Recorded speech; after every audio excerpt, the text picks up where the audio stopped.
Hello everybody, I'm back. I'm back now on the live stream.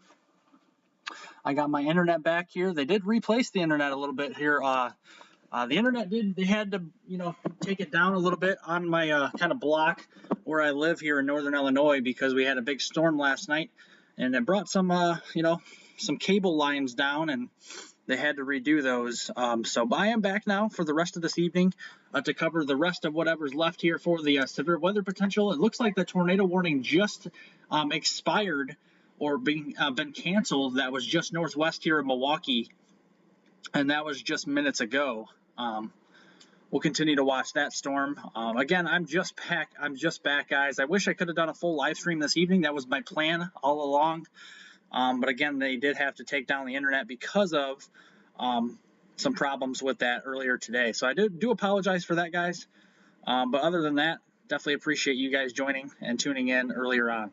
Again, thank you guys for the subscribers earlier. We're up to 333. But we will be covering the severe weather the rest of this evening here and for whatever's left until it starts to wind down across some of these areas. So welcome back, everybody. Welcome back to the live stream. We're covering a severe thunderstorm warning here northwest of Milwaukee. 60-mile-per-hour winds and quarter-size hail is the hazard with this thunderstorm. Again, this is moving southeast at 35 miles per hour, and that's what we're watching. Again, guys, I do apologize for earlier. I did have to cut the live stream earlier off because I did get some big thunderstorms last night with some damaging winds myself, and some of the cable lines did come down. So my internet had to go down because they had to fix the internet issues where I live in northern Illinois here, but now we're all good to go. We got the internet back and we're doing the live stream here for the rest of this evening to cover the rest of the severe weather around here. We got a couple warnings here in the southeastern Wisconsin, and then it looks like we got another warning here into portions of east central lower Michigan as well. Again, guys, I do apologize earlier if I did have to cut the live stream off, but I am back now. I do promise you guys I will stay here the rest of this evening to cover the severe weather. Thank you guys for joining. Definitely much appreciated. If you have not liked the live stream down below or subscribed, guys, thank you for subscribing. We're up to 333. Again, guys, if we get up to 500 subscribers, YouTube actually allows me to do a community chat on the YouTube channel. So definitely try and help me get to 500 subscribers. It'd be much appreciated. Again, this was not the evening that I was planning on doing. Cutting the live stream off early and then coming back, but I am back. I was planning on doing a full live stream all the way through the evening hours, but I'm back now, guys. My internet is back up and running. Again, we did have some big thunderstorms last night across northern Illinois, and that is kind of the reason why they had to kind of take the internet down and replace some of the cable lines and all that around my area. So that's why I did have to cut it off early. I do apologize ahead of time. But again, guys, thank you guys for joining once again this evening. We're covering a severe thunderstorm warning north of the Milwaukee area once again. We had some severe weather earlier on. We got another warning here for 60-mile-per-hour wind gusts and nickel-size hail, and that has actually been extended farther southward, including the northern end here of the Milwaukee metro area. So just north of the Milwaukee here downtown area, we do have that severe thunderstorm warning right now. It's pushing southeast at 35 miles per hour, but again, packing a punch with the potential of 60-mile-per-hour winds or greater, and also that nickel-size hail. I think the damaging wind threat here this evening is really going to be kind of the main mode for severe weather, if you will, as we kind of move through the heart of this evening. Again, guys, thank you for joining me this evening. Again, I'm back now from all the internet problems, but I'm back for sure. Weatherman, hello. I got clipped by it today. Be right back. Yeah, you got clipped by it today. I think you live up there, you said, in northern Wisconsin. So, yeah, you got some storms up in that area today. I think the strongest storms were pretty much on track to hit southern and southeastern Wisconsin. That was kind of what the Storm Prediction Center was thinking, and that's what I was thinking all along. And that's what here kind of came to fruition, if you will, across those areas. Again, guys, thank you for joining me this evening. We're going to be going through the rest of these warnings and kind of some of the model data here and kind of look ahead to tomorrow as we're going to have another slight risk for the areas tomorrow as well. That's kind of what we're going to be looking at. Let's look at this warning over here to just northwest of the Ann Arbor and Detroit areas. Again, this is mainly damaging winds. This is 60-mile-per-hour wind gusts here. And I wouldn't be surprised to see some gusts near, 65 miles per hour across some of these areas, that's for sure. So that we'll continue to kind of keep an eye on this. It is pushing quickly to the east here at 50 miles per hour. So if you live in the areas here around the Durand or Lennon, Michigan areas, yeah, you guys are getting that storm right now. If you also live here around the Byron and Oak Grove areas here in Michigan, you're going to get the storm here within the next few minutes at 11:55 p.m. Eastern Daylight Time. And then again here, if you live in the Howell and New Lothrop area, that'll be around the midnight time frame Eastern Daylight Time. So that will be here within the next 7 or 8 minutes across those areas. So again, heed the warnings this evening, guys. There's still severe weather out there. We still need to take it seriously. And again, make no mistake, I will be here for the rest of this evening here to cover it with you guys as we kind of go through the severe weather updates that we have here. We got severe thunderstorm watch now back to the west here. I'm kind of going all over the place. I apologize. We're going back to the west here. We do have a severe thunderstorm watch. Conditions are favorable for the potential for additional severe thunderstorms. We did recently have warnings when I first came back on the live stream. We actually do kind of drop those warnings off. We'll see. Let's see if we have any special weather statements with these storms. We do. We have a large special weather statement covering much of extreme northeastern Iowa and southeastern Minnesota, just south of Rochester here in southeastern Minnesota. Winds over 40 miles per hour and half-inch. Yeah, okay, winds over 40 miles per hour and half-inch hail. That's what we're seeing right now with this thunderstorm. Again, this is also pushing off here, to the east-southeastward here as well. Again, this is going to be affecting here portions of extreme northeastern Iowa and southeastern Minnesota through the next few hours as this kind of complex of storms starts to kind of, grow upscale into an MCS yet again. Also, people attending the Fillmore County Fairgrounds, if there's still any activities out there for you guys, and also the Alamaki County Fairgrounds area, if you guys have any, fair-going kind of activities going on here this evening still, do kind of be on the lookout for these thunderstorms as they continue to kind of push off to the east and east-southeast across this region here in Preston, as well as Decorah, Iowa, the walk-on area here, as well as Spring Grove and Harmony. Those are the areas we're kind of watching for the potential for some damaging thunderstorms, potentially to kind of grow upscale again into severe storms. Right now, just a strong thunderstorm with kind of a special weather statement. And again, some of these storms down into central Iowa right now are not severe warned, but they could grow in intensity as we head through the rest of the next couple hours. So we'll watch this. A lot of lightning, however, with all these storms as well. So we're seeing a lot of lightning, a lot of heat energy out there, guys. And so we got a lot of lightning for sure. Instability did get up to around 5,000 joules per kilogram today across portions of northern Illinois. So it was pretty robust across some of these areas. That is for sure. Let's look ahead to the models, though, for the rest of this evening, kind of looking at the new and updated HRRR model to kind of show you what the radar could look like here as we go a little bit farther in time the rest of this evening and into the overnight hours. You can see this complex of storms. The HRRR wants it to kind of develop farther to the north. I think this may be a little too far north, but we'll have to wait and see. There could be a flash flooding risk with these thunderstorms as we kind of push into the southern Wisconsin into the overnight hours. So that will be something to note as well. And kind of looking into extreme northeastern Iowa, southeastern Minnesota. Again, some of these storms could pack a punch as well, even well after midnight. So we'll definitely have to watch that again. This will kind of trail across portions of southeastern Wisconsin. So essentially, some of these areas around the Milwaukee metro could actually get hit 3 separate times today. So a lot of thunderstorm activity across some of these areas, that is for sure. Weatherman says I'm back.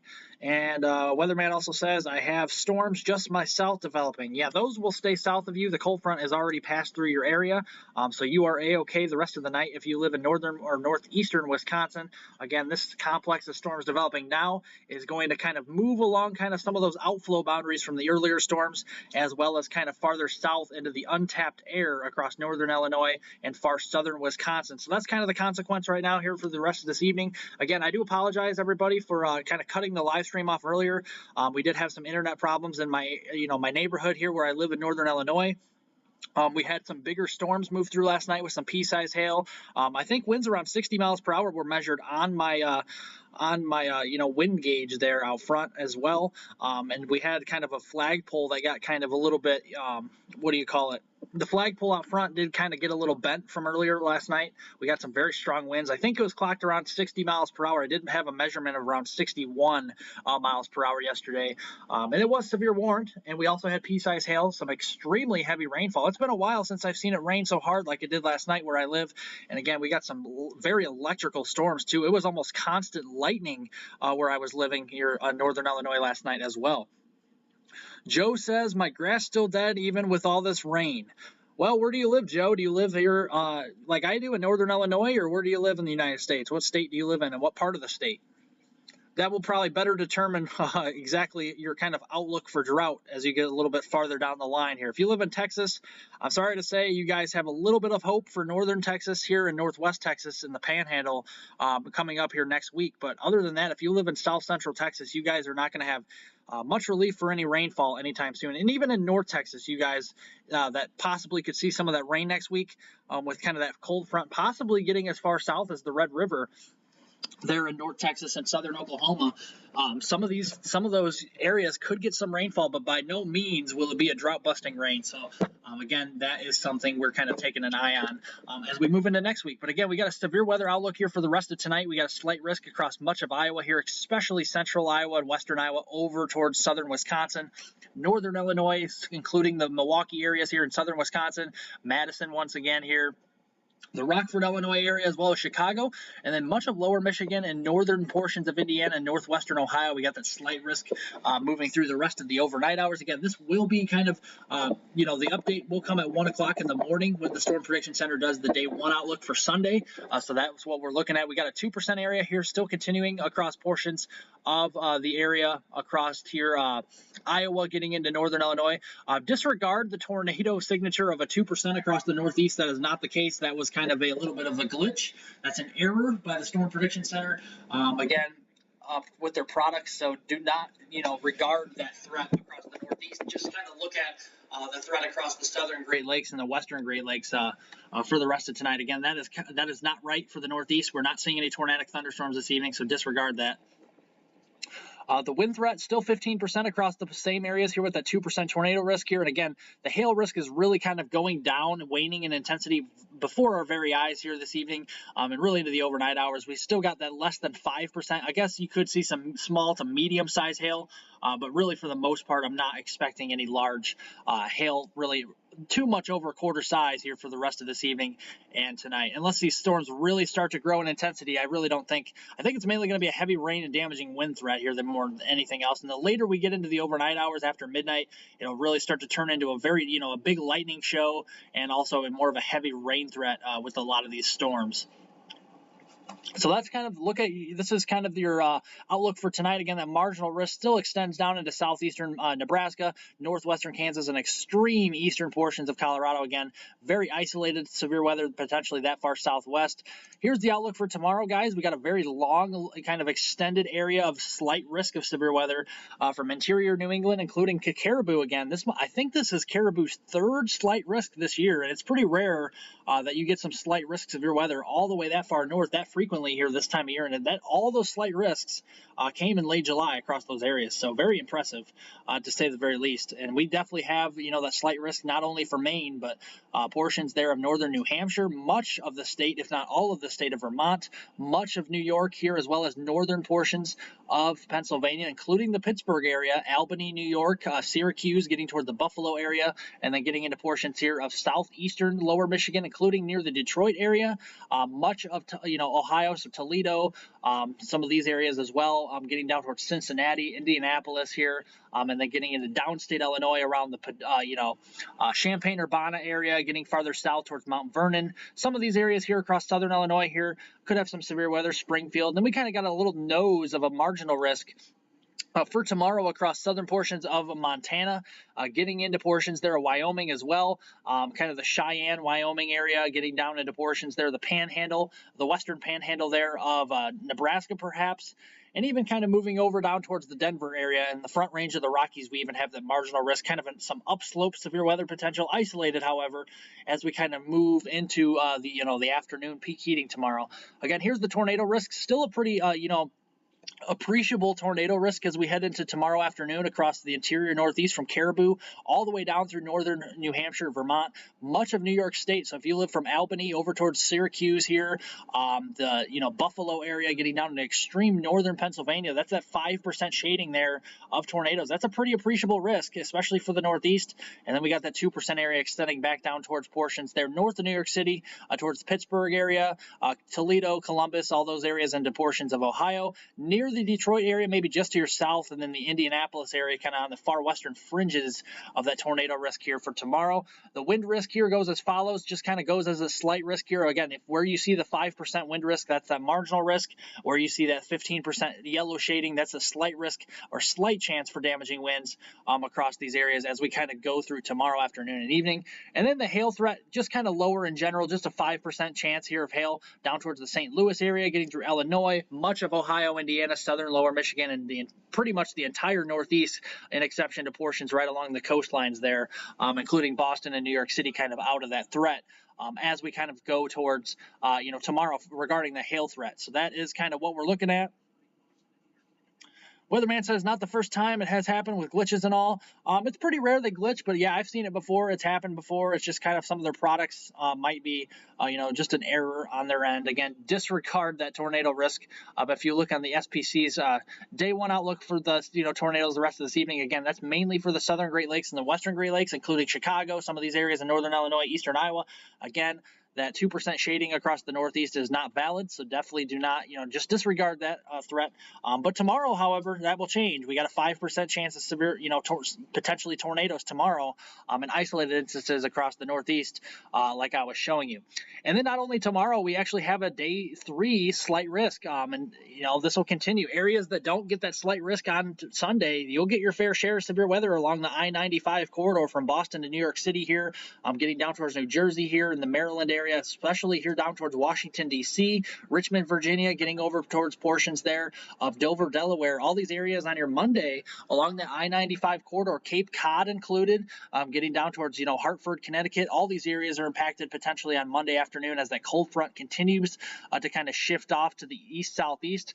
Even that marginal risk extending down across portions near Pittsburgh and getting down towards the entire state of West Virginia here, around the Charleston area, much of the Virginia area, as well as eastern Kentucky and extreme northeastern Tennessee and northern portions of North Carolina. Those are kind of the breakdown of the hazards and kind of the risks as we go through the next couple of days, guys. If you guys have not liked the live stream here while I've been live streaming again for the second time today, definitely would appreciate if you would like the live stream below. And also here, subscribe to the YouTube channel. I'm up to 333, and thank you, Weatherman, for congratulating me on the 333 down in the live chat. Definitely appreciate it. Again, thank you guys. Wouldn't be done without you guys, and definitely appreciate it. So, guys, if you guys have not pressed that subscribe button, definitely would consider you guys pressing that subscribe button as I kind of go through the rest of the storms here this evening. Let's get back to the radar here, guys. We got a severe thunderstorm warning continuing, maintaining north and northwest of the Milwaukee proper area. Still 60-mile-per-hour wind gusts, so still some, appreciable damaging wind potential here. So 60-mile-per-hour wind gusts as well as some nickel-size hail. This is moving east, if not east-southeast here, kind of turning a little bit to the, towards the better instability at times. Again, West Bend, the Hartford area, Grafton, Cedarburg, Port Washington, Jackson, Slinger, Saukville, Thiensville, as well as Germantown here, Newburgh, Richfield, Addison, Rubicon, as well as Neosho, as well as Wabika. All these areas are impacted with this severe thunderstorm warning. Again, this goes in effect until 11:45 p.m. Central Daylight Time. So we got virtually about 35 minutes or 40 minutes left here with this, severe thunderstorm warning. Again, this is on the northern fringes here of the Milwaukee proper area. Again, pretty appreciable damaging wind risk across these areas, so definitely can continue to kind of monitor the threat across this area. Again, a pretty nice kind of wind bag potential to the north of the Milwaukee area. We did have a severe thunderstorm warning well west of Ann Arbor and Detroit. That has been allowed to expire or be canceled, so that's some good news. And we did have some severe weather across portions of central and northern Iowa recently. These have actually since been allowed to expire or be canceled as well. Again, hey Jakey, how you doing this afternoon? I keep saying this afternoon. Well, usually I do the live streams in the afternoon, but good evening to you. Good late evening. We're almost into the overnight hours here. Again, guys, I apologize earlier for, cutting off the live stream. I had a big storm last night here. I know I probably said to some of you, if you guys are just returning to the live stream now, I did have a big storm last night. We've had a lot of wind damage around here with some, trees down and a couple of, large branches falling on power lines. And there was a cable issue with some of the cable power lines moving through my kind of general neighborhood around northern Illinois, so they had to replace those. And I got the word that I had to kind of cut the live stream off because the internet was going to go down because they were fixing that earlier on this evening. So it's up now and it's ready to go. So that's some good news. And we're back doing the live stream. So again, thank you guys for joining and definitely appreciate it. Again, I did clock it at around 61 miles per hour last night. I did kind of, that was the measurement at my house out front in the front yard where it's a little more open. But I live in the city, so it's still pretty, appreciable. 61 mile per hour wind gusts is still pretty, significant yesterday. It did bend my flagpole, so that's one thing to take into consideration. Those storms across northern Illinois did pack a little bit of a punch, a little bit more coverage of severe weather than I was expecting. But that's how Mother Nature treats us sometimes. Again, thank you guys, all 16 of you who are in the live stream right now. You guys are all amazing. If you guys have not pressed the like button or the subscribe button down below, just press both, guys. You guys all rock and might as well just press the subscribe button and the like button, guys. It's late in the evening, might as well just have fun. Press that like button. All you got to do is press it once. And all you got to do is press the subscribe button once, guys. We're up to 333 subscribers. And again, you guys are all amazing. And again, I hope you guys are having a great and wonderful, what is it now? Saturday night. I'm already losing track, guys. You guys need to keep me up on my feet. I don't even know what day it is. No, it's Saturday. We do got a severe weather threat here tomorrow and Monday that I did mention. Tomorrow mainly in interior northeast, and then on or Sunday on interior northeast. Monday is actually along the I-95 corridor from Boston down to New York City. Again, another appreciable potentially tornado risk again on Monday, but I think the tornado risk is 5%, a little higher. Pretty appreciable risk here across the interior northeast from the Caribou, Maine area. Again, I was just noting earlier for those of you that are new here to the live stream, I think this is the third slight risk in Caribou, Maine in the last 2 weeks. I really do think so, or at least the last month. Very rare to get that many slight risks in that area, let alone that far north into northern Maine. I mean, there's a lot of dynamics that had to go that far north, so that's pretty interesting. I felt like that was something to pass along. Again, we're still watching these storms near Milwaukee. These were tornado warned earlier. There's really kind of a windbag now. We do have a kind of special weather statement, or at least we did earlier. Yeah, we still do. Extreme northeastern Iowa near the Decorah area, south of Rochester, Minnesota. We still got the potential where winds over 40 miles per hour and half-inch hail. So probably that pea-sized to marble, small marble-sized hail. Not too big of a deal, but still could pack a little bit of a punch out there. So that's kind of what we're watching as we kind of move through the next little while here. Again, these storms continue to move east towards the western Wisconsin region and southwest Wisconsin. If you still have activities that you guys are attending here in portions of southeastern Minnesota or northeastern Iowa, considering the fairgrounds out there, the Fillmore County Fairgrounds, the Alamaki County Fairgrounds here, do seek your shelter. Again, if there's any concerts going on, any carnivals, anything like that, definitely do not want to probably be on the rides, or you probably don't want to even be at at a concert. You want to be inside your car, or better yet, inside a building or some kind of sturdy structure as these storms move through. Even though there's only a special weather statement, but lightning is very dangerous. Lightning is actually the leading killer of all of deaths in the United States with it, regards to weather. So very dangerous. Flooding comes, I think, at number 2. And surprisingly, I think tornadoes come at 3 or 4. So that's pretty interesting as well. If you guys didn't know that, I do believe I said that in order pretty correctly. I was kind of looking at that last night again. Lightning is the leading killer in the United States, at least the last few years. And we've already had a couple, I believe, lightning deaths. I think one in California and maybe Florida. I'm not sure, but there's been a couple of deaths, I think, this year from lightning already. So definitely take it seriously, guys. Lightning is just as dangerous. You don't have to be under a tornado warning or severe thunderstorm warning to have an issue with that. So again, we did have we had an awesome lightning show last night with cloud to ground lightning. It was just constant lightning outside my window. It just looked like somebody was holding a lantern up outside my window and just shaking it, because that's literally what it could, like a strobe light. It was amazing of just how many lightning strikes there were in like a half hour's time. I probably, too many to count, to be quite honest with you. Every second there was probably 50 lightning strikes across the sky. It was just ridiculous last night. But again, that just proves the heat energy across the United States here. The northern periphery of this ridge, as we've been, talking about before. That's kind of what we're looking at. Weatherman says, Jakey says, good late evening. Had seen lightning last night south of me. Yeah, it was pretty interesting. Yeah, that's a lot of lightning here with all of these storms, that's for sure. A weatherman, rest of July and early August look pretty quiet for me at least. Others will be active. Um, what are you saying? Rest of July and early. Yes and no. Late July, yes.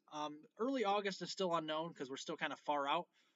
But as we kind of get toward early August, I'm still watching a potential, especially I think once we get towards the middle of August, this MCS pattern may return as some of the models, especially the GFS. GFS has been very bullish this year at producing a lot of these heat waves, and that's the old GFS we look at, guys. And yeah, it's still a weather model, still got to take it into consideration. But I think the GFS has been a little crazy in some of the setups this year, but I do think overall the severe weather across that, the GFS model still does kind of symbolize what we've been seeing.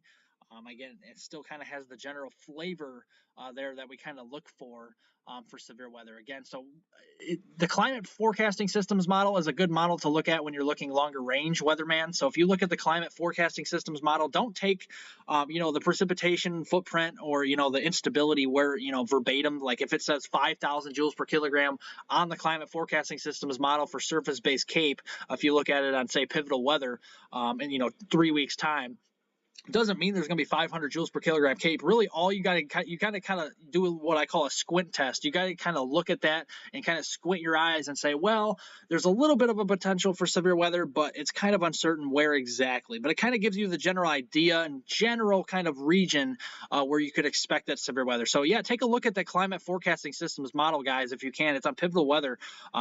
It's been a pretty accurate model. Again, it's a climate forecasting systems model, and those are the models you really kind of look forward to. I think it goes all the way towards, we're on the 23rd of July now. It probably goes all the way at least to about probably August 20th right now. So again, longer range, but this is a climate model. So, I mean, that's what you could expect.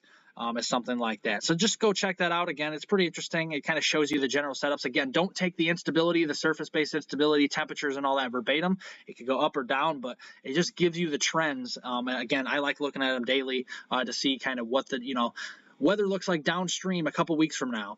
We do got an extension to the severe weather severe thunderstorm warning into the downtown Milwaukee area now. This, I believe, is at least the second severe thunderstorm warning for the area again today. Milwaukee got hit earlier on today. Again, guys, if you guys have not liked the live stream or pressed the subscribe button, guys, do press it down below. Much appreciated. Yeah, we got 60 mile per hour wind gusts and penny-sized hail, so that pocket change hail across the Milwaukee proper area. Again, this will be pushing in from the north and west into downtown Milwaukee here rather soon. It's moving southeast at 45 miles per hour, so this has turned southeast, and that's kind of right along the instability gradient, some of these outflow boundaries from the earlier storms. Again, Milwaukee, downtown, Waukesha, West Allis, as well as New Berlin, Brookfield, Greenfield, Menominee Falls, as well as Oak Creek, Muskego, as well as portions here of Whitefish Bay, Greendale, Brown Deer, Sussex, as well as St. Francis, Heartland, and Hales Corner. Again, this is impacting potentially any people out there still at the Waukesha County Fair, the Wisconsin State Fair park grounds here as well, the Milwaukee Air and Water Show. I'm not sure if that's really still going on, but anyways, the Heartland Party in the park, all these areas still. If you guys have the events out there, definitely want to heed the warnings. Again, these are severe thunderstorms capable of producing winds over 60 miles an hour and penny-sized hail. Again, this warning does go on effect here until 12:15 a.m. Central Daylight Time, so after midnight. So the next hour, it looks like it'll be pushing in through that Milwaukee area towards Racine, Wisconsin here as we kind of move through that time frame. Let's kind of take these watches and warnings off, and let's put the lightning tracker on here again. We'll zoom in toward Milwaukee, the north side here. Yeah, lots of lightning. If you're in Milwaukee downtown or on the south end of Milwaukee and you're looking northbound, yeah, you're probably looking at some pretty decent, healthy lightning strikes here, across the skylight right now. That's pretty much what we're watching around the Port Washington area, Richfield, Hartford, West Bend. Again, this is up near Interstate 43.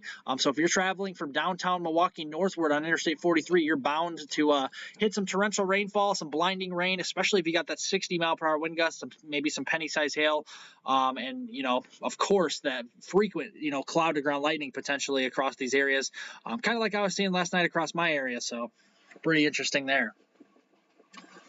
And again, even if I zoom out here, look at the lightning across Iowa really starting to build across some of these areas as well, especially down toward the Marshalltown area into central Iowa, just north and east of Des Moines, between Des Moines here and Cedar Rapids. And then we got some pretty nice, healthy lightning storm potential here across just south and east of Rochester. So if you're living in Rochester, Minnesota, and you look to the southeast on the southeastern horizon there, it's dark out now. You probably see that lightning pretty clearly. That is for sure. That is for sure, guys. There's a lot of lightning. Again, thank you guys for joining the live stream. You guys are awesome. Much appreciated, guys. We're pulling an all-nighter tonight, guys. I'm telling you, we're going to do it. We were trying to do a live stream earlier today, again, before the internet issues did, arise. But we're back now. We got that fixed. And we are going to kind of cover this through the rest of this evening here, at least till probably around midnight time frame. So we'll kind of see how long we go here. Again, I am trying to make a video for you guys tomorrow. For that, so we'll see if I can do that here, especially with doing the late live stream. If I don't do a video tomorrow in the morning for you guys, I will post a video for you guys tomorrow evening. So if you don't see a video tomorrow morning, just due to the fact that I'm doing the live stream late tonight, I promise you guys, I probably will most likely do a video tomorrow evening, kind of updating you on the rest of the evening there as well as the Monday threat for severe weather, as that will be evolving as well. And I might even go live tomorrow evening. I know I got some stuff to do during the daytime. Here I'm going to a baseball game in Iowa. I live in northern Illinois, so that's a couple-hour drive. But anyways, I will be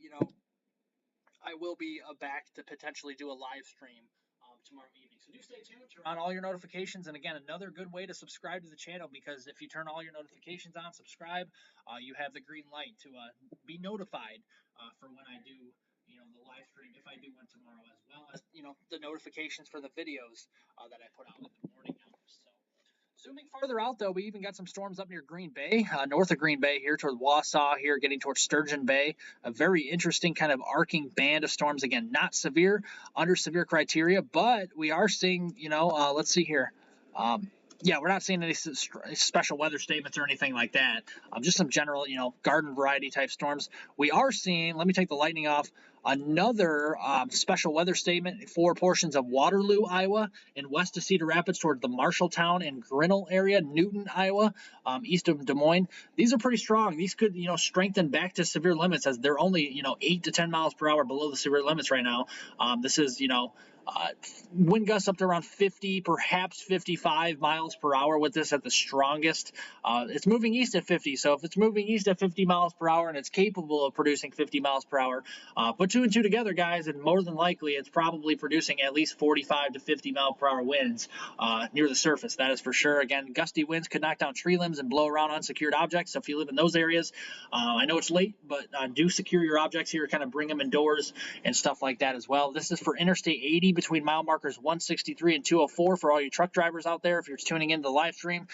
Interstate 380 between mile markers 56 and 73. Again, Waterloo, Evansdale, Elk Run Heights, Brooklyn, Jessup, and Victor. All these areas are impacted here. And the Waterloo Municipal Airport as well is impacted. Crossroads Mall. All these areas here are impacted as we kind of move through the rest of the evening here. This goes in effect through midnight Central Daylight Time. So for the rest of the next 40 minutes, definitely expect the potential for some strong surface wind gusts here below severe limits right now, but we'll see if this strengthens above severe limits by the time it moves farther eastward towards Cedar Rapids here. It's moving pretty quickly, so this is bound to hit northern Illinois. This is kind of what the MCS could develop into. We got a very big, strong MCS potentially developing there. We do got another strong thunderstorm with a special weather statement down towards Sturgis, Michigan, getting down towards LaGrange, Angela, Kendallville, as well as Auburn, kind of crossing the Interstate 69 corridor in extreme northeastern Indiana.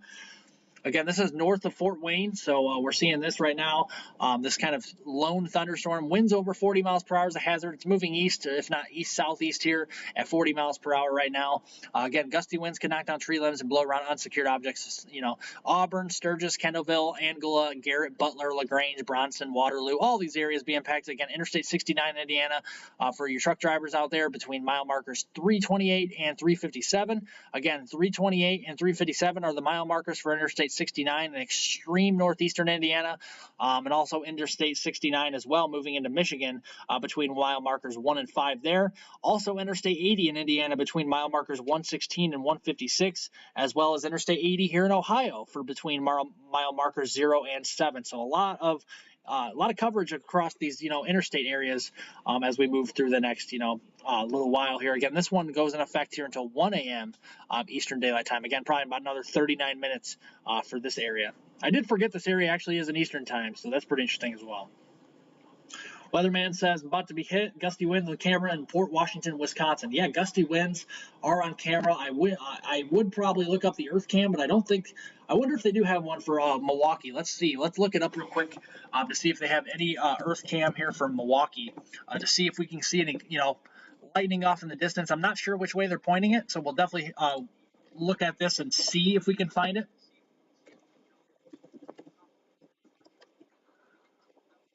There are probably a bunch of cameras here around the Milwaukee area. Well, apparently not on EarthCam. There's not a Milwaukee signature on here for a camera, so that's unfortunate. But we'll continue to watch it again. If it starts to sag down towards maybe Racine, Wisconsin, maybe there'll be one there. Other than that, we got special weather statements over towards Detroit right now. We're seeing that potential there. Again, these were severe warned. They're kind of weakened below severe limits, but still capable of producing 40, perhaps up to 50 mile per hour wind gusts locally across this area west of Detroit. Again, moving east at 50 miles per hour and winds over 40 miles per hour is a hazard. You're probably seeing, like I said, more than likely that 40 mile per hour potential very well across this area. The no-show says very windy, very gusty winds here in mid-Michigan. Yes, you are probably in the area I'm talking about here, approaching Detroit. That is for sure. Back toward the Ann Arbor area, yeah, you're seeing wind gusts could be over around 40 to 50 miles an hour with that line of storms. The hail threat is really kind of shrinking before our very eyes. And guys, look at all the heat alerts down to the south. It's not just about the severe weather. This is the fuel tank for all the severe weather. Look at all the heat down to the south that's building into the north and clashing with these air masses with a strong cold front. And guys, this is what you get. All these orange shaded areas from the St. Louis over towards Evansville, Indiana, Paducah, Kentucky, Bowling Green, the Music City, and Nashville down towards Jackson, Tennessee, Little Rock, Jonesboro, getting back towards Fort Smith, Memphis, all these areas impacted here back toward Oklahoma City, Joplin, Springfield, Jefferson City, Wichita, you guys get it, Kansas City, all these areas are impacted right now by that heat advisory. That's in the orange. In the kind of the maroon, if not pink color shaded areas, we kind of actually have a excessive heat warning with actual air temperatures that could be up to around 105 to 107 on Sunday and Monday. So kind of a rather long range, I guess you could call it, kind of longer lived excessive heat warning across these areas. So that's pretty interesting. Again, guys, if you guys have not subscribed or liked down below here, if you're in the live stream, guys, it'd definitely be much appreciated if you guys could press that like button. All you guys got to do is press two buttons, guys, the thumbs up button as well as the subscribe button, and that's all you got to do. And then you can just remain tuned in here to the live stream. Again, I would definitely appreciate it, guys. You guys are amazing. If you guys could do that for me. Again, once we get to 500 subscribers, guys, it would be so much more beneficial for me and for you guys as well for helping me out, because once you get to 500 subscribers on YouTube, as you guys may or may not know, you can even look this up. When you get to 500 subscribers on YouTube, there's this thing. It's called community chat, and it won't be unlocked on YouTube until I get to 500 subscribers. So, guys, if you guys can very kindly help me out to try and get there, we can do this together, guys. We can get to 500 subscribers, and I promise you, that community chat will be amazing, because I'll be posting weather forecast stuff for you guys in the community chat, so you guys don't have to check my Twitter or anything like that if you guys do that now. So definitely be much appreciated if you guys could subscribe. Press that subscribe button down below. Let's get to that 500 mark, guys. Would definitely be much appreciated. Again, thank you guys for all the the few subscribers out there. We're up to 336, so we gained a few here just recently. Again, thank you for all the subscribers out there. You really are a big part in trying to get to that 500 mark for that community chat that we desperately need for the the weather out there to keep you guys safe, especially coming up this fall. I mean, we definitely I don't think we should turn the tornado tabs off on the severe weather button anytime soon. I think the tornadic outbreak potential will return this fall. We got a La Nina continuing, and there's all reason to believe the fall months, as well as you guys know the spring months, have a lot of wind energy, and you can combine that with some instability here with the La Nina type of effects, and we could still be talking about tornado outbreaks well into the fall. We've seen this in recent La Ninas. Every La Nina is different, but definitely something to watch as we kind of move toward the fall months. Again, we've seen outbreaks in even November. If you guys remember Washington, Illinois, if I kind of zoom down here, I know there's no storm, but just east of Peoria, Illinois, and central Illinois, Washington, Illinois, you guys could look this up as well. I think this is in November, late November in 2013, I believe it was.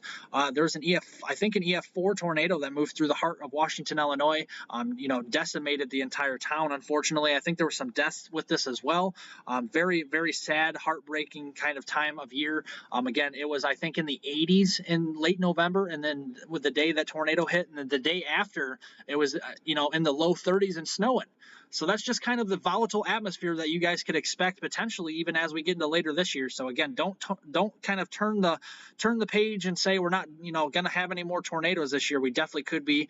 And again, I'm not saying we're going to have a major Tuscaloosa EF5 or anything like that, but there's still all the pieces could still come together, and anytime September, October, November, and even in December, January, you can still have some outbreaks. Again, I think the tornado and severe weather season will start to migrate more southward as we get later into the year. It always kind of goes in these cycles where it starts off in the southeast, moves back towards the mid-south here, and then eventually the central plains, and then up toward the northern plains, upper Midwest during the late spring months, early summer. And then kind of where we see it now in the western Great Lakes and the upper Midwest here, kind of starting to transition more into the western Ohio Valley now with time as we're getting into August. I think we'll start to see this really more widespread across portions where I live in northern Illinois.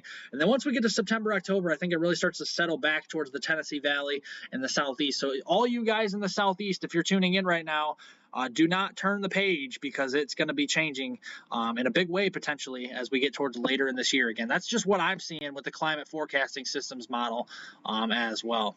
We don't look as far as winter. I know you guys probably don't want to talk about winter right now. We won't look as far as that, but we'll talk about the fall here as it's kind of unfortunately slowly approaching, guys. If you guys love the cold weather, I apologize for hating on the fall too much, but I don't like cold weather. I like the summer. That's my favorite time of year, and I love thunderstorms and I love severe weather. I used to live in Naples, Florida, and it's just kind of what I used to have hurricanes and all that stuff. So.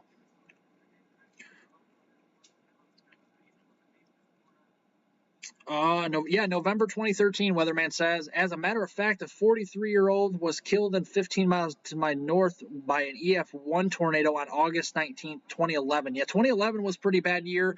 That was a pretty bad, tornado year for sure. There's a couple big outbreaks in that time frame as well, so that's something interesting. Weatherman says good night. Well, good night. Thank you for tuning in. Definitely much appreciated. Again, I might go live later tomorrow, either late tomorrow afternoon or probably more so tomorrow evening to cover the severe weather again, so tune in. And I did want to note as well the I-95 corridor from eastern Maine all the way down to Washington, D.C., New York City, Boston, all these areas, Worcester, Massachusetts, all these areas impacted by the potential here for heat advisories out there. You got the heat advisories, you got the heat across portions of the the I-95 corridor here as well. That's the orange shaded areas, and even southwest of New York City, we got excessive heat warnings here. And I do believe, is that the Baltimore area? That's Philadelphia.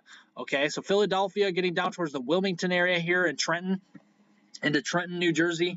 Yeah, that's where we have the excessive heat warnings. Again, I do believe that's mainly for Sunday and Monday. That's for Sunday until 8 p.m. Central or 8 p.m. Eastern Daylight Time Sunday. So a lot of heat, and that's going to fuel that severe weather threat as I was talking about. Again, this is the severe weather threat for Sunday right here across interior portions of New England, getting across the southern Great Lakes and Ohio Valley, downstate Illinois there, including Indianapolis, moving its way over towards Pittsburgh, Albany, New York, Syracuse, Buffalo, getting up there towards the Concord, New Hampshire area, getting up towards Caribou, Maine.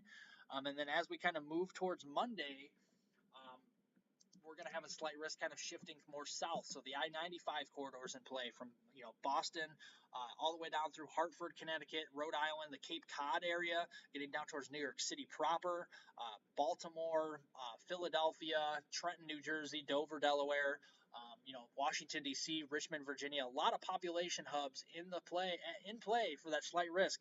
as we head into Monday. So that's kind of what we're looking at, guys. Again, guys, if you guys have not subscribed to the YouTube channel, guys, please help me out to try and get to 500 subscribers. I don't want to sound desperate, but we definitely want to get to that 500 mark because we really need to get that community chat up and running.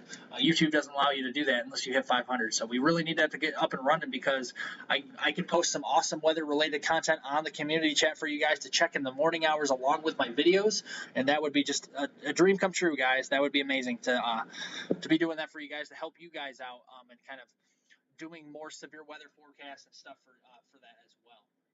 And again, as this channel grows bigger, guys, I do promise you I will be evolving with time with the live streams. I might be showing my face eventually on the live streams.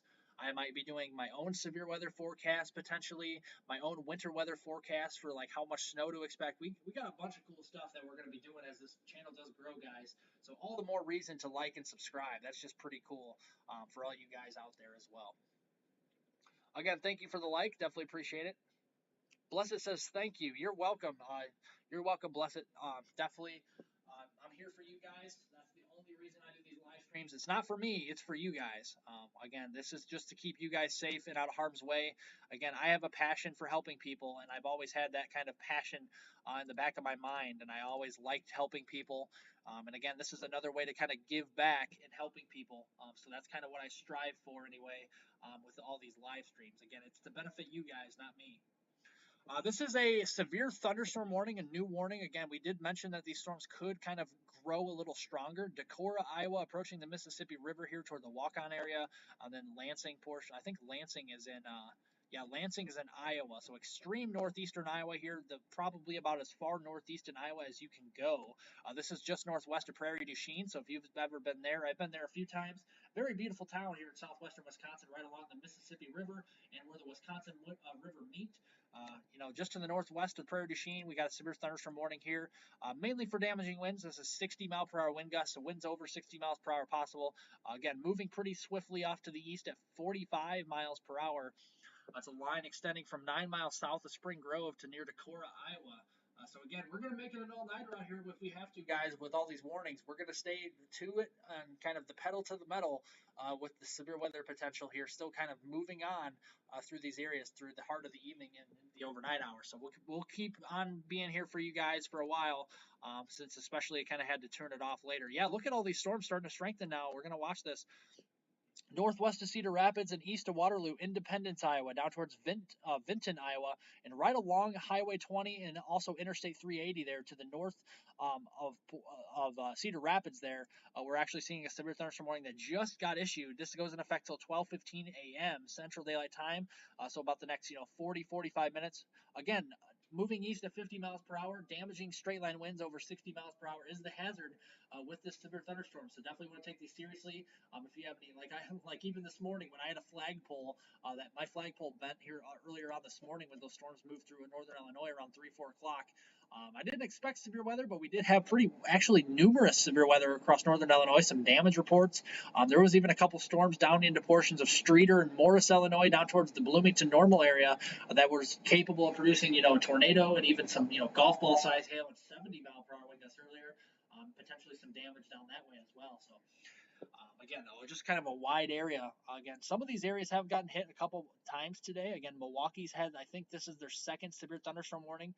This is for, again, 60-mile-an-hour winds, penny-sized hail in the Milwaukee area. This is moving southeast at 45 miles per hour. So Milwaukee, Waukesha, West Allis, New Berlin, Brookfield, Greenfield, all these areas, Menominee Falls. If you live in these areas, this severe thunderstorm warning goes in effect here until 12:15 a.m. Central Daylight Time. Again, probably another 35, 45 minutes or thereabout for that as we kind of move through that time frame. So again, guys, the live chat is open. If you guys have any questions or anything you'd like to add or kind of correct me on if I missed anything, definitely the live chat is open for you guys to kind of dot down your comments, questions, and concerns, guys. Again, thank you all for the likes down below. We're almost to 20 likes, guys. So definitely appreciate it. We're up to 336 in subscriber count. Let's try it, guys. If you guys could actually get me to 350 subscribers tonight, we would be a quarter of the way there or thereabout, or maybe halfway there to about 500, guys. If you guys can get me to 350 subscribers this evening, you guys are awesome. Definitely appreciate it. I mean, regardless, you guys are amazing anyway.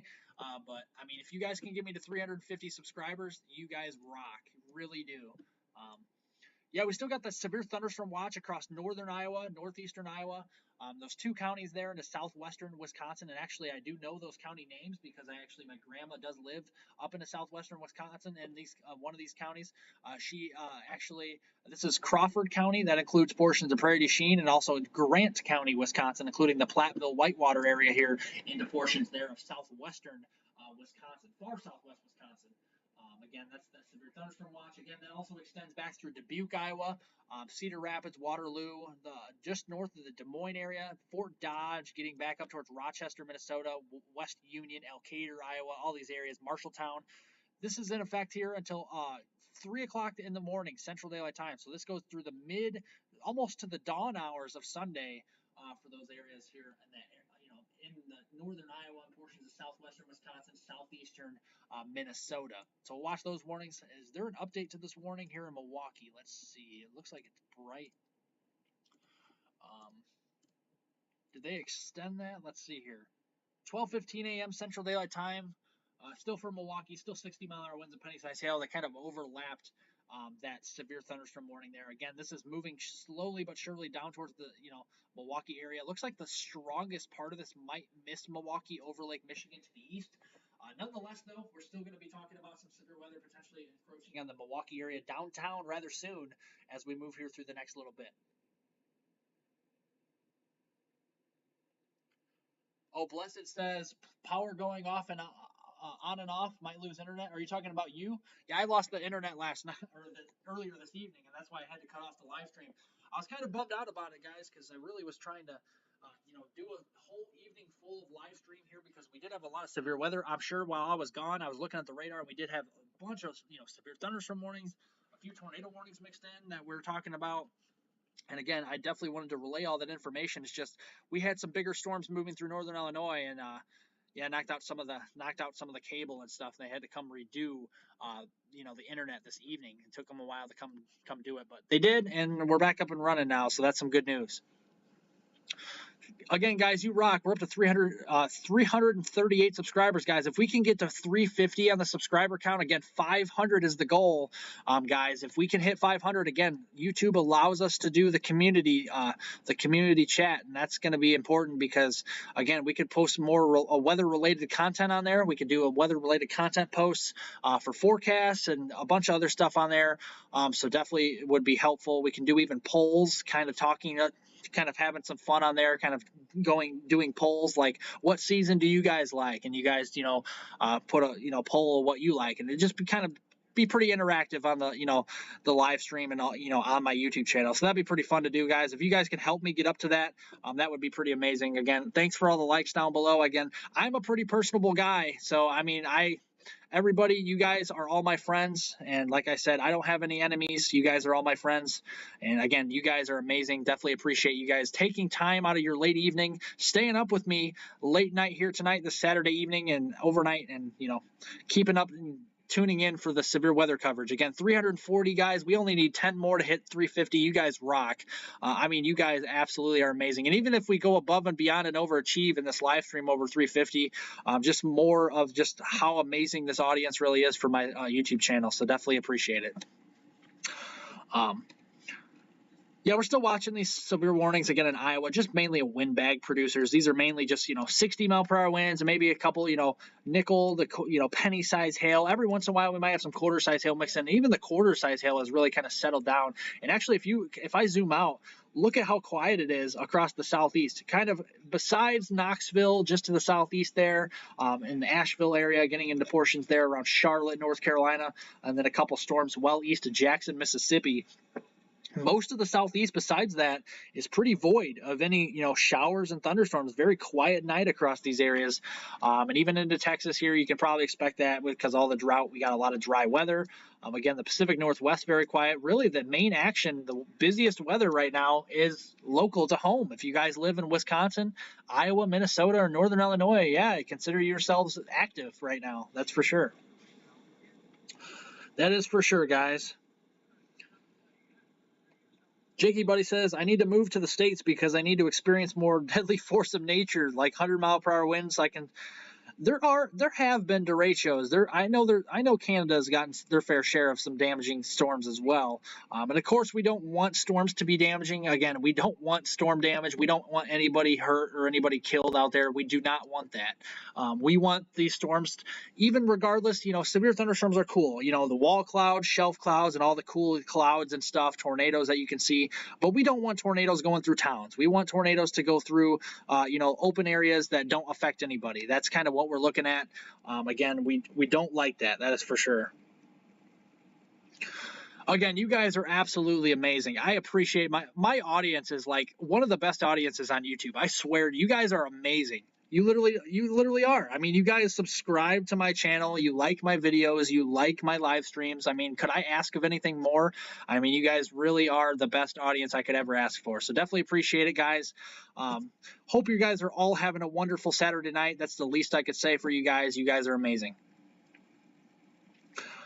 And again, if you live in Cedar Rapids or Dubuque, Iowa, this is kind of pointed towards Dubuque. I know it's moving east at 50 miles an hour, so it'll be quick. It'll be there quicker to Dubuque than you think. If these do maintain strength, they will hit the Dubuque area, and there's every reason to believe they will hit the Dubuque area and Maquoketa, Iowa, Anamosa, Manchester, all the way down towards maybe Clinton, DeWitt. That's also in the severe thunderstorm watch box here, all the way up to the Mississippi River in northeastern Iowa. Just due to the fact that there's still a lot of instability, and I could probably try and pull it up here real quick. Let me see what the HRRR is actually showing for instability right now. This is the newest run. This is the 02Z, so this is the 2Z HRRR run. So this is the newest model that we've kind of looking at right now. So let's kind of go through first the instability and see how much we have left out there for storm energy.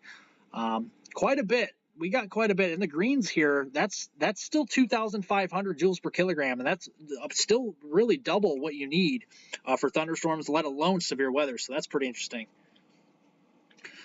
Deborah, you live in Joliet. Well, thank you, neighbor. You actually live pretty close to me. I live in Northern Illinois, so happy. Thanks for joining the live stream. Will these hit Joliet? Good question. Good question.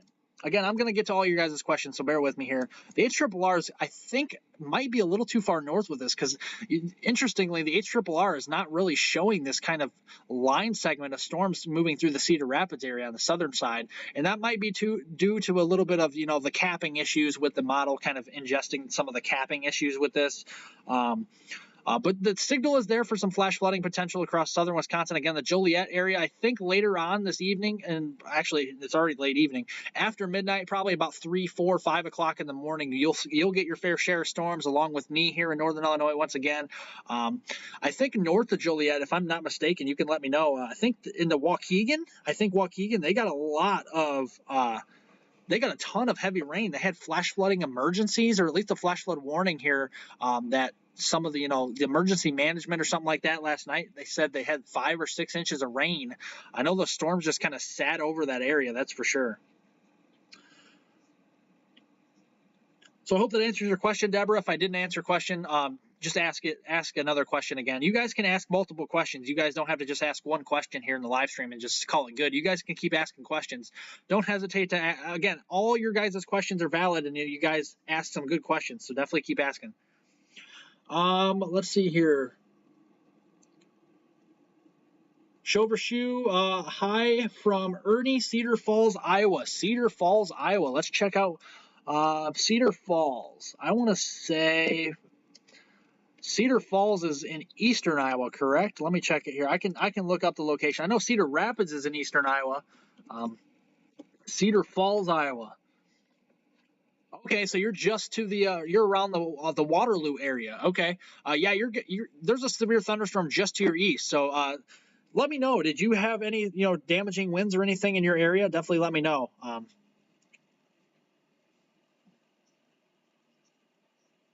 Yeah, let me know if you guys have had any damaging winds in your area. Again, this is a severe storm producing 60-mile-an-hour winds moving to the east. That's the hazard anyway. Let's see if we can get any ground truth out there. If you can let me know if you had any damaging winds in the Cedar Falls area in Iowa, that would be much appreciated since it's over near the Waterloo area, so we can get some kind of confirmation of potentially some damaging winds out there. Jelly Mad, what about Topeka?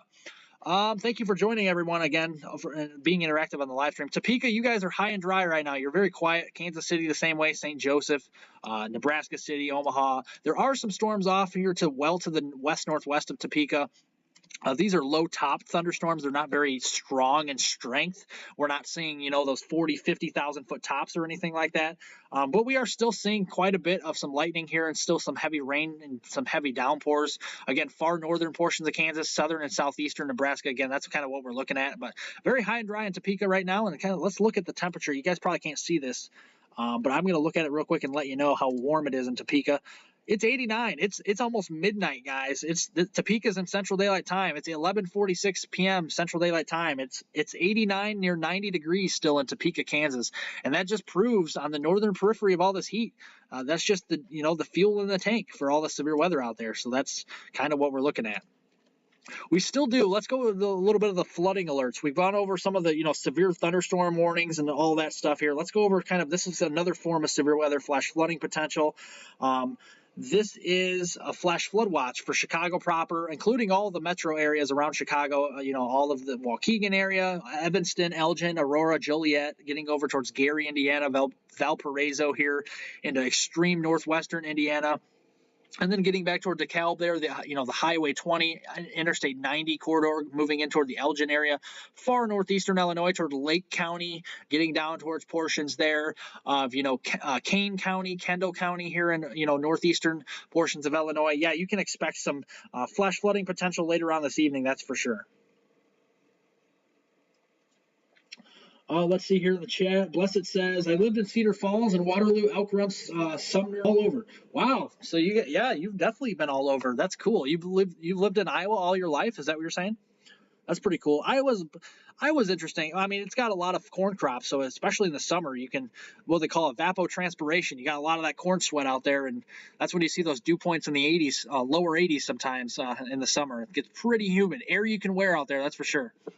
Again, guys, if you guys are just tuning in or have not yet subscribed to the YouTube channel, again, our goal is 500, guys. If you guys can just hit that subscribe button one time and the like button, guys, definitely would mean a lot to me. Again, YouTube does not let us do the community chat until we hit 500 subscribers. So if we can just, honestly, if we could hit that tonight, that'd be amazing. But that's still kind of a stretch. We're at 341 right now. If you guys can help, provide the help to getting that community chat here on the YouTube page, I promise you guys we're going to have some amazing content on there for you guys to look at every morning along with the videos. Again, we do have a a flash flood warning for downtown Milwaukee. I did want to make a note of that.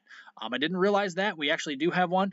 This is until 2:45 a.m. Central Daylight Time. We actually do have a flash flood warning for Milwaukee. The source is radar and automated gauges, so we're not seeing confirmation of that, but we're still seeing potential.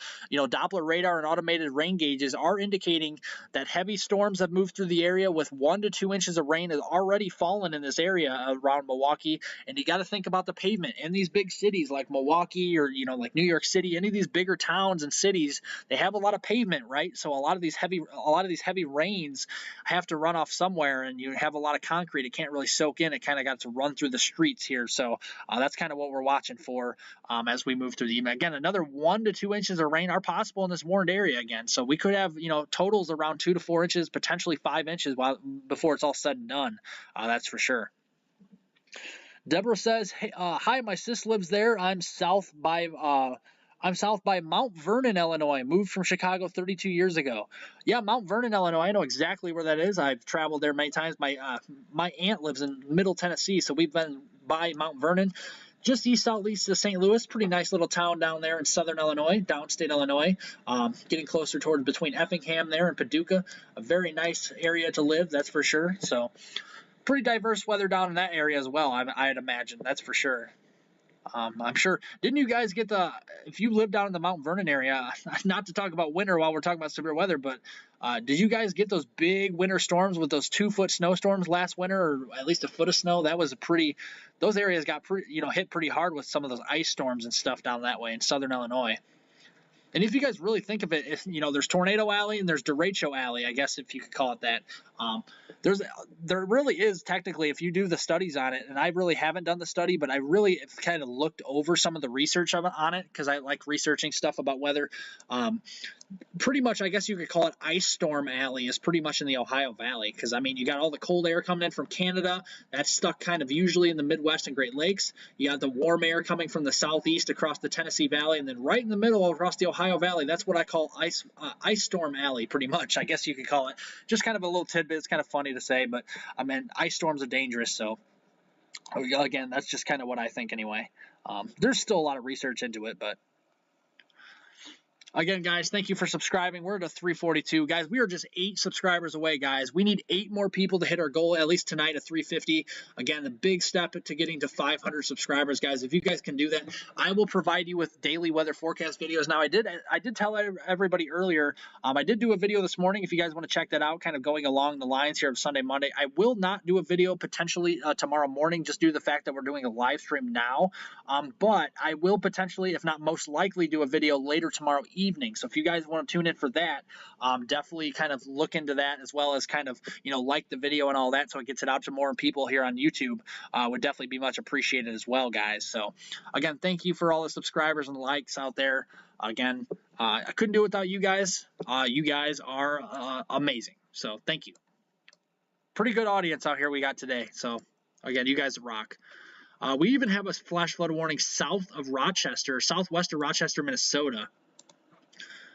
Wow, this is pretty significant, guys. Until 2:30 a.m. Central Daylight Time in Mower County. I think it's either Mower County or Mower County, in southeastern Minnesota here, southwest of Rochester. Between 3 and 5 inches of rainfall has already fallen in this area. Rainfall amounts additionally of 1 to 2 inches are possible. So they could end up with at least 4 to 7 inches of rain in that area. That is very significant, guys. And right now it says the source is actually surprisingly radar. So I wouldn't be surprised if there's legit flash flooding. Nobody's just reporting it across that area. I mean, that's a lot of heavy rainfall to really not have flash flooding. So even in areas that don't have concrete, I mean, that's pretty impressive. 3 to 5 inches of rain that's no joke, guys. You get 3 to 5 inches of rain in 1 hour. That is calling for flash flooding type of conditions for sure. Again, this pink shaded area, I know you guys are seeing a bunch of colors here. Rochester, Minnesota, you're under a flash flood watch, or a flood watch anyway. Chicago proper, getting over towards, I-39 and east of I-39 there in northern Illinois, and northeastern Illinois, and portions of extreme northwestern Indiana. That's that green area there. That's a flash flood watch. And then in the pink across northern Iowa, far southwestern Wisconsin. Again, I did mention this was Crawford County, which includes Prairie du Chien, Wisconsin, and then getting down towards, Wisconsin Whitewater, down towards the Dubuque area, and then Platteville. That is actually Grant County, Wisconsin, and then Dubuque County, where Dubuque is, they're also under a severe thunderstorm watch. Again, with multiple other counties in that. Again, Fort Dodge, Waterloo, Dubuque, Elkader, Mason City, Cedar Rapids. Let's see, even potentially Iowa City. Iowa City's just outside of it, but still, you got to watch this again. Mainly just some stratiform rains down in that area. Still a lot of lightning. Let's take all these warnings and watches and all that stuff off here. Look at all the lightning, guys. Look at that. Decorah, Iowa. You guys are just right in the apex of all that lightning right now. I mean, it is completely a lightning storm pretty much down there. Again, we had constant lightning where I lived here in northern Illinois last night, and it was almost like I was saying earlier. It was almost like somebody put like a lantern outside my window and was shaking it for like 30 minutes. That's just what it looked like, or like a strobe light. It was impressive. The lightning show. Usually we don't get lightning shows this far north that often, but it was pretty cool. Again, I apologize for not getting to all the chat here, guys. I'm going to get back to the chat. Let's see here. Blessed says, yep, thunderstorms. Yeah, definitely. Lots of lightning, lots of storms out there. Deborah says Kendall County is where she lives. Kendall County. Well, okay, that's interesting. That's pretty cool. Yeah, there's a lot of counties over there in Chicago. You got Lake County. You got Grundy County, Will County, Kendall County. There's a bunch of suburbs there in Chicago. Chicago proper, downtown Chicago, is actually considered Cook County. So that is what Chicago's county is, if you guys were wondering. Just a little tidbit, I guess, since we're talking about the Western Great Lakes. I have a lot of knowledge about severe weather, guys. I have a lot of knowledge about the weather in general. I'm studying meteorology, so if you guys didn't know that, I'm definitely kind of studying, doing online courses for meteorology, doing my own research as well, doing stuff like that. So pretty interesting. I do my own research, and that's kind of how I learned from scratch. I really did learn from scratch, technically, and then I started doing meteorology classes online. So that's kind of how I started out anyway. Again, I used to live, guys, if you guys didn't know, and if anybody's new out there, I used to live in Naples, Florida. I'll zoom out real quick and show you. Naples, Florida, beautiful side of Florida here, right on the Gulf side. You got Fort Myers down here, guys. You got, Naples to the south. Margot Island is very beautiful. If you guys have ever gone to Southwest Florida, I do consider vacationing down in this area. Sarasota, Tampa. I mean, everywhere in Florida is amazing, but I really love the Naples area. It's built up so much, guys. Very nice. Miami's decent here. Palm Beach, and even the Key West areas are still. It's just beautiful altogether in Florida. There's beautiful spots all over the United States, and that's what makes it interesting. I love the United States, guys. Just a lot of cool stuff around the United States. You got New York City with all the skyscrapers. I love that. I want to be there someday, to see all that stuff. I've been to Chicago. I've been to Wrigley Field before and the Soldier Field for the Bears games. What else have I done? I haven't really went out west. That's something I kind of want to do as well. So again, we're talking weather, but just kind of more information kind of about me. So definitely, if you guys want to share anything as well, feel free. Yeah, if you guys have not liked, if you guys are still in the live stream, if you guys have not pressed that like button, it's that thumbs up button down below. Definitely press that like button here as much as you can, as well as subscribe to the YouTube channel, guys. We're 6 subscribers away from 350, which is our goal for this live stream, guys. So if we can get at least 6 more subscribers to hit that 350 tonight, that would be amazing, guys. So if you have not yet.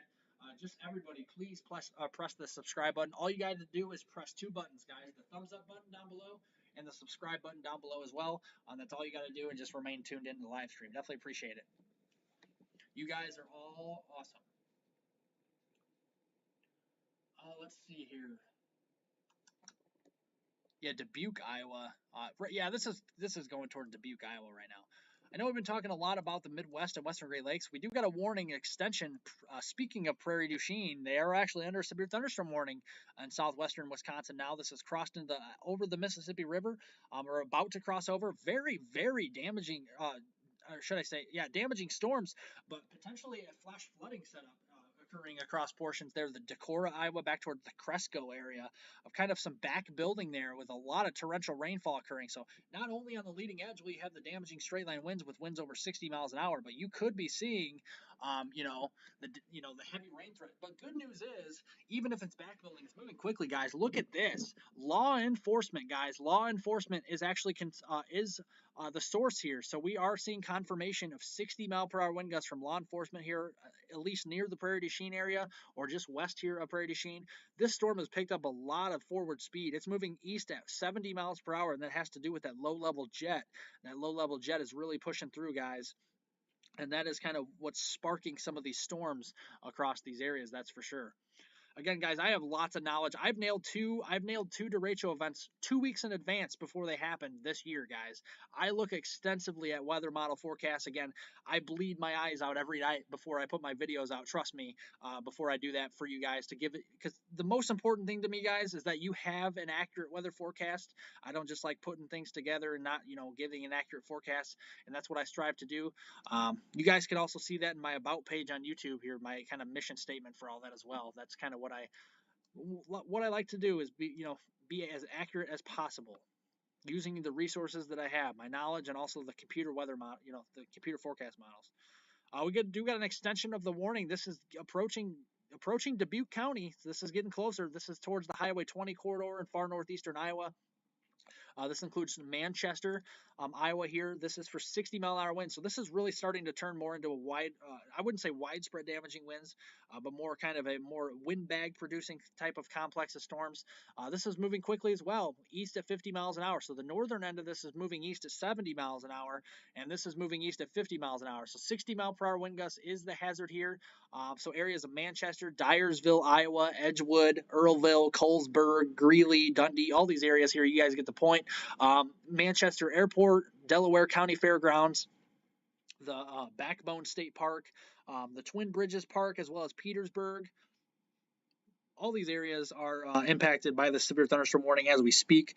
Again, this warning does go in effect here until 12:30 a.m. Central Daylight Time, so that's kind of what we're watching out for here through the next little while. Again, 12:30 a.m. Central Daylight Time, so the next half an hour, approaching the western side of there of Dubuque County there. Again, look at this windbag producer. This thing could be this could be the talk of the night, guys, up here to the north across southwest Wisconsin. If you live in Prairie du Chien and north of Dubuque, including portions of northern Grant County and the Crawford County, western Crawford County right now, and portions of southwest Wisconsin, as well as portions of here of, let's see what that is, extreme northeastern Iowa towards the Walk-On area and Decorah, Iowa. The leading edge of these storms are capable of producing damaging straight line winds that could be over 70 miles per hour potentially with this storm. Or up to 70 miles per hour rather. Law enforcement is actually confirming 60-mile-an-hour winds, so I wouldn't be surprised if this strengthens even further and kind of bows out a little more, kind of creates some more of a cold pool that we call it. For those of you that don't know what a cold pool is, it's when storms and more likely kind of MCSs or squall lines that kind of get really strong. A cold pool is that it kind of the cooler air gets transferred down from the updraft of the storm or the downdraft all the way down towards near the surface, and that's kind of sometimes what you see with microbursts and other stuff like that. And when that transfers down to the surface, the weather only knows how to do that with damaging winds and heavy rainfall. And sometimes this heavy rainfall can also kind of enhance the damaging wind potential as well. So you get a very strong torrential downpour. Yeah, that can enhance some of that downward momentum from that downdraft. So that's something important as well.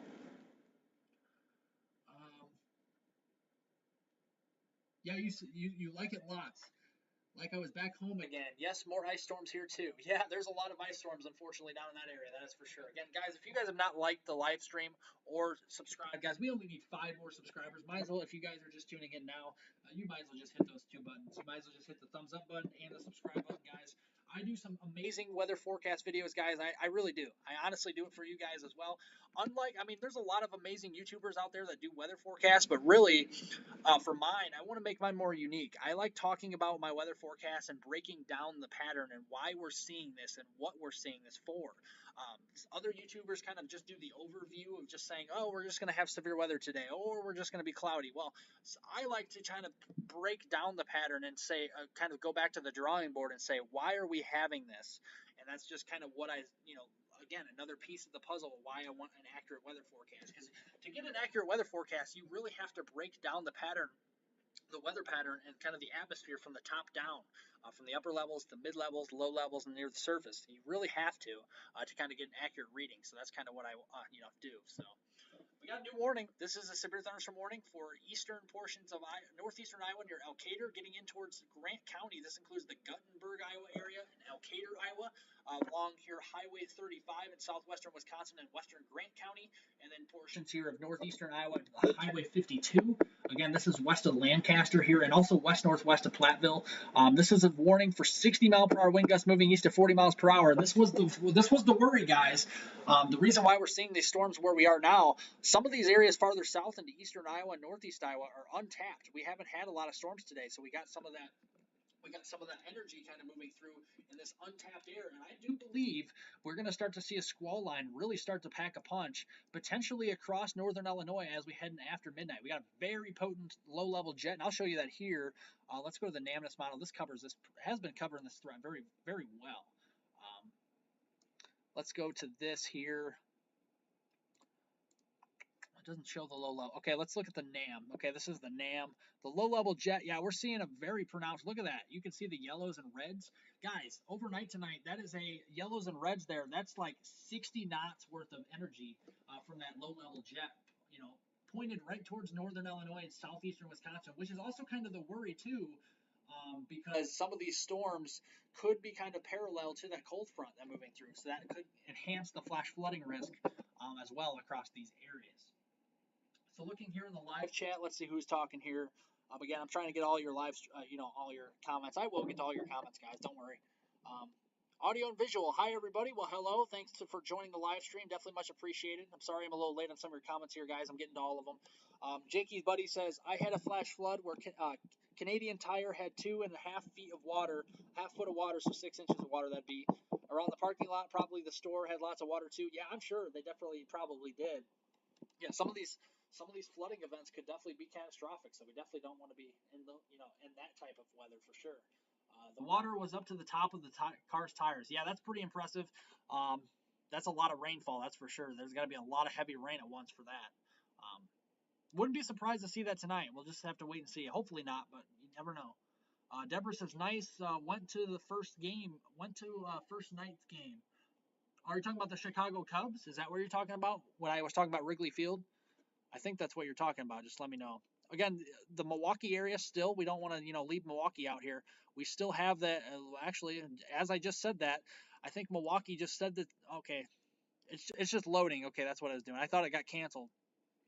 Yeah, we're still seeing a severe thunderstorm warning for the Milwaukee area right now. Downtown Milwaukee, again, 60-mile-per-hour wind gusts and penny-sized hail. So that pocket change hail we look for, moving southeast to 45 miles per hour. Again, a lot of these storms are going to be moving toward the old outflow boundaries and kind of, sparking up with those old outflow boundaries from the earlier storms.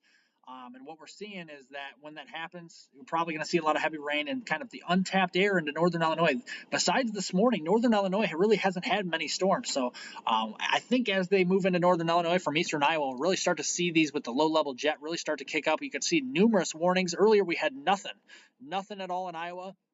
And anybody out in the live chat, if you guys want to let me know, I can look it up here if there is one. If there's a mesoscale discussion, definitely let me know from the Storm Prediction Center downstream of this here in portions of southern Wisconsin or northern Illinois. Is there any talk of a severe thunderstorm watch or anything like that? I imagine there would be, but again, thank you all for joining the live stream. You guys are amazing. Definitely press the like button down below if you do like this, enjoy this live stream, as well as subscribe below as well, guys. Again, everybody who joins, I definitely break down the weather pattern for you guys each time I do my weather videos. So definitely, if you kind of like more kind of in-depth weather forecast discussions and stuff like that, you found the right place, guys. Again, this is kind of weather in-depth central, pretty much is what I call it. I'm just kidding. No, but this is weather on the go. So thank you guys for joining again. I'm relatively new. I started here in late February, about February 28th, the last day of February, this past year, and really trying to build my channel up, guys. I have a lot of knowledge about weather and weather forecasting. I've taken meteorology classes online, and I've been researching all this stuff on my own, so it's just pretty cool to do, researching derecho. I have a very good knowledge about severe weathers, that's for sure. I've nailed 2 derecho events this year, a week to 2 weeks before they even happen, just by looking at the weather pattern and kind of what all has to come together. Again, that's why I like to do that. Again, if you don't break down the weather pattern, you don't get an accurate reading on stuff. So that's kind of why we do it. Let's see. Do they extend that warning farther east? I think they did.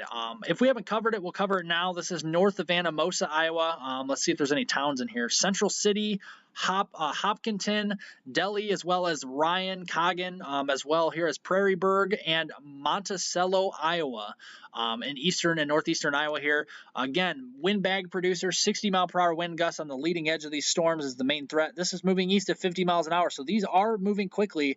So once they move into your area, they will, the damaging wind threat will be for a few minutes, and then you'll be seeing the, very heavy rainfall and the flooding type of rains here with the potential for some flash flooding and isolated instances through the rest of tonight. So that's kind of what we're seeing. Again, guys, the live chat is open to anyone and everyone. So definitely, if you guys have any comments, questions, concerns, definitely dot down your comments, questions, concerns. I'll get to everybody's here. My volume is muffled. Yeah, let me turn this. Let me know if this is better, guys. If I'm too loud or too quiet, let me know. Definitely do in the live chat here, guys, because I want you to relay the most information I can without being too quiet in there. So let me know, guys. I thought my audio was fine, but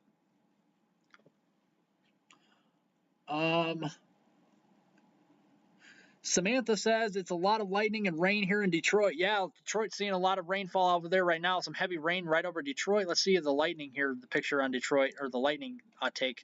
Yeah, there's some lightning, probably some cloud to ground lightning. I wouldn't be surprised in Detroit. A lot of lightning down towards north and east of Fort Wayne and extreme northeastern Indiana, extreme northwestern Ohio. I'm trying to get to everybody's questions here, guys. Bear with me. Let's see here. Where did I leave off? That's the problem. Okay, audio and visual, yeah. Rainfall.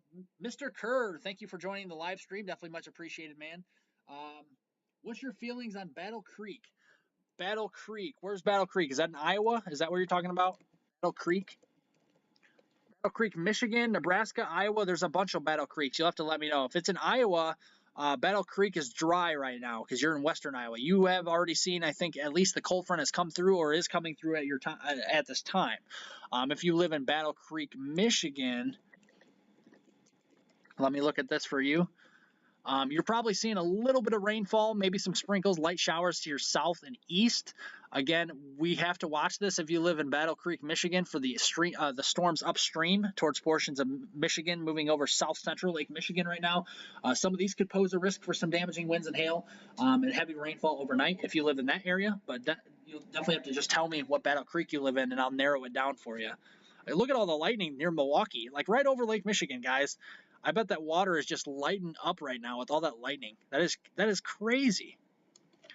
Again, just another testament to why there's so much energy in the atmosphere is that just there's so much lightning because there's so much energy. That's just crazy. Again, guys, thank you for joining the live stream. If you have not, liked it down below, definitely press the like button here. That's the thumbs up button down below, as well as press the subscribe button, guys. Definitely much appreciated. Again, YouTube does not let us get to a community chat unless we get to 500 subscribers. Again, I don't want to sound like a broken record. I've said this many times tonight, but once we get to 500 subscribers, YouTube lets us do a community chat. We could do other cool stuff. There's like polls we can do. We can have fun with polls, like saying, I could, for example, say, what's your guys' favorite season? And you guys could tell me what your favorite season. Just have fun with that and just kind of do more weather posts on there with weather-related content, just fun stuff like that. So that would be pretty fun, guys. If you guys could get me, closer to 500 subscribers, that would be amazing. I mean, everybody here in the live stream, if you enjoy the live stream, might as well just press the subscribe button, guys. Again, we're going to be here as late as we possibly can. I will go till 2 in the morning if I really have to across this area. If you guys want to stay up late with me here, I probably will be the latest person on YouTube being live this evening, overnight. I will stay up till 3 in the morning if I have to, if we still have severe thunderstorm warnings across this area, because I know we're really starting to see these storms perk up across southwestern Wisconsin and northeastern Iowa. So, again, guys, thank you for all the subscriptions out there. We're almost there. I think we're at, what are we at, 350? Yeah, we're at 350, guys. That was our goal tonight. Thank you guys very much for getting us to that goal. Again, don't stop there. If you guys want to, still subscribe, we got to get to that 500 mark. So definitely let's try and get to that. Again, everybody that's joining, I do daily weather forecast videos, but tomorrow I am actually going to Iowa myself.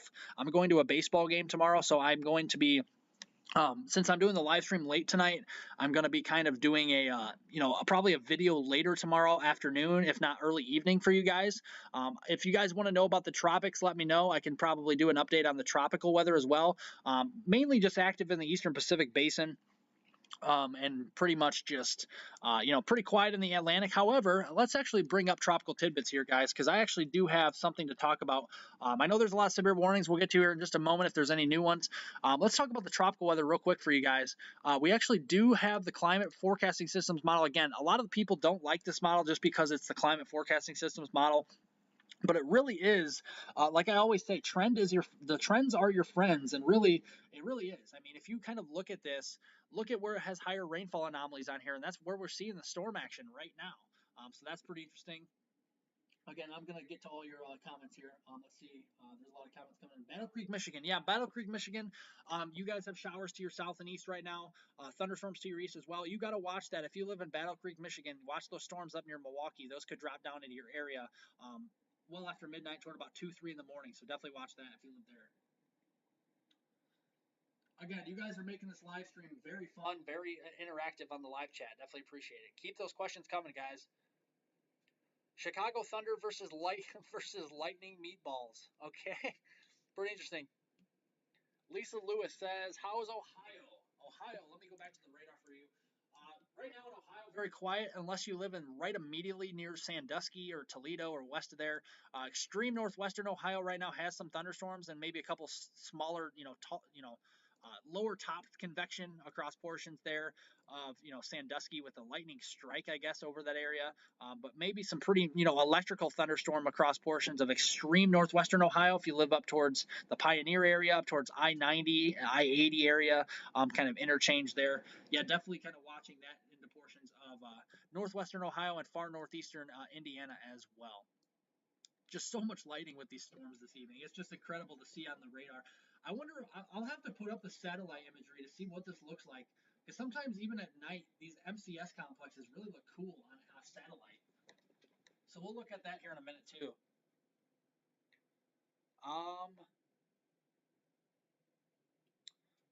There is a mesoscale discussion, Bear says, for severe thunderstorm watch. Okay, thank you very much. Thank you very much. Definitely appreciate it.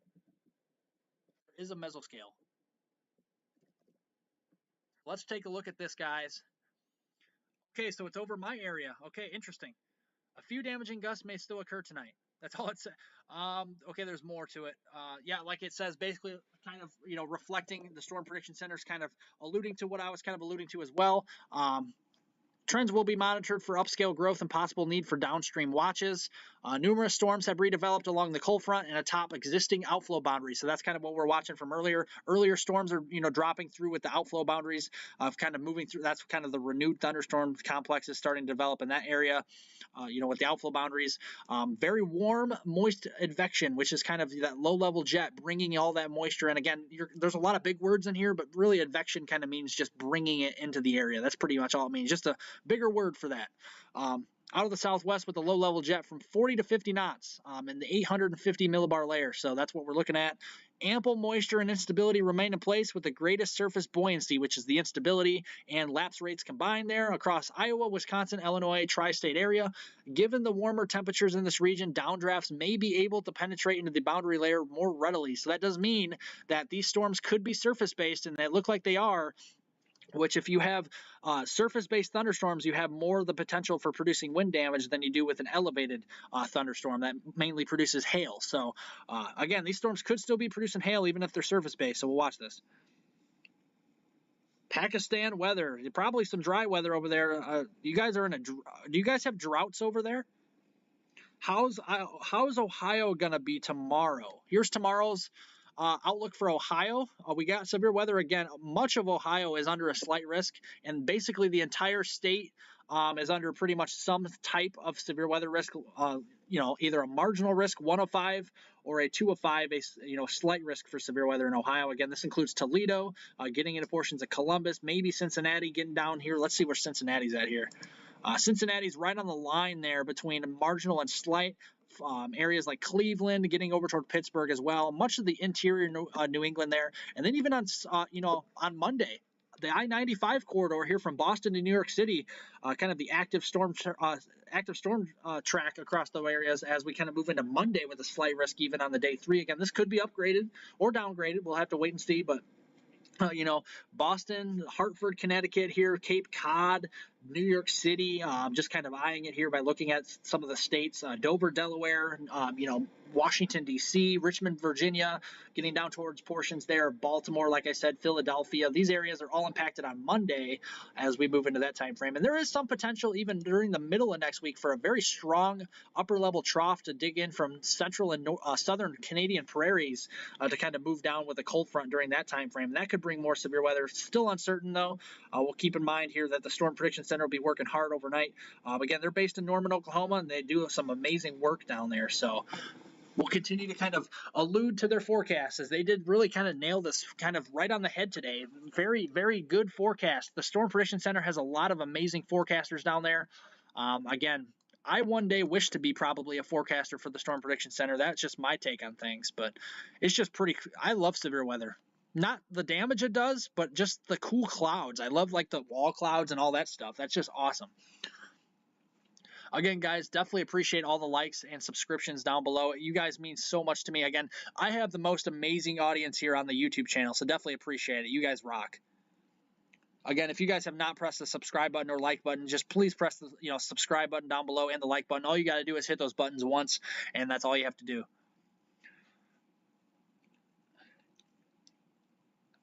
Hey man, my mic is super slow. Yeah, I'm gonna get a new mic. I apologize. I have an older mic that I use, and it's sometimes the audio goes in and out on it, so I apologize. I'll try and fix this right now for you guys so I can kind of. Okay, so hopefully you guys can hear me a lot better. And let me know if it's echoing too, because I can fix that as well on my end.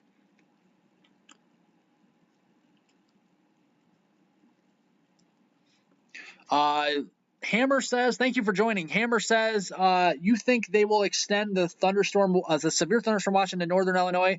I do. Yes, I do think so. It looks like this is a pretty strong MCS developing. We have a very strong low-level jet, and the mesoscale discussion does state that they are concerning putting a severe thunderstorm watch out for northern eastern Iowa here, northern and eastern Iowa, so northeast Iowa, southwest Wisconsin, and northern Illinois, including probably north of I-80. So, and if you live north of I-80, and probably more so north of I-88 in northern Illinois, you're probably in line for a severe thunderstorm watch here within the next hour. Again, there is still, showing this here on the mesoscale discussion, there's still 3,000 joules per kilogram instability up into, Joe Daviess County in Illinois there, Grant County, Wisconsin.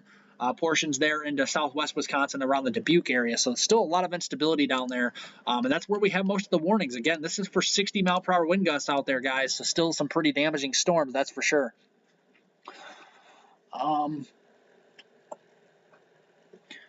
Jakey says, in Edwin, the temperature is 66 degrees Fahrenheit, going down to a low of 59 tonight. Chilly weather, kind of.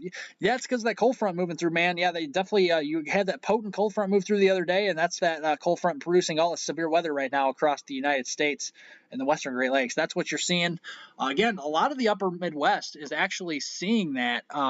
As we head into early next week, like Monday, Tuesday, you guys in portions of the Arrowhead of Minnesota, if you live up there, North Dakota, you guys might struggle to reach the mid-70s. I mean, that's how potent this cold front is. So it's going to be pretty nice, refreshing, cool down, a little taste of spring again for your area. And I guess maybe even at nighttime, a little taste of early fall as well, considering the nighttime lows in some of these areas. Again, probably dropping into the mid and low 50s, especially as you get up toward the International Falls there. Lisa, I'm on my tablet. Hey, speaking of, I'm glad you brought that up. Guys, I'm kind of curious. Let's kind of do something fun right now. What are you guys watching me on? Are you watching me on TV? Are you watching me on your tablet, your phone, your smartphone? What are you guys watching me on? I definitely want to see. Somebody said before, I think somebody said they were watching me on the PlayStation or like the Wii. I didn't know you could watch something on the Wii either. That's pretty interesting. Somebody said that I didn't even know the Wii even still was sold. I was kind of surprised by that, to be quite honest. PC, Tom says PC. Okay, so the computer, so that's pretty cool. Yeah, I'm using the computer. I have 4 different monitors at my house just because I have different things I look at. I look at, one model run on one monitor, another model on the other monitor. I'm doing research on another one. Yeah, I got a crazy setup here at my house, but it's all for weather data, so that's pretty cool. And it's easier when you have more monitors usually because you can like look at different things all at once, kind of do a multitask versus just looking at one monitor and then going to a new tab and saying, okay, I got to go back to this tab. And it's so much easier to have, 2 or 3 computers. 4 is getting up there. But like I said, I have 4 monitors. It's all for just looking at weather forecasts and just model forecasts for, severe weather like we are seeing tonight and all that stuff. It's just so much easier to look at when you're just not opening new tabs on just one computer. You're looking at multiple different things on different monitors. So it makes it so much easier. And again, some of you guys out there that might do stuff, some of the stuff like this, yeah, it's probably a lot easier too as well. Blessed says computer and cell. Jakey Buddy says you're on the tablet. My $98 on tablet. Okay. Don says PC as well. Hammer says tablet.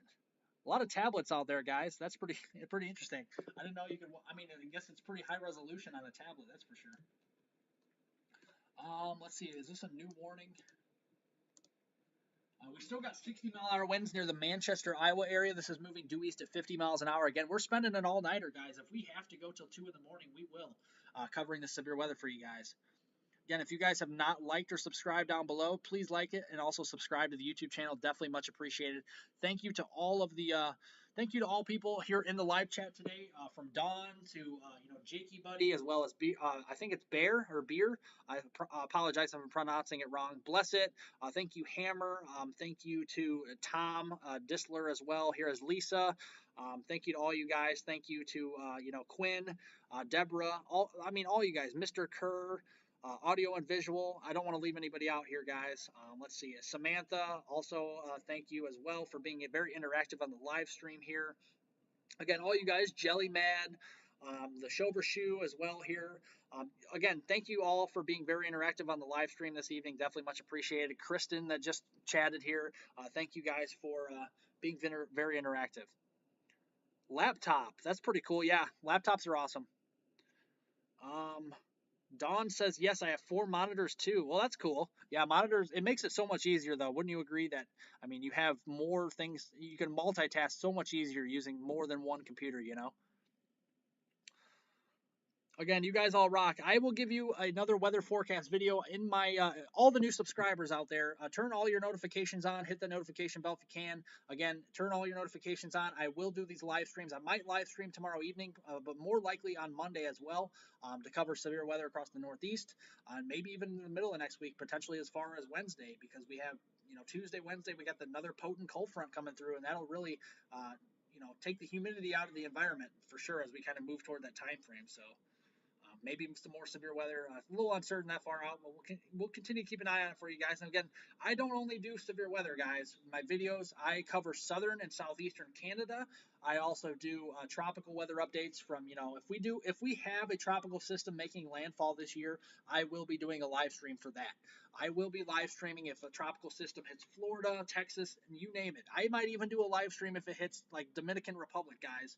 If it gets anywhere remotely close to the United States, I will be doing a live stream to keep everybody safe out there and out of harm's way. That's kind of what I strive to do. And again, that's what I like to keep everybody safe out there on my YouTube channel. So again, I got a lot of model forecasts to look at again after this live stream, so I very well might be up till the sun's up here tomorrow morning. That's for sure. After the live stream's done, just depending on how far we go here in the evening or in the overnight hours. We're past the evening now. If you live in Central Time. Let's see. I mean, thank you guys, all the people watching this evening. You rock. Zach Merriman. Zach says, how does this second cell coming through Beaver Dam look? Wondering if I can go to sleep or not. Beaver Dam. Where's Beaver Dam at? Is that in Wisconsin or? Let me look here. I'm not familiar with all these spots. Beaver Dam. I'm guessing you're not talking about Kentucky, or Indiana. If it's in Wisconsin, you've got a lot of rainfall coming your way, and you're probably maybe on the northern fringes of the severe weather potential later on, probably toward about the 3 o'clock in the morning time frame, 4 o'clock in the morning across your area there. That's probably what we're looking at. If you live northeast of Madison, if that's what you're talking about, you just have to kind of clarify and let me know. Jakey says, my tablet is easier to use than a tiny cell phone because the keyboard is so tiny to type and you always misspell words. Yeah, that's pretty true. You have like a big thumb like I have and you're trying to type stuff, that's probably an issue as well.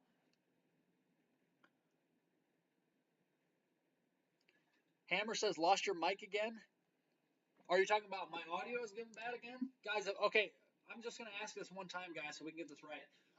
Is my audio going in and out, or is it fine for most people? If it's fine for most people, I'll keep it where it's at, but I want to adjust it so you guys can get the most information that you can while on the live stream. So if it is fine for you, just say yes. If it's not, say no, so I can figure this out real quick. While that is happening, we got a new severe thunderstorm warning. This does include Dubuque, Iowa. So if you live in Dubuque, Iowa, like I was stating, this is moving toward northern Illinois for 60 mile per hour wind gusts. Again, still that kind of hazard of 60 mile per hour winds. Okay, in and out. Let me fix it, guys. Again, this might take a couple times to fix it. I apologize. Okay, try this now. How about this? I just don't want to feel like I'm screaming in your guys' ear and bleeding your ears out or anything like that. Check in Malaysia, please. Malaysia, the country Malaysia? I'm not even sure. Honestly, I've heard of it, but I don't even know where it's at, to be quite honest with you. Southern Asia, somewhere, I think.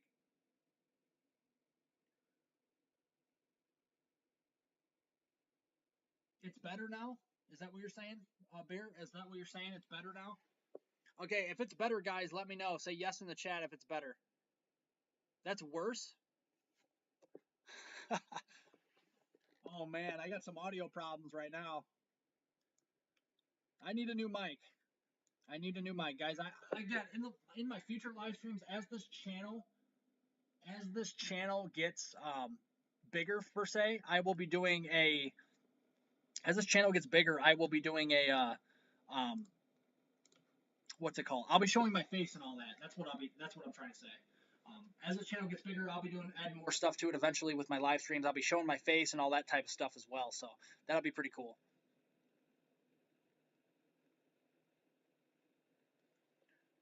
All right, guys, I'm gonna just keep talking. If you guys say yes down there, then it's fine. Just keep giving me some feedback because we gotta find the perfect the Goldilocks zone for the audio problems here.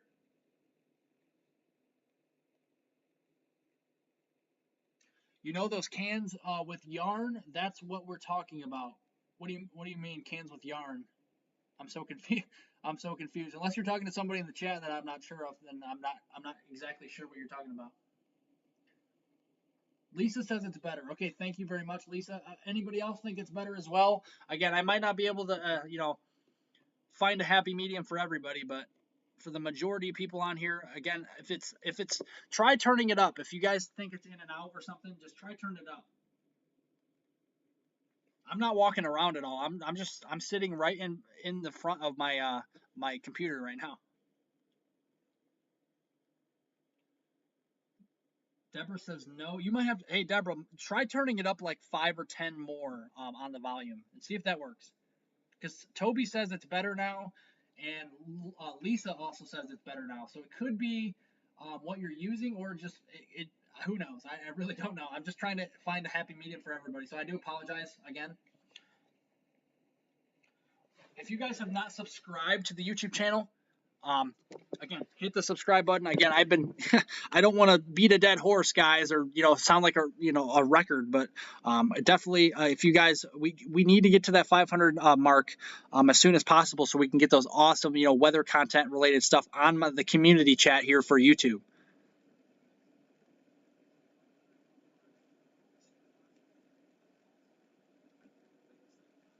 It's good now.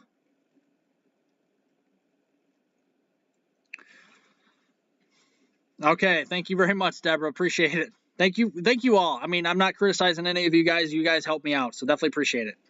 I'd never criticize anybody for telling me my mic's too loud. That's, if anything, that's what I want. I want people to give me feedback so I can fix these things. Now it's real loud.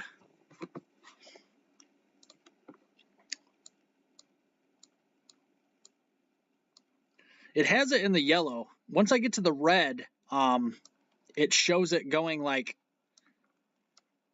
basically like bleeding your ears out. I don't want to do that. So again, toward Dubuque there, western Joe Daviess County and far northwestern Illinois, we're seeing 60-mile-an-hour wind gusts in that area. Again, the potential is still there. Again, for straight line winds along the leading edge of these storms. That's kind of what we're watching right now. Again, we're probably the latest person. I don't think there's anybody else on YouTube right now that's streaming live this severe weather. I'm the crazy one. I'm the crazy one that's still, live at 12:33 in the morning Central Daylight Time. So who knows? We might go till 2 or 3. If you guys want to stick with me, by all means. It's Saturday night. Definitely just stick with me. Keep subscribing to the channel. We might even hit 500 tonight. Who knows, guys? You definitely could help me out. That'd be appreciated.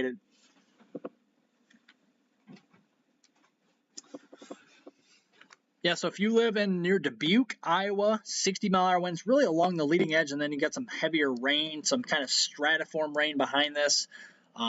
In really areas in northern Illinois that might get the severe weather really is kind of right along. It's appearing to be right along Highway 20 here. So from Freeport, Mount Carroll over towards the Rockford area, and then over I-90 toward Elgin and Waukegan, if this maintains its structure and strength as it pushes to the east. So that's kind of what we're watching for right now.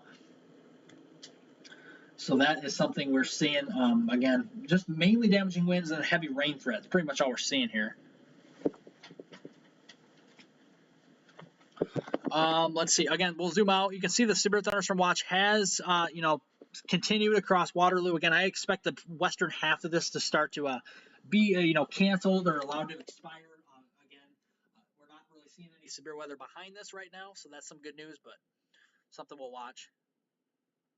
This watch does go in effect here in the pink shaded area for northeastern Iowa till 3 in the morning, so we still got a couple hours yet. But I fully think that once some of this rain moves out of the Waterloo area and back toward Fort Dodge, just east of Fort Dodge, Mason City, these will all be trimmed away from the severe thunderstorm watch here rather soon. Again, guys, I'm a very personable guy, so we're gonna have lots of like I said, I'm being truthful here, guys. Once we get community chat, once we hit 500 subscribers on the YouTube channel, and we get to the YouTube, again, if you guys don't know, you can even look it up. I'm being serious. That 500 subscribers is the mark that you have, the benchmark you have to get to before YouTube allows you to have that community chat. And once we have it, guys, I'll be able to tell you when we're going live more. Besides, so again, if you guys want to also follow me on Twitter, you can do so as well. I have a Twitter page. It's hweather420. So if you guys want to, I think it's down below. So if you guys want to click on that and follow, I also have more weather-related content on there, additional weather information. So definitely check that out as well. Definitely much appreciated, guys. Bear says, well, have a good night. I'm going to head out to get some sleep, have fun. I just got to wait and see if Ohio gets some good storms. Already has 2 tornadoes in my county this year so far. Wow. So I think Ohio, some of those areas got the derecho earlier in either June or July here. So that was pretty interesting, too. Fort Wayne had a 98-mile-per-hour wind gust. Portions of South Dakota got hit very hard with the derecho earlier this year as well. I think even this month it was with 107-mile-per-hour wind, if I recall, near the Huron, South Dakota area. Pretty good at remembering some of these wind gust measurements. Deborah says you're fine, no problem. As high as it goes, maybe the storms as long as the people close to you up north can. Okay, so yeah, that's kind of what it's looking like. Pretty much Highway 20 on northward. That's kind of what we're looking at here. Again, I don't mean to stall out what I'm doing here on the radar. I'm just kind of going over everybody's chat because I promised you guys I'll get through pretty much everybody's chat here. Toby says, "Keep grinding, bro." Yeah, man, I'm gonna be a zombie in the morning. But hey, if I can keep everybody safe out there, zombies don't matter, man. And this is for future too, future reference. I'll be going live late in the evening, probably after all the YouTubers have went to bed out there, and I'd probably be the only one live streaming. Crazy enough to, anyway. The only crazy enough person to live stream. I just saw Dan's chat in there. That's pretty fun. Will Cobb, Wisconsin blow away? Let me check out for you, man. I'll definitely let you know. Again, we love humor sometimes too. As long as you guys don't get carried away, we're cool with it. Wisconsin. Yeah, you're pretty much right in the middle there of, Cobb, Wisconsin. What is that? That's west of Dodgeville. Very familiar area. I've actually been up to Fenimore before, so I've been close to that area. So if you know where Fenimore is, I've been up to Fenimore a few times, so that's pretty interesting. Actually, was up there last month near the Fenimore area, so that's pretty cool. You got some severe weather coming your way, 60-mile-an-hour winds, and also some, just 60-mile-an-hour winds. Maybe some pea-sized hail or something like that. But, again, we'll see if it maintains its structure. Again, Dubuque, Iowa, all the way up towards Prairie du Chien and south of La Crosse. That's kind of what we're seeing really right along the Mississippi River right now for severe weather that could have, winds in excess of 60 miles per hour, perhaps on some local instances up to 65 miles per hour along the leading edge of this line.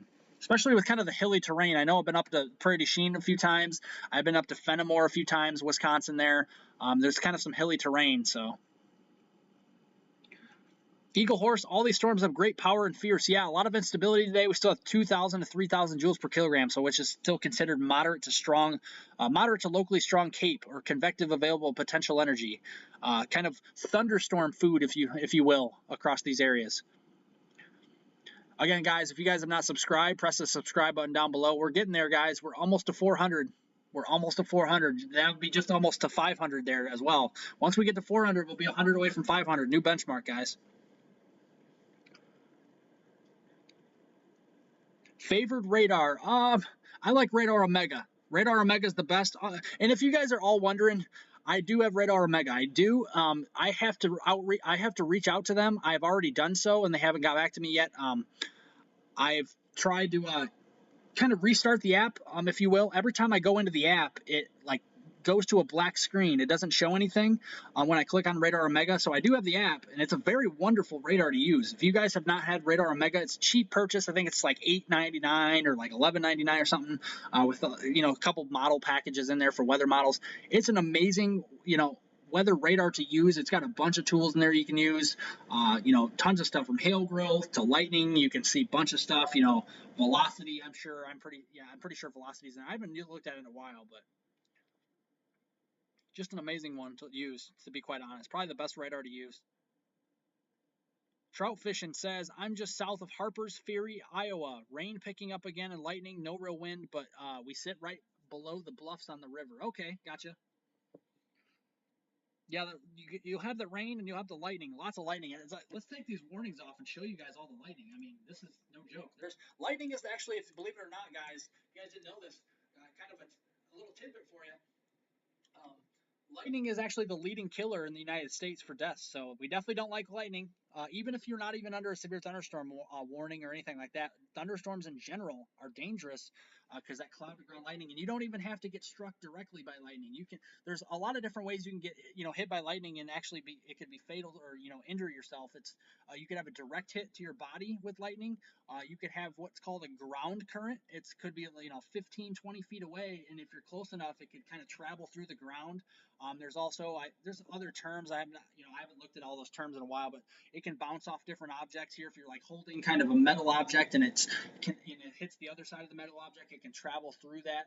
So yeah, there's a lot of different ways, but we don't need any of that. I think there's already unfortunately been a couple of lightning related deaths. I think one in California and maybe one or two in Florida. There's been a couple this year that I know of.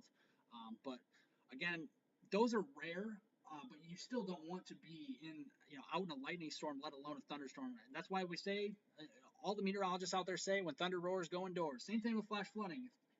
Turn around, don't drown. You definitely don't need to be doing that, especially at nighttime when you can't see the waters on the road. The water on the road. So.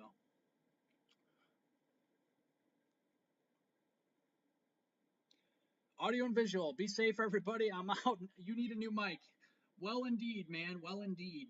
Definitely, definitely noted. I think I might get a new mic, maybe for my birthday, and it's still got a while yet. My birthday's November, so that's got a little ways yet. Maybe my birthday present to myself. Maybe before then even, so we'll see. I want to get a nice mic, kind of, when I spend my money, I want to spend it on something that's, quality, not, something that'll break in a week's time. I like spending it on quality so it lasts forever, essentially. So we're back to the no hearing stuff again, huh? Again, guys, bear with me here. I promise you I'm not talking from the other room. I'm right here in front of the computer. We're just having some audio issues. And that also guys, it actually might be the issue could be because, like I said earlier, if you guys have not heard me earlier, and if you guys are just joining, we actually did have some stronger thunderstorms move through northern Illinois last night, and they actually did redo the cable, and there's a lot of the lightning did pretty much fry my PC pretty close, so I had to restart it. So that could be the issue tonight. We'll see if it works tomorrow a little better. I'll work with what I got right now. When can I get super chats? Very soon, I promise you guys. I'll have a Discord for you guys as well. I'm setting up a Discord now. It should be ready by early to middle of next week, so we can kind of do Discord talk on there as well if you guys want to join that. I'll kind of give you the link to that as well once I get it all set up as well. So as well as super chats, I'll be doing that too. Again, I'm kind of relatively new to the live streaming part of it, but yeah, I'm going to be doing a lot more live streaming. Again, not just for severe weather. I'll be doing this in the wintertime too for snowstorms and ice storms and the whole 9 yards. I cover weather from coast to coast, southern and southeastern Canada as well. I'm kind of broadening my horizons. There have been 5 lightning deaths alone in July. Crazy. This year, wow, really? Where were they at? California? I know they're down south. I'm pretty sure most, if not all of them, were down south. Lisa says that sucks. Yeah, that's probably the issue with the mic right now, to be quite honest with you. Like fried. I was doing a live stream last night, but it happened at 4 in the morning, and I had my laptop or my computer up, and all of a sudden we had a big boom of thunder, and just the whole house shook. If you ever heard that, where like thunder's really lightning strikes very close to your area, and then the air collapses. That's kind of how the thunder happens. Yeah, it like shook the entire house, and that's pretty much was the end game for my laptop there for a little while before I restarted it. The mic is in front of me. Again, I'm trying to explain this, guys, to you. The mic is in front of me. I think because the mic is hooked into my PC, my laptop here, and all that stuff. I think the problem is that, like I said, we had those storms move through last night. Give it another couple days when I do the live stream. It should be a lot better. I promise you guys. Lisa says, wow. Yeah, so Diane, that's probably the issue, is just because we had strong thunderstorms last night. Again, I'm not making this up. We actually did. You can go back on the radar if you guys can and look at that. We had 60-mile-an-hour wind gusts and a couple of severe thunderstorm warnings, and I live in northern Illinois, and yeah, we got a lot of storms.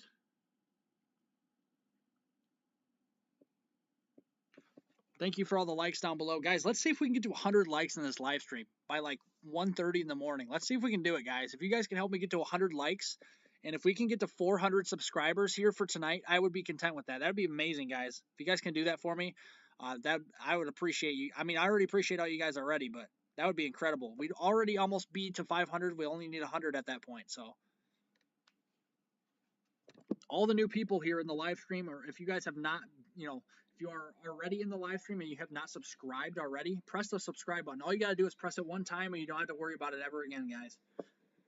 Just press the subscribe button one time and you don't have to worry about it ever again. I promise you.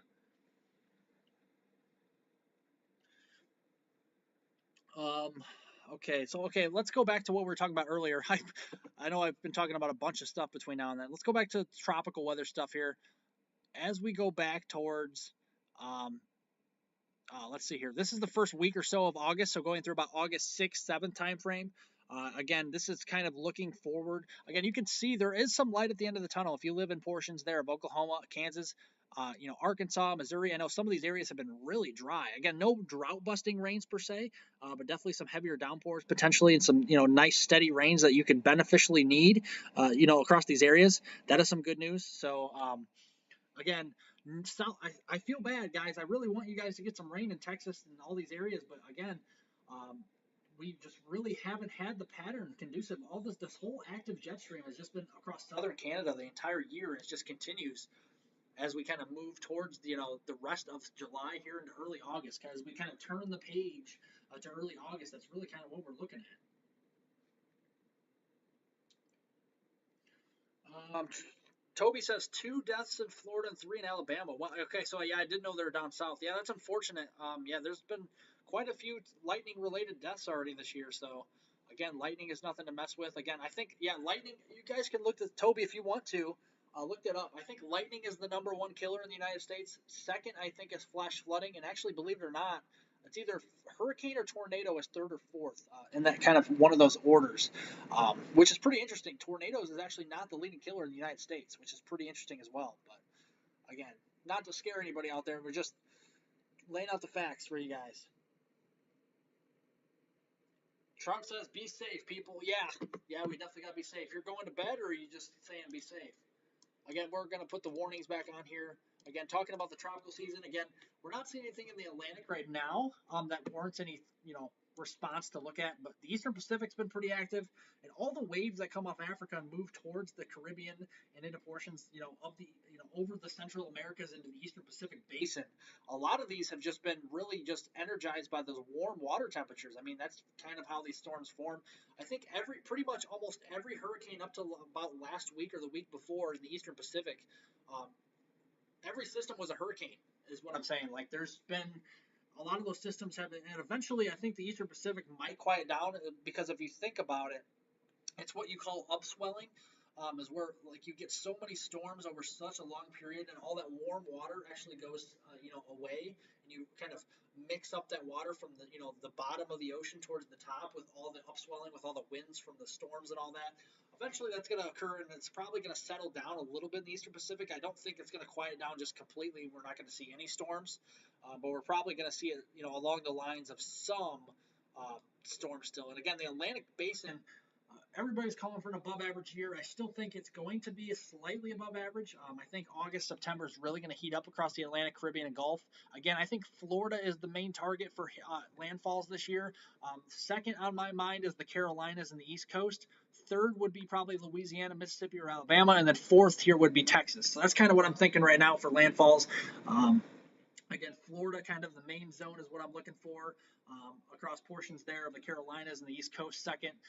Louisiana along kind of the northeastern Gulf Coast third, and then kind of Texas fourth. That's kind of what I'm thinking. Again, I'm probably losing some viewers because we're getting really late. A lot of YouTubers don't don't stay up this late, but I'm definitely keeping you guys awake with some of my weather enthusiasm, if you will. I'm a weather enthusiast. Yeah, if you guys have not subscribed to the YouTube channel before you do go to bed, guys, definitely subscribe to the channel so you can get notified, as well as turn on your notifications.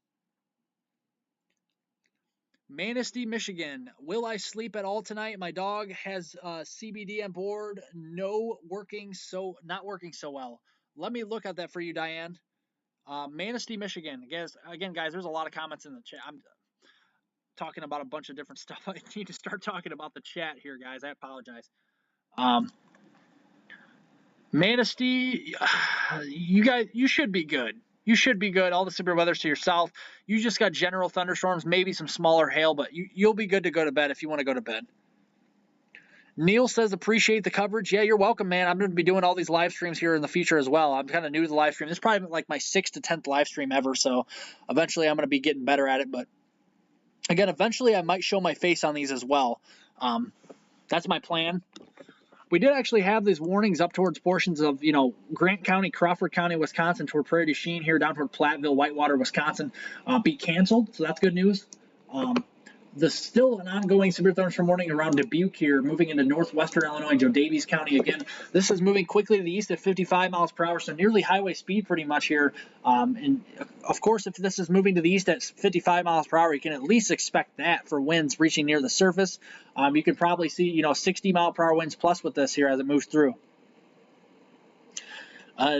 Dan says, thank you for sticking it out for us tonight. Heading to bed soon. Good night. Subscribe. Thank you very much for subscribing. Thank you for joining us here, Dan. And again, we welcome you back to any live streams in the future, and also watch my videos here as well. Like I said to everybody, I will probably not have a video in the morning. I will do a video tomorrow, late afternoon, more so into the evening. So do stay tuned for that later tomorrow. So that's my plan anyway. That's kind of what we're looking at. Now, I probably might even go live later tomorrow evening again, like we are seeing now, if we have a lot of warnings. So do plan on that. Again, turn on all your notifications, and thank you, Dan, for joining and subscribing.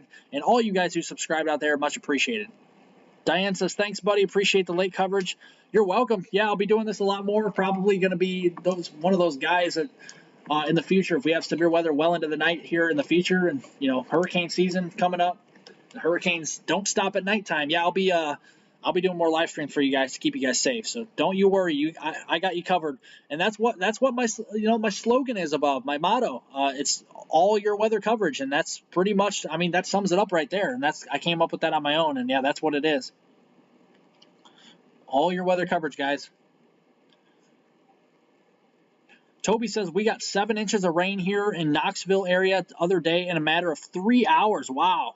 It was crazy. The lightning show was legendary. Yeah, I bet. That's pretty incredible. I know actually that happened because I was looking at that storm. That was parked over the Knoxville area, or really near Knoxville, for hours and hours the other night. And there's a lot of mountainous areas down there. You got the Smoky Mountains and kind of the spine of the Appalachians, rather close to Knoxville there. So a lot of hilly terrain. I've been actually down to Crossville before, and toward the Knoxville area, Pigeon Forge, all those areas, very beautiful. Down in eastern Tennessee. The Knoxville area, very beautiful, that's for sure.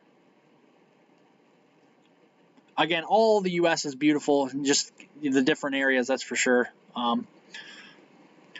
Kendall says, can Michigan be under severe thunderstorm watch tonight? Maybe, but I think the severe weather threat will start to wind down. I think it's starting to wind down now, but I think mostly after about 2 a.m. in the next hour, it'll really start to wind down even more. 2 a.m. Central Time. That's kind of what we're looking at, and it's really starting to wind down as we speak now. So we might be, wrapping this live stream up here rather soon. Again, thank you guys for thank you guys for sticking with me. Again, we might be live for a little longer, maybe closer to 1:30, just depending on what happens with these warnings. We'll kind of see what these warnings do. We kind of could have some resurgence here, so we'll see. Grand Rapids area, we got severe thunderstorm warning here, right along and north of Interstate 96. Severe thunderstorm warning here, 60-mile-an-hour winds moving southeast at 40 miles an hour. This is located near the Ravenna area, or 17 miles northeast of Grand Haven, Michigan. Again, this is western lower Michigan we're looking at, guys. Grand Rapids, Lowell, as well as Kentwood, Walker, East Grand Rapids, Rockford, Coopersville, Sparta, Ravenna, Ada. You guys get the idea out there. Kent City, Conklin, Wright, Belmont, all these areas, Cascade, were impacted here by the severe thunderstorm warning. This goes in effect here until 2:30 a.m. Eastern Daylight Time, so the next 35 minutes for your area around the Grand Rapids area as we move through time here. So we'll definitely watch this for you guys through the next little bit here.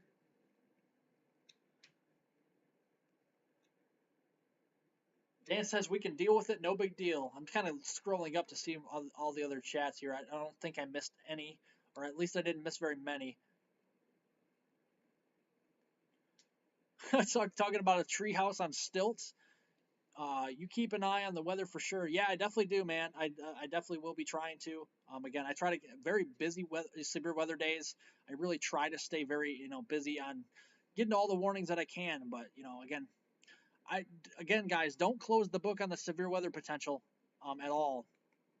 Don't close the book on the severe weather potential. I really do think they'll continue tonight for a little while longer, and I also think a resurgence in the fall. We're still in a La Nina all the way through. The climate prediction center.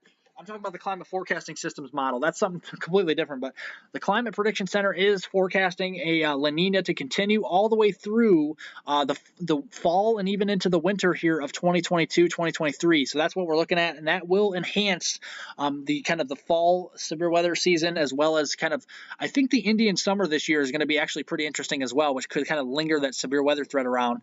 Again, guys, if you guys have not subscribed, press subscribe button down below, guys. We only need 28 more subscribers, 28 more to get to 400 tonight.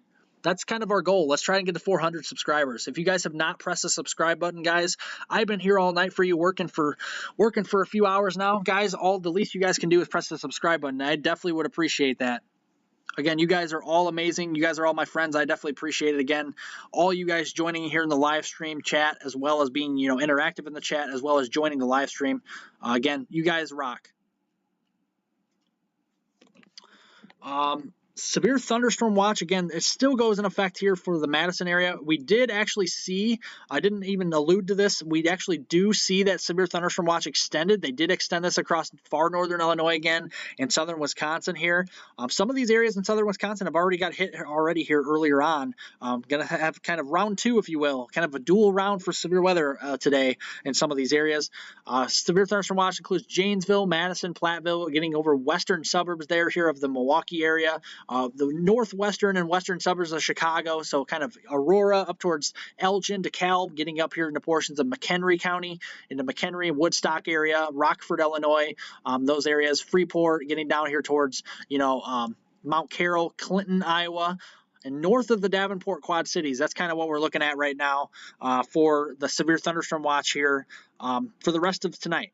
This goes in effect here for this area that I just mentioned until 7 a.m. Central Daylight Time.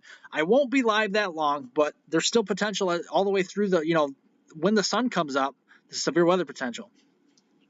We got a new severe thunderstorm warning here, guys. We have a warning just northeast of Platteville here, west of Madison again. This is for 60-mile-per-hour winds, moving due east at 45 miles per hour, so still a pretty decent forward speed to these severe thunderstorms here this evening. Again, these are kind of going to sweep through from west to east across this area. So a damaging downburst, straight line winds here from the leading edge of these storms, moving east to 45 miles an hour. A line extending from near Richland Center to 8 miles southeast of Muskota to 10 miles northwest of Mineral Point, Wisconsin. Areas of Dodgeville, Prairie du Sac, Sauk City, Mineral Point, Spring Green, as well as Highland, Barneveld, as well here as the Arena area, Plain, Bluffview, North Freedom, Ridgeway, Avoca, Linden, Waldwick, Cobb, Rock Springs, Clyde, Loganville, and Rui. All these areas here are going to be impacted by this as we move here through the next little while. Again, this severe thunderstorm warning goes in effect till 1:45 a.m. Central Daylight Time for these areas. So definitely heed the warnings out here if you live just closer towards the Madison, Wisconsin area, towards Prairie du Sac, Dodgeville, all these areas as we move through the next several minutes. Again, this goes in effect for the next 45 minutes. At 46 minutes here until 1:45 a.m. Central Daylight Time west of Madison. So very well, you guys here in Madison, Wisconsin could have some storms moving through again with severe criteria type of winds, 60-mile-per-hour wind gust potential rather shortly. Kendall says a news of your thunderstorm watch was just issued. Oh, a new severe yeah, it was just issued. Yep, that's severe thunderstorm watch. Again, that goes in effect until 7 a.m. Central Daylight Time. Again, thank you for relaying that information here to the live chat. Definitely much appreciated, guys. If you guys see something that I don't see, definitely always appreciate you guys giving me feedback on that here on the chat. So definitely appreciate it. Again, guys, we only need 27 more subscribers to hit 400. That's our goal here, this live stream, guys. If you are new or have not subscribed, just press it. All you got to do is press the subscribe button one time. We're really trying to make a big push toward that 500 subscriber mark. But if we can get to 400, 27 more, guys, we only need 27 more people to hit that 400 mark this evening. If we can get a good push to 400, we'll be in a good spot, guys. Appreciate it. Again, I don't try to sound like a broken record, but I really, once we get to 500 subscribers, we really need, we really need that community chat for YouTube. Again, they don't allow you to chat with your subscribers or anything like that on YouTube until you hit 500 subscribers. That's kind of the criteria they use for that. So, and respectively, that's what it is. But again, guys, I'm not just limited to weather either. I know we've been talking weather. I'm actually starting up a sports YouTube channel as well. Very interesting, guys. If you guys want to know about this, don't worry for you guys. We'll be keeping an eye on the severe weather out there. Don't you worry. But talking about sports briefly, yeah, if you guys are interested in the NFL or college football season, if you guys are big football fans out there, I'll even start to kind of expand it into baseball and basketball as that season comes around for NBA and college basketball, like March Madness and all that stuff. But eventually, I'm going to be doing kind of a sports page here with I'm working on it now as well in my off time, and I'm kind of, getting more, worked up for, doing predictions. I'm going to be doing NFL football predictions for your sports team. I'll be starting doing individual, kind of talking about the individual, teams pretty soon here. What I think their projected record would be, kind of looking at their roster, looking at kind of the schedule and all that stuff. So if you guys want to subscribe to that channel, I'll definitely have that available here later this month into early August for you guys as well. So if you guys are interested in the NFL season, very well, yeah. Toby says, I'm down for college football, and Neil says, heck yeah, sports be cool. Yeah, that'd be cool, man. Yeah, definitely. You'll have to subscribe to that as well. I think I already have the channel already on my YouTube channel right now. On my Weather on the Go YouTube channel, my Twitter handle is there on the the far right side of the screen there. It's kind of a little icon.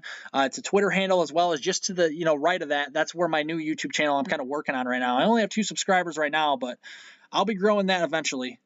So if you guys are interested in the NFL, again, your favorite teams out there, I'll be doing that as well. Doing some, again, if you guys are curious as well, I actually calculated the last 3 years, and I have it right here, of how I did kind of predicting NFL games for kind of the predictions from week 1 through, they added the new week with week 17 now, and the bye weeks and all that, of my kind of success rate, if you will, percentage for predicting games correctly. Going back to 2019, I had a 72.4% success rate of predicting games right. 2020 was 76.5%. 2021 was 80.3, and then here in 2022, 2021 was 82.6. That's what I'm saying. I got a year off on there. I started in 2018. But anyway, that's kind of what I was doing. I kind of calculating that along the way. Toby says college football is the king of the South, and there's a lack of YouTube content for it, to be honest. Man, yeah, if I could be the help to your college football needs on YouTube, very well, I'll be doing it for you, man. Again, I'll be starting up that YouTube page, very soon. There's a lot of college football teams. Again, I'll do all the major teams, probably like, the Big Ten schools, the Pac-12, all that stuff, but I probably won't be doing for example, St. Louis University football, like nothing like that, for example, like for that. Again, I'll be doing more of like Oklahoma, Kansas, more of like what's the traditional football teams? Clemson, Georgia, all the other bigger schools that we look for. Again, I'll do some smaller schools, but I'm not. There's so many colleges out there. I'm not going to be covering the D2 and D3s. It's mainly going to be D1 colleges. So that's just a little note. Again, back to the weather now, though. So just be on the lookout for that as we get a little closer. That would be cool. Yeah, we still got the warnings around Dubuque, Iowa here. If we zoom in, we still got a little bit of a kind of a line segment, kind of fading away to the southern fringe again. But actually, as I say, fading away, this area actually has 70-mile-per-hour wind gusts as the potential, guys. So this is higher end severe weather criteria here. This is some dangerous storms. Wind gusts around 70 miles an hour. And again, as I alluded to earlier, this is untapped air. Some of these storms have not moved down in this area all day. So there's still a lot of energy to be tapped into here. Emergency management and surface observations are showing a 67-mile-per-hour wind gust was reported at the Dubuque Regional Airport at 12:53 a.m. Central Daylight Time. So just about 8 minutes ago, that's what we were seeing. Or rather, sorry about that, 12 minutes ago. 12 minutes ago, that's what we saw there at Dubuque Regional Airport. A 67-mile-per-hour wind gust here by emergency management as well as surface observations. So that is in far northeastern. That's about as far northeast here in Iowa as you can go, is Dubuque, Iowa, before you get into Illinois or Wisconsin. Neil says, nice. Looking forward to it. Yeah, man, it's going to be pretty fun. It's going to be a lot of work, though. I'm going to be doing YouTube content for weather and also YouTube content for sports, but it'll work. I'll be doing both for you guys. I'll keep it all covered. It'll get pretty busy during the NFL season, especially playoff time.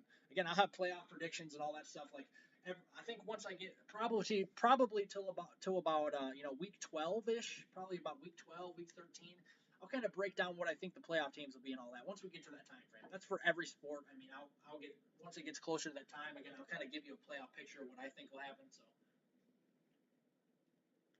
Again, guys, if you guys have not subscribed to the YouTube channel, guys, all you got to do is press the subscribe button one time and just hit that like button, guys. Let's get to 100 likes.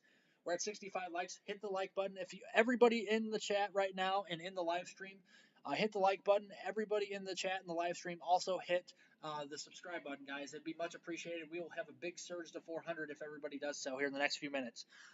Again, definitely much appreciated. Thank you guys for joining here this evening. And again, I couldn't do without you. And the live stream chat is still open here. Again, I think I'll be wrapping this up probably closer to 1:30 maybe, or maybe 2 o'clock at the latest. Again, I did say that earlier, but we'll see. We still got that 70-mile-per-hour wind gust threat, so as long as that's around, we'll be keeping an eye on this because that's still that's a pretty intense, damaging winds there. So winds up to 70 miles an hour and even sometimes 60 miles an hour, just depending on the tree can uproot stuff. So it's kind of what we're watching. All the more reason to subscribe, guys. I'm doing this for you. I'm staying up all night for you guys. Again, if you guys are just joining and haven't subscribed, subscribe. Also turn on all your notifications. Like it down below. And all the people who have subscribed, thank you very much for the YouTube subscriptions and all the likes down there as well. I will probably not. I'm just going to say right now, I will not have a video in the morning like I usually do. For the sake of it, guys, if you guys just subscribed, and how it works is I do a video every morning around early to mid morning, so from about 8 a.m. to about 10 a.m. somewhere in the time frame, depending on when I get it done, because there's a lot of weather content in it. Sometimes I usually try to average it around 20-minute videos.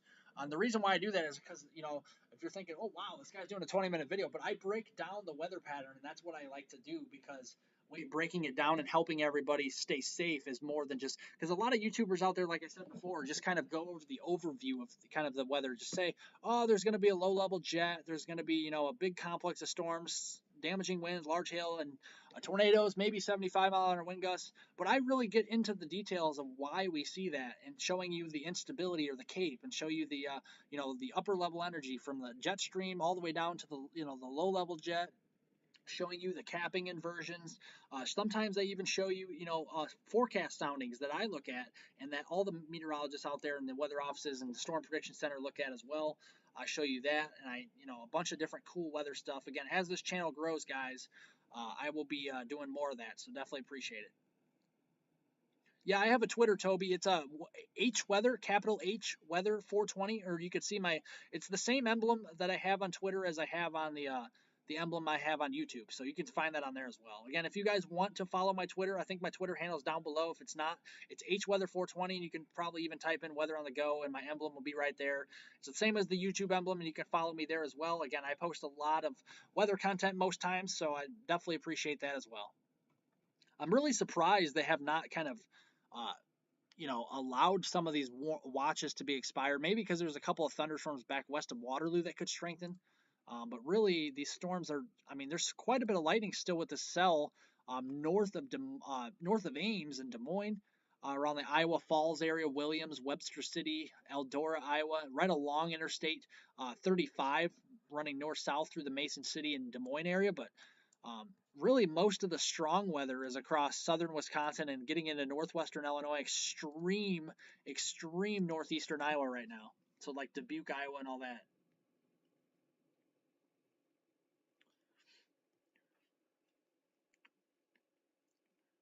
Yeah, this is the longest live stream, or at least not the longest, but the latest live stream I've ever done. So that's pretty cool. Yeah, you're welcome, Toby. I'm glad you found it. Definitely, like I said, I probably put some stuff on there earlier. Again, I like talking about the weather setups on the Twitter as well. So again, you can follow that. Again, once I get to 500 subscribers, and that's why you guys should subscribe, because you guys won't have to look at Twitter. Again, even when I get to 500 subscribers and I have the community chat on here, I will still have the Twitter, and I'll be posting stuff there as well. But on Twitter, you can find when I do feature live streams and all that. So if you want to follow the Twitter page, it is hweather420, or you can just type in weather on the go, or even my Twitter handle might be below. You can click on as well and follow me there, and like all my posts and all that stuff if you want. So again, that's there for you. And I have a video that I posted this morning as well. If you want to watch that, like that up as well. Definitely much appreciated, guys.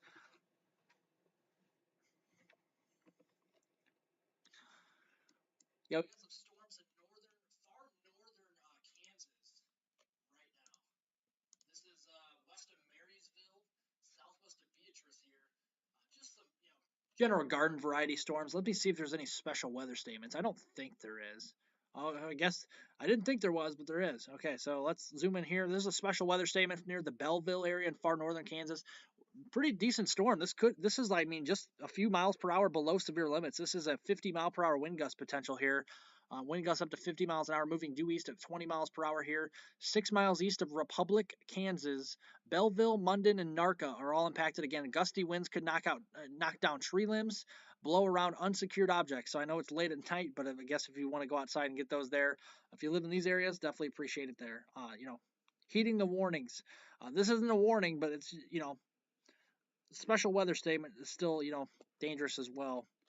50-mile-an-hour winds can still knock down some smaller tree limbs. Even with that severe thunderstorm warnings right along. Okay, so that cell I was looking at north of Ames, yeah, that actually in north of Des Moines near I-35 here in central Iowa, that does have a special weather statement on it.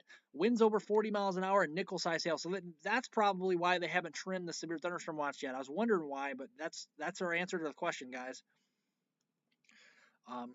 Because we still have some lingering stronger thunderstorms back this way. That's the reason why. So let's see if we have a new HRRR model, and let's kind of go over this here over the Midwest right now.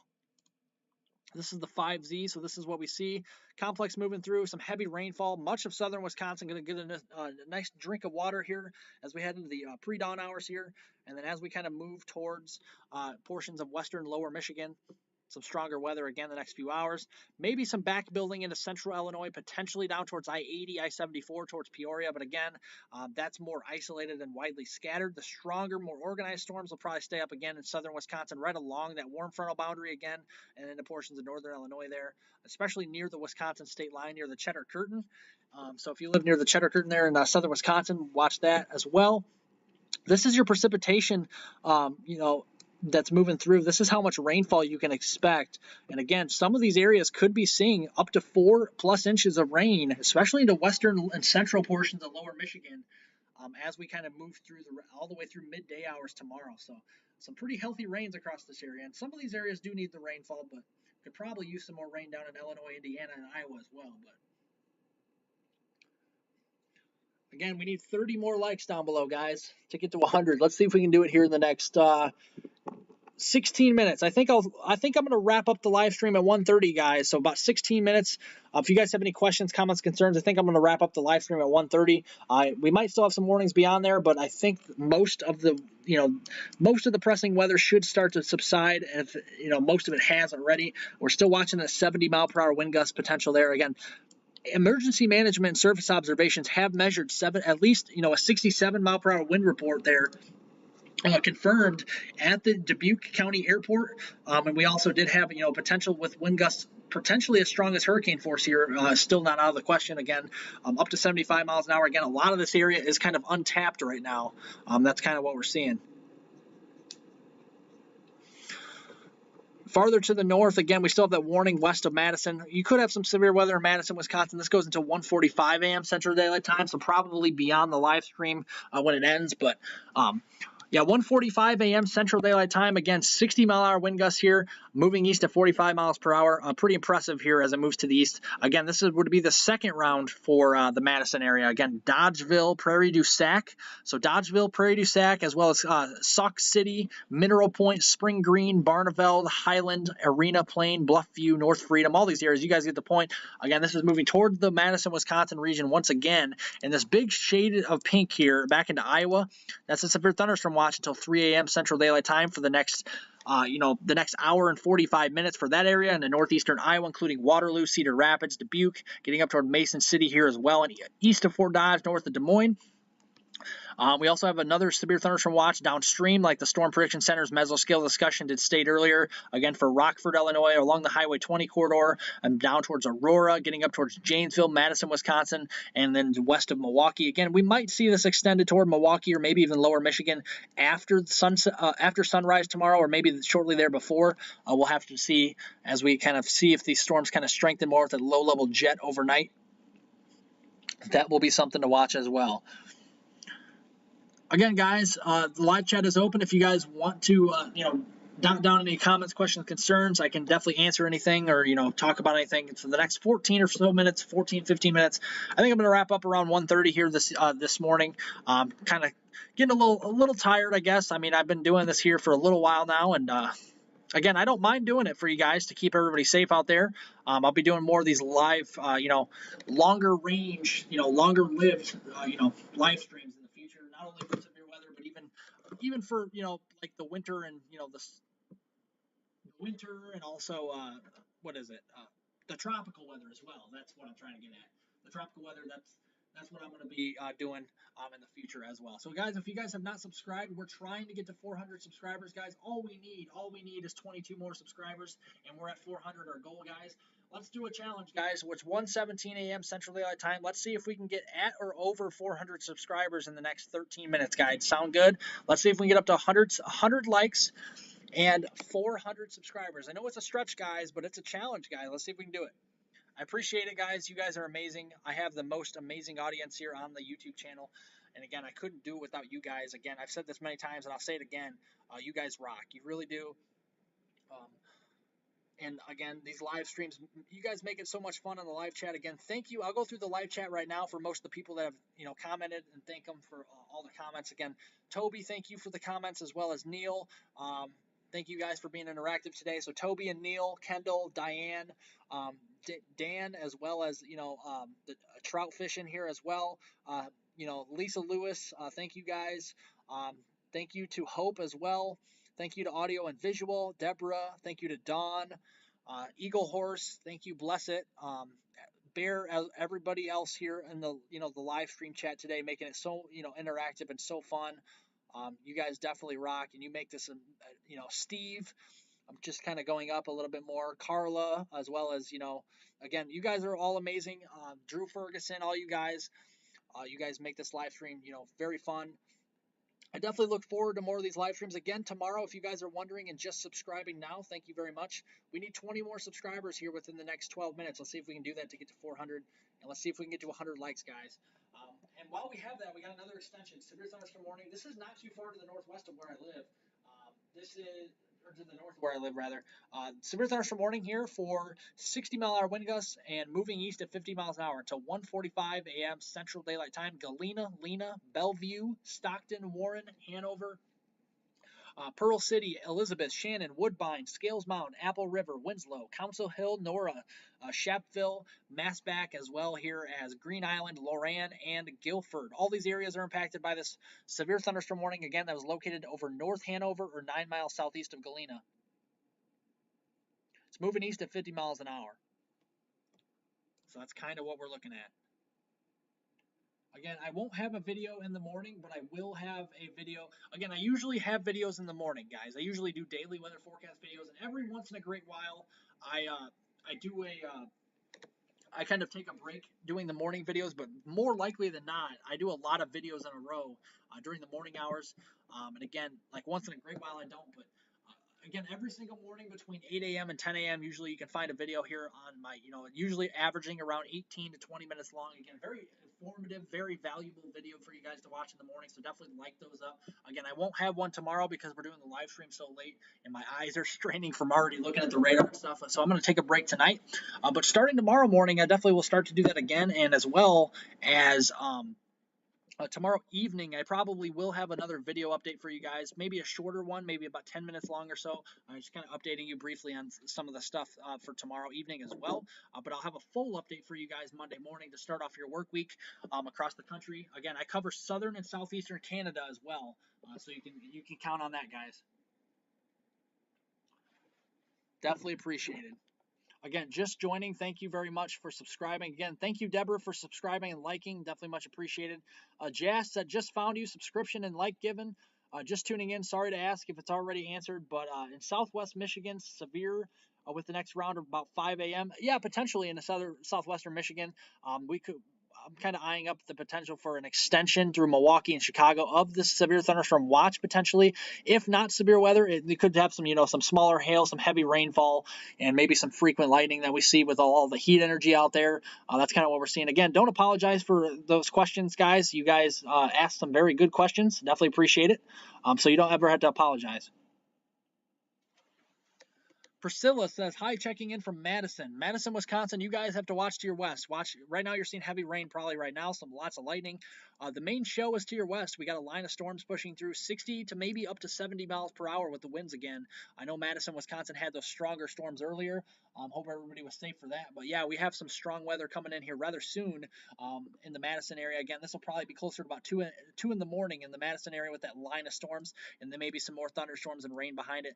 Really, it was southern Wisconsin and far northern Illinois, but mainly southern Wisconsin all along that I was worried about that flash flooding threat with all this heavy rain and the rain that you got earlier in some of these areas with the stronger MCS or mesoscale convective system that did move through. Yeah, we could be looking at some kind of hydro issues with the flooding out there, so we'll definitely continue to watch this. Again, Richland Center all the way down towards portions there of Carroll County and in Illinois down towards Freeport. Yeah, we're watching that. Nicholas says, how's it looking in Waukesha, Wisconsin? Let's look at that here. Is that Waukesha? Is that what you said? Waukesha, okay. Again, thank you guys. All you guys' questions are very important. Waukesha, you are on the very eastern edge right now, just south of I-94 here in southeast Wisconsin, west of Milwaukee. You are in the far eastern fringes of the severe thunderstorm watch that is in effect here until 7 in the morning. Watch to your west. We got some severe weather to the west, west of Madison. If that holds together, you could expect an arrival time probably around 3, 4 in the morning across those areas, especially considering the movement is to the east, on average around 45 to 50 miles an hour. So should be an arrival there about, if it holds together, about 3, 4 in the morning is what I'm thinking. Priscilla says, yes, it was scary. That's why I came in to check. Yeah, that's very good for you to do that as well. Definitely appreciate helping you guys out with that. Again, I'm here for you guys, not here for me. I'm here for you to keep everybody safe. And another reason why you guys should subscribe. Again, we're closing in, guys. We only got 7 more minutes. 7 more minutes or so till I wrap this up, guys. Let's see if we can get to 400. I might stay a couple more minutes to see if we can get to 400 subscribers this evening. Definitely much appreciated, guys. Let's try and get up to 100 likes as well. That'd be pretty cool. Again, everybody that's new, definitely subscribe. I'm telling you guys, this channel is worth it. It really is. Again, I break down all this weather content for you guys in my videos. That's why my videos are 20 minutes long and some other YouTubers are more like 10 minutes long. If you guys haven't noticed that, some of the other YouTubers out there do like shorter videos, but they kind of just do the overview. I like to do longer, more detailed videos to kind of really, not just for, showing you guys what it's going to happen, but just kind of even for educational. If you guys are more interested in the meteorology stuff, I'm taking meteorology classes and all that stuff as well. And I do research on all these events after and before they happen. And, I do this all the time. And again, I'm pretty knowledgeable about severe weather. That's kind of my kind of what I like to do, really. I used to live in Naples, Florida. I've been through hurricanes myself. I think I was through I think it was called Hurricane Charlie. And I moved up to Northern Illinois, and that's where I've lived for a while now, over a decade. But it's pretty fun up here. A lot of different diverse weather. You got, I mean, just take for example, if you guys don't know, Washington, Illinois, and Central Illinois had a tornado back in 2013 in November. It was in the 80s that day, I believe, 70s or 80s, and the next day it was 32 degrees and snowing. So that's just how diverse some of the Midwest is, and it's just I love this weather. You can have a flip of a switch here, and you have all the weather in a week. Sometimes it's pretty cool. And all across the country, we have lots of beautiful places there. Naples, Florida is beautiful. Knoxville, Tennessee. It just depends on where you. I mean, there's a lot of beautiful places all across the United States and all 50 states. So we welcome everybody. Priscilla says on it. Yes, thank you. You're welcome. Yeah, definitely prayers. Yeah, definitely. It looks like maybe not as strong as earlier. Don't quote me on this because it's actually starting to show some pretty heavy rainfall returns, starting to strengthen across the Madison area, west of Madison rather. Again, 60-mile-an-hour winds. This might be picking up a little forward speed. We'll see. Again, a lot of times these storms could really kind of fire up very quickly with all the instability still remaining out there in these areas. So that's for sure. You're welcome for reporting, Priscilla. No problem. Nicholas says, seems like it's trying to die down. Yeah, it's been dying down for a little while. We're not seeing any, moderate risk type of severe weather or anything like that now. Again, just 60 to 70 mile per hour wind gusts. That's just kind of what we're seeing. Again, we got about 5 minutes or so, guys. Let's see if we can get to 400, guys, subscribers. We're almost there. We're almost there. We only need 14 more subscribers. Who are the lucky 14 who are going to be part of my channel, guys? Again, we can accept more than 14, obviously. We can, everybody in the live stream now, let's subscribe to the channel. Definitely much appreciated. I like what I'm seeing, guys. 387. We're getting there. 13 more. We need to get a good push to 500. Again, the community chat will be opened up on YouTube once we get to 500. And again, we'll post a lot of fun stuff on there.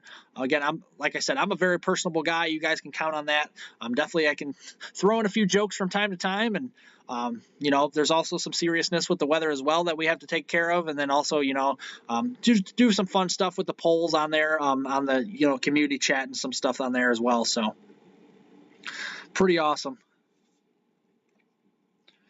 12 more. We're at 388, guys.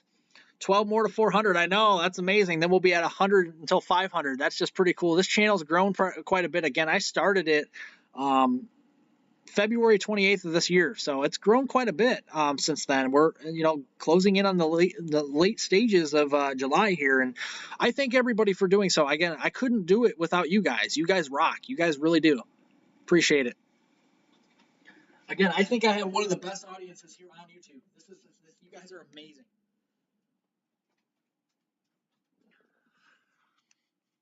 How about, I never asked before, hey, do you guys like my YouTube emblem? I made that myself. What do you guys think of it? You guys like the YouTube emblem? I kind of made it and put like a tornado over that and stuff. It's kind of cool. I mean, I came up with the colors on my own and my own motto, like all your weather coverage and stuff. I think it's pretty cool.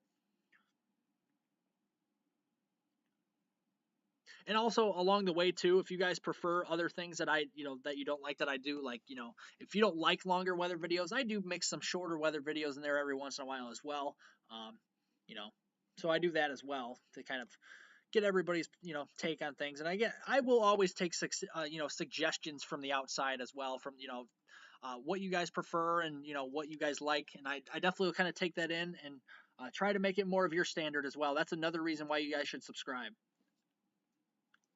I always care about what my audience thinks.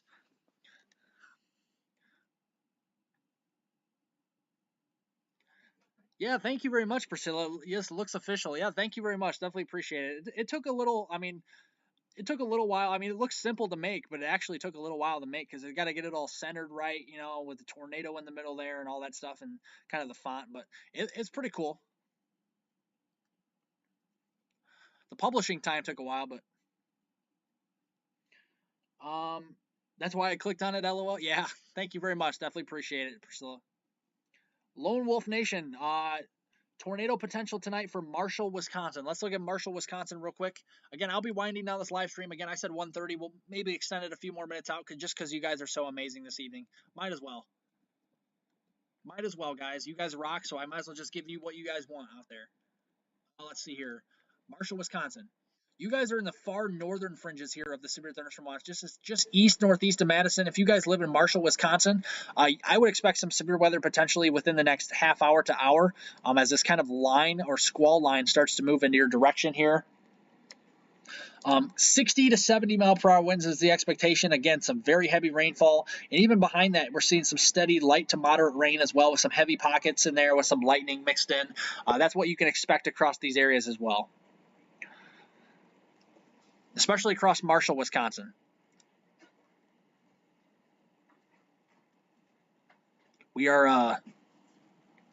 We're 10 away. We're 10 away from 400, guys. We only need 10 more people, at least 10 people to subscribe right now. Definitely be appreciated. I'm not leaving until we hit 400. I'm not leaving until we hit 400. Again, we got some more rainfall down toward the Quad Cities here in Davenport, Iowa, Tipton, Iowa, getting down toward Muscatine, also Washington, Iowa as well. The farther south, you get more just sprinkles, but let me take the warnings off again. We'll show you the lightning. Actually, let's show you the flooding real quick. We got a flash flood watch for Chicago. Again, a lot of these areas near the Chicagoland area, Chicago proper, Waukegan, Aurora, Elgin, down towards Kankakee, Morris, and even extreme northwestern Indiana, so Gary, Valparaiso, all these areas already had a lot of rainfall earlier this morning, so you can definitely count on some more rainfall there as well.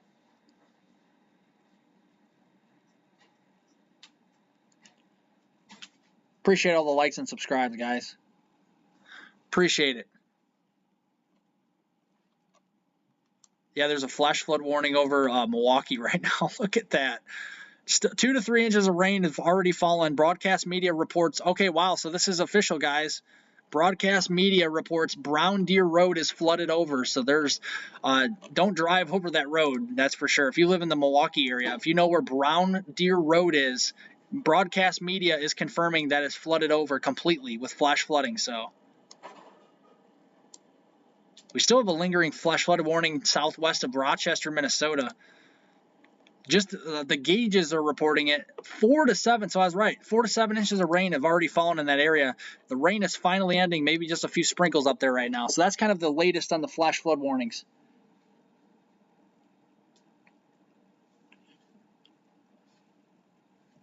Who's going to do it? We need 8 more. 8 more subscribers to hit 400, guys. Again, definitely appreciate all the subscriptions out there. I can't talk. And all the people watching. We still got 76 people watching right now. Definitely pretty cool.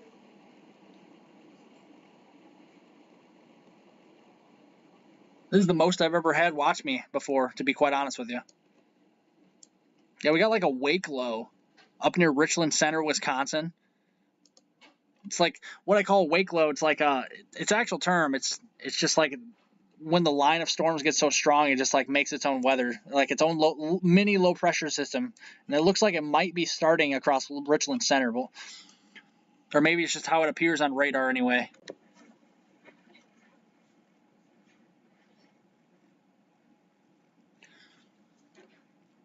It's 900. I wish we had 900 subscribers. 393 guys. We're almost there. We need 7 more. Who's gonna do it? Who's gonna help out? Broadhead, Wisconsin. Carol, thank you for joining the live stream. Carol says Broadhead, Wisconsin. Carol, whoops, I don't want to put Carol. I almost put Carol in the search bar. Carol, Wisconsin. No, I apologize. Broadhead, Wisconsin. That's what we're looking at.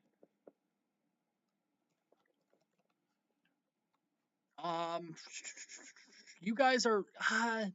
You guys could have severe weather. Otherwise, a strong thunderstorm with winds of 40 to 50 miles an hour with some pea-sized hail are possible. Maybe some small marble-sized hail. So a lot of lightning, of course, if you haven't had that already. You're kind of in between these severe thunderstorm warnings in Broadhead right now, in the New Glarus area, over towards Monroe and Janesville. That's kind of what we're looking at. Again, this is portions there of, I'm trying to think of the county names here, into portions of southern Wisconsin. That's Walworth County over here to the east. You got Rock County and Greene County, I believe that is. Am I correct? Greene County is is Broadhead in Greene County or Rock County? I think those are the county names in southern Wisconsin.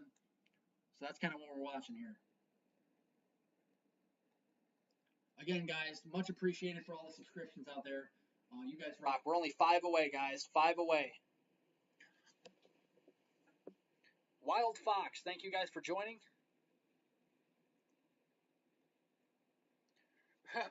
Priscilla says, you will. You keep up on nights like this, you'll absolutely have 9. I hope, honestly, quite honestly, this is a big stretch. You guys are going to think I'm crazy, but my dream really was to actually, I mean, I don't really care about the money aspect of it. I mean, I really love helping people. And like I said, this is why I do this. I don't care about the money part, but um, I would love to have 9 million subscribers one day.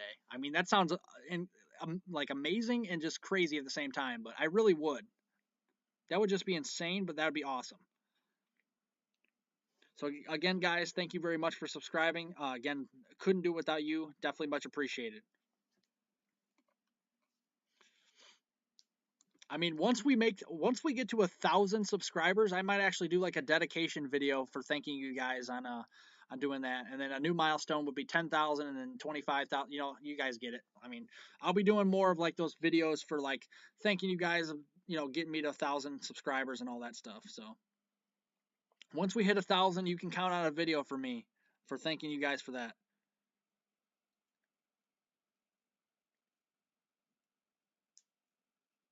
Priscilla says, "Do it. I was super nervous, and this was the only thing worth watching. It's very informative. Yeah, this is like the new meteorology this time.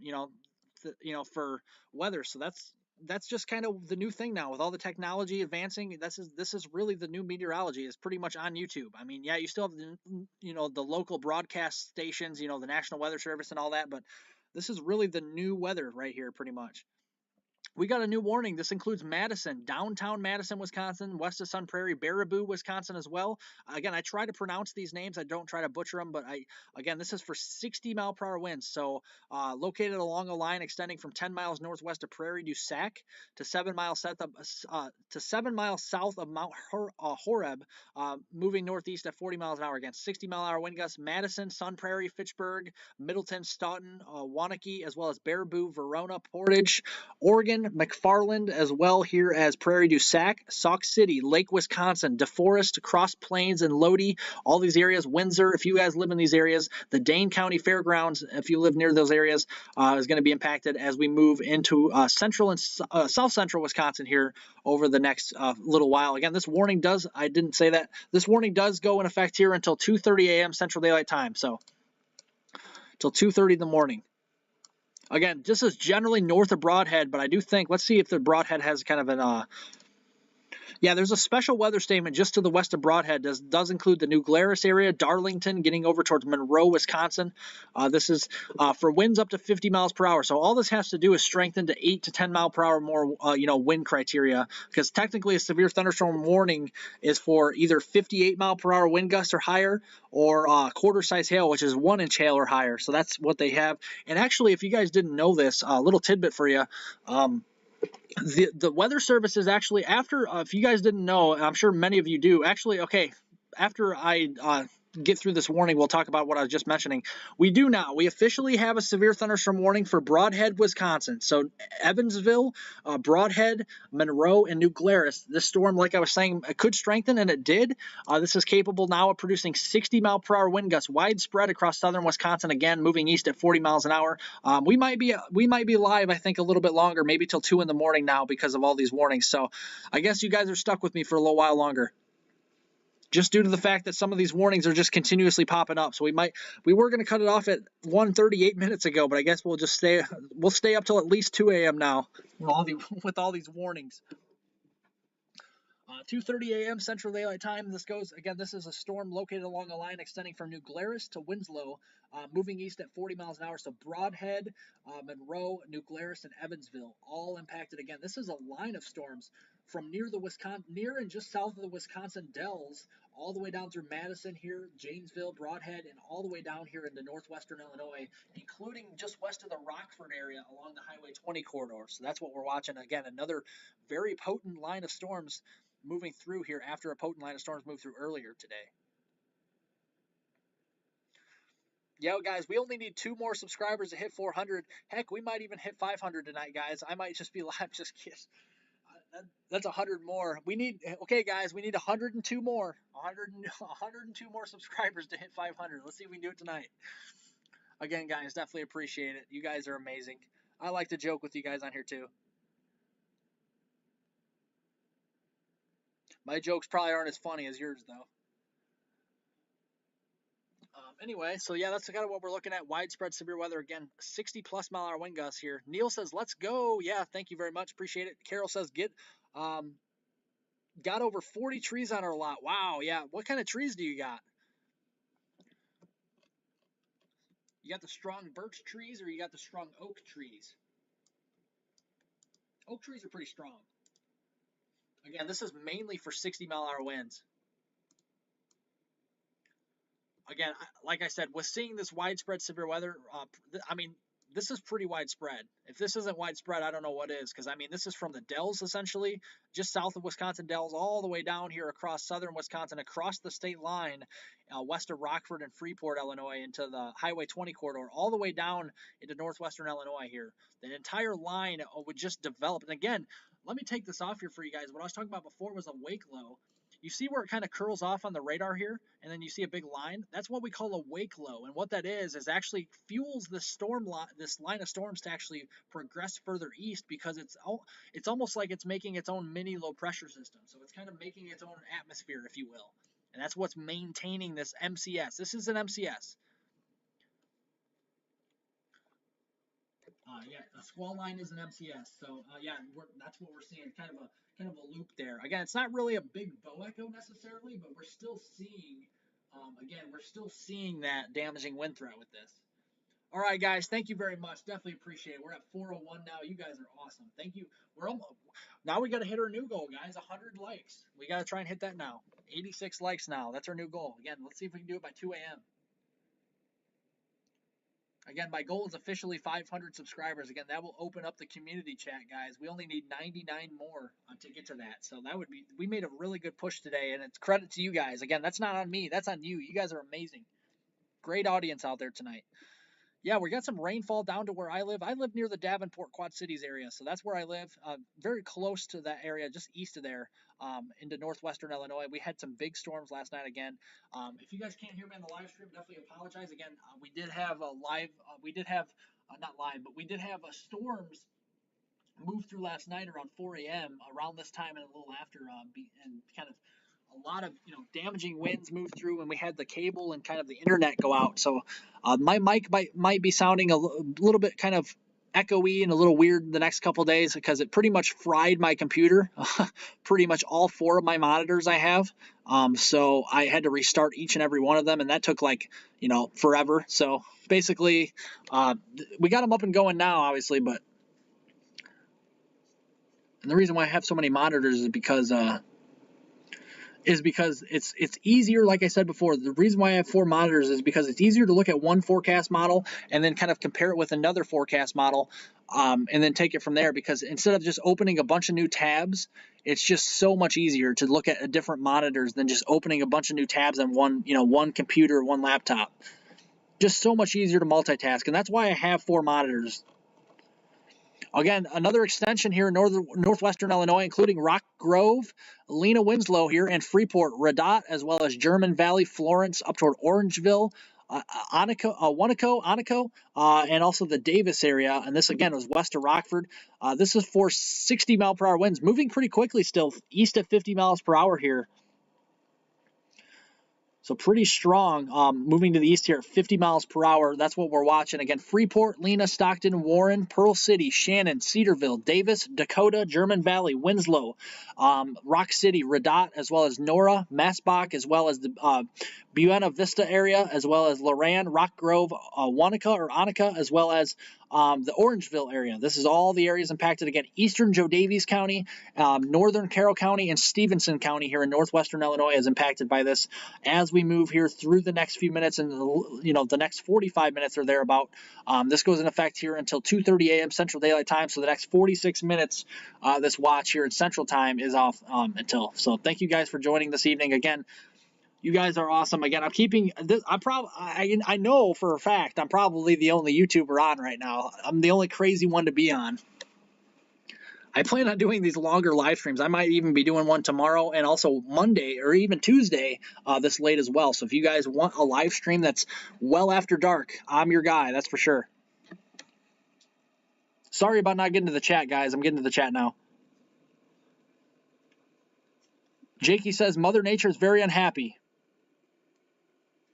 Priscilla says that's why they're here. Definitely appreciate it. You're welcome for the explanations. Manal says, do you only cover America? I do cover, I'm really trying to expand my horizons. I'm actually trying to cover southern Canada.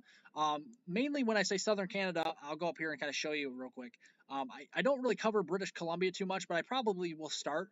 But Alberta, Saskatchewan, Manitoba, and much of Ontario and Quebec. That's what I try to do, at least the southern parts of these provinces. Again, I don't really cover, these parts of New Brunswick or Nova Scotia or anything like that, but I definitely could. And again, if you want me to try and cover the weather for your country, if it's Mexico or Cuba or wherever you live, I can try and do that, but I have to get valid weather information from there, because sometimes the weather models are from the U.S. don't like cover some other countries like they do, like I said, like the U.S. So you'll just have to let me know. But again, I'm trying to cover. Maybe eventually I'll cover all of Canada. That'd be pretty cool. Yeah, I cover the Tennessee Valley. Yeah, guys, I cover all 50 states. I cover Alaska here. I don't talk about Alaska and Hawaii as much as I probably should, just because there's not. I mean, Hawaii and Alaska, there's weather, but it's not like a lot of people say this. There's a lot of like weather that happens more in the Midwest and the Central Plains and the Tennessee Valley and stuff like that than it happens in the West Coast. Yeah, I talk about the West Coast. I mean, I was just alluding to my video this morning about the heat wave that'll be, the ridge will start to build, and we got that upper level trough that'll be kind of dive down from south central Canada, sending a strong cold front through the area, potentially with more severe weather and heavy rainfall. I think it's a pretty heavy rainfall setup for the Ohio Valley as we head into early next week, which is beneficial. And speaking of the Tennessee Valley, yeah, you guys could get some heavy rainfall. If not there, it'll be just north of you, toward the Louisville area, getting up toward Charleston, West Virginia, Cincinnati, Pittsburgh, some of those areas. The Music City down here in Nashville, yeah, all those areas definitely could be seeing some heavy rainfall as we get into early to middle portion of next week, in association with that cold front and that trough and all that moisture lingering around. You got all that lift out there, and that's what we can expect. So again, thanks for all the likes, guys. If you guys are just joining or have joined and have not subscribed, guys, we're trying to hit 500 subscribers, guys, potentially even tonight. So if you guys can help on doing so, that would very much be appreciated. Again, all you guys are amazing. And again, I'm a very personable guy. Like I said, I won't be posting a video tomorrow morning, so just be aware of that. But do turn all your notifications on, as I probably will be trying to go live tomorrow after, probably not afternoon, but during the evening, like I'm doing now into the overnight hours, and also probably doing a kind of a short video perhaps into the evening hours. Again, I will have a full weather forecast update for you guys on my YouTube channel going into Monday morning. Usually I post my videos around 8 to 10 o'clock in the morning thereabouts, but usually closer to 8, 9 o'clock than anything else.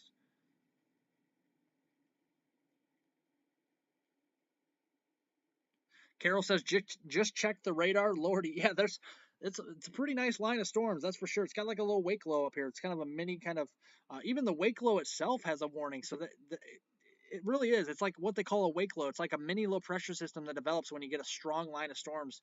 And that's what we're seeing. This is an MCS, or a mesoscale convective system. That's what this is called. Again, squall lines are mesoscale convective systems. Derechos are associated with MCSs. It's a form of an MCS. People say that derechos are not an MCS. I disagree. I think derechos are MCSs because they form from one.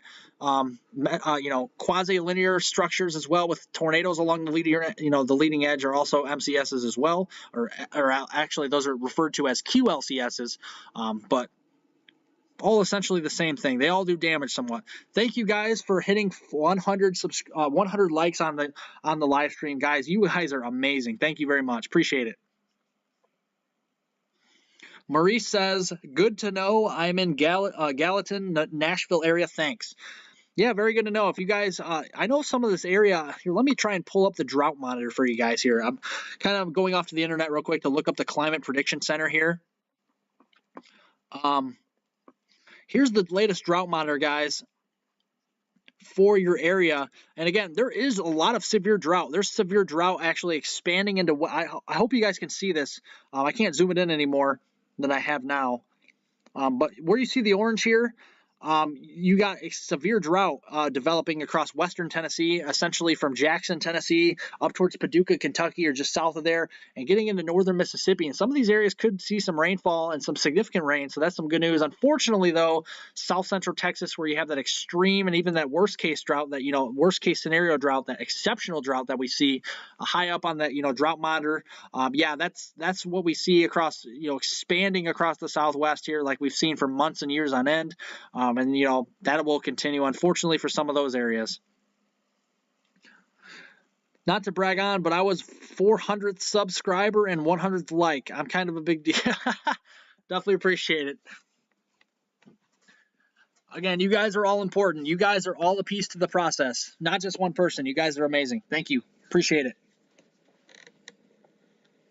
Again, that would be pretty sweet if we could get up to let's see how many subscribers we can get in the next 10 minutes, guys. Let's do a little contest again. Let's see if we can get up to how far up can we get, how close can we get to 500 subscribers. That's our new goal here tonight.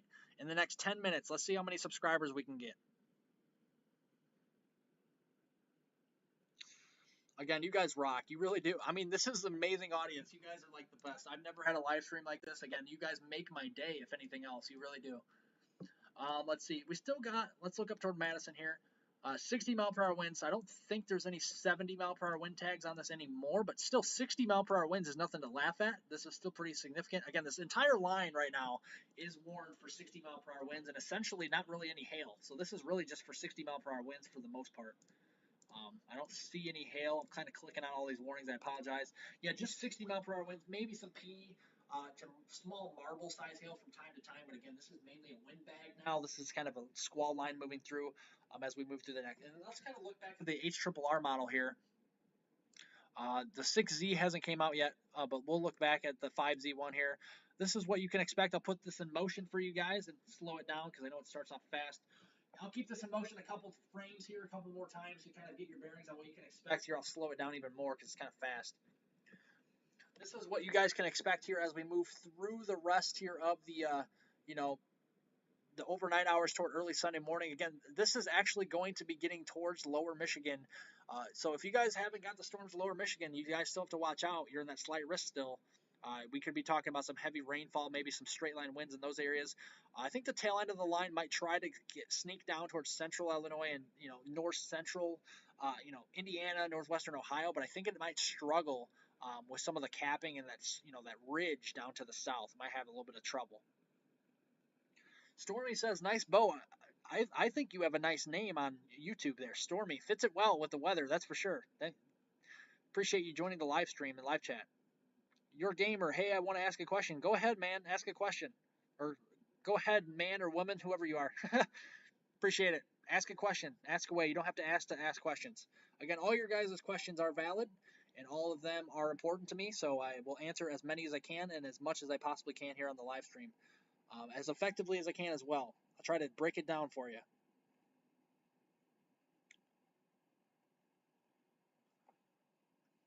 I think my voice might be hoarse tomorrow by talking so much, but we really need to relay this information to you guys.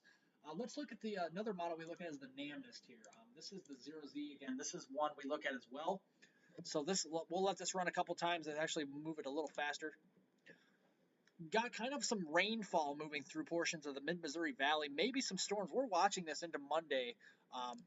We might have strong weather here into Monday. This is far out, but again, if you have missed out on the rain in central Illinois, fear not, because we actually might see some stronger weather and some heavy rainfall in southeastern Iowa from Muscatine down through Quincy, Illinois, the Hannibal area, getting down maybe towards St. Louis, Peoria for sure, potentially, as well as Springfield here, the state's capital, getting over towards Champaign, Urbana, Bloomington, Normal, Danville, just trying to think of, maybe down as far south, maybe as Mount Vernon. We'll have to wait and see. The Effingham areas, all these areas could be impacted. Again, I'm pretty good with geography as well, so I try to. I know my way around a map. I don't know if that's a good thing or a bad thing, but I definitely try to pronounce all these names correctly as well. Yeah, with the way the squall line looks, I would have I don't think I think they're going to actually probably extend this watch farther east. Maybe into western lower Michigan, including Grand Rapids, Muskegon, or Muskogee, as well as the Holland area, Benton Harbor, Kalamazoo, maybe Chicago, Waukegan, Racine, Milwaukee, maybe Sheboygan. We'll have to wait and see. This might be extended a little farther to the north, too. So, again, guys, thank you all for the subscriptions. Thanks for being so interactive here in the live stream chat today. The chat room has been amazing. Thank you guys for being such an amazing audience. You guys all rock. Carol says, my sister and I had a twister come right at us years ago while driving into Monroe. Monroe, Wisconsin? Is that what you're talking about? Didn't even have time to say. Oh, okay, yeah, didn't even have to. Yeah, there's there was a lot of storm. If you guys know, even in the springtime, April 2015, there was a storm near me that blew up right over near my area and kind of moved up towards, it's called Fairdale, Illinois, and that was an EF4. Very impressive April tornado, very rare for northern Illinois, and actually it was probably, I think, don't quote me if I'm wrong, but, or you can if you want. We could have, I think we had the strongest tornado in northern Illinois in 12 years or 10 years, something like that, or 15 years maybe. It was the strongest tornado in quite a while across that area. I know Belvedere's had a strong one. I think that was an EF5 or F5 when there was the Fujita scale. Plainfield, Illinois, I think it's called, has had one. Washington, Illinois, that was in November of 2013. Washington, Illinois got hit by an EF4 tornado, I believe that was. That was devastating. Moved right through the heart of Washington, Illinois. That was in November. I think it was a day where like I said, I've said this many times in the live stream, but for people that are new, it was a day in November, late November, I believe. I want to say it was around like November 17th or something, but I may be wrong. Of 2013, it was like 70s or 80s, really warm for that time of year. And then the next day, I think it was like in the 30s or 40s or in like a mix of rain and snow or something like that. It was crazy. Just such a strong cold front and system that like moved through the United States during that time.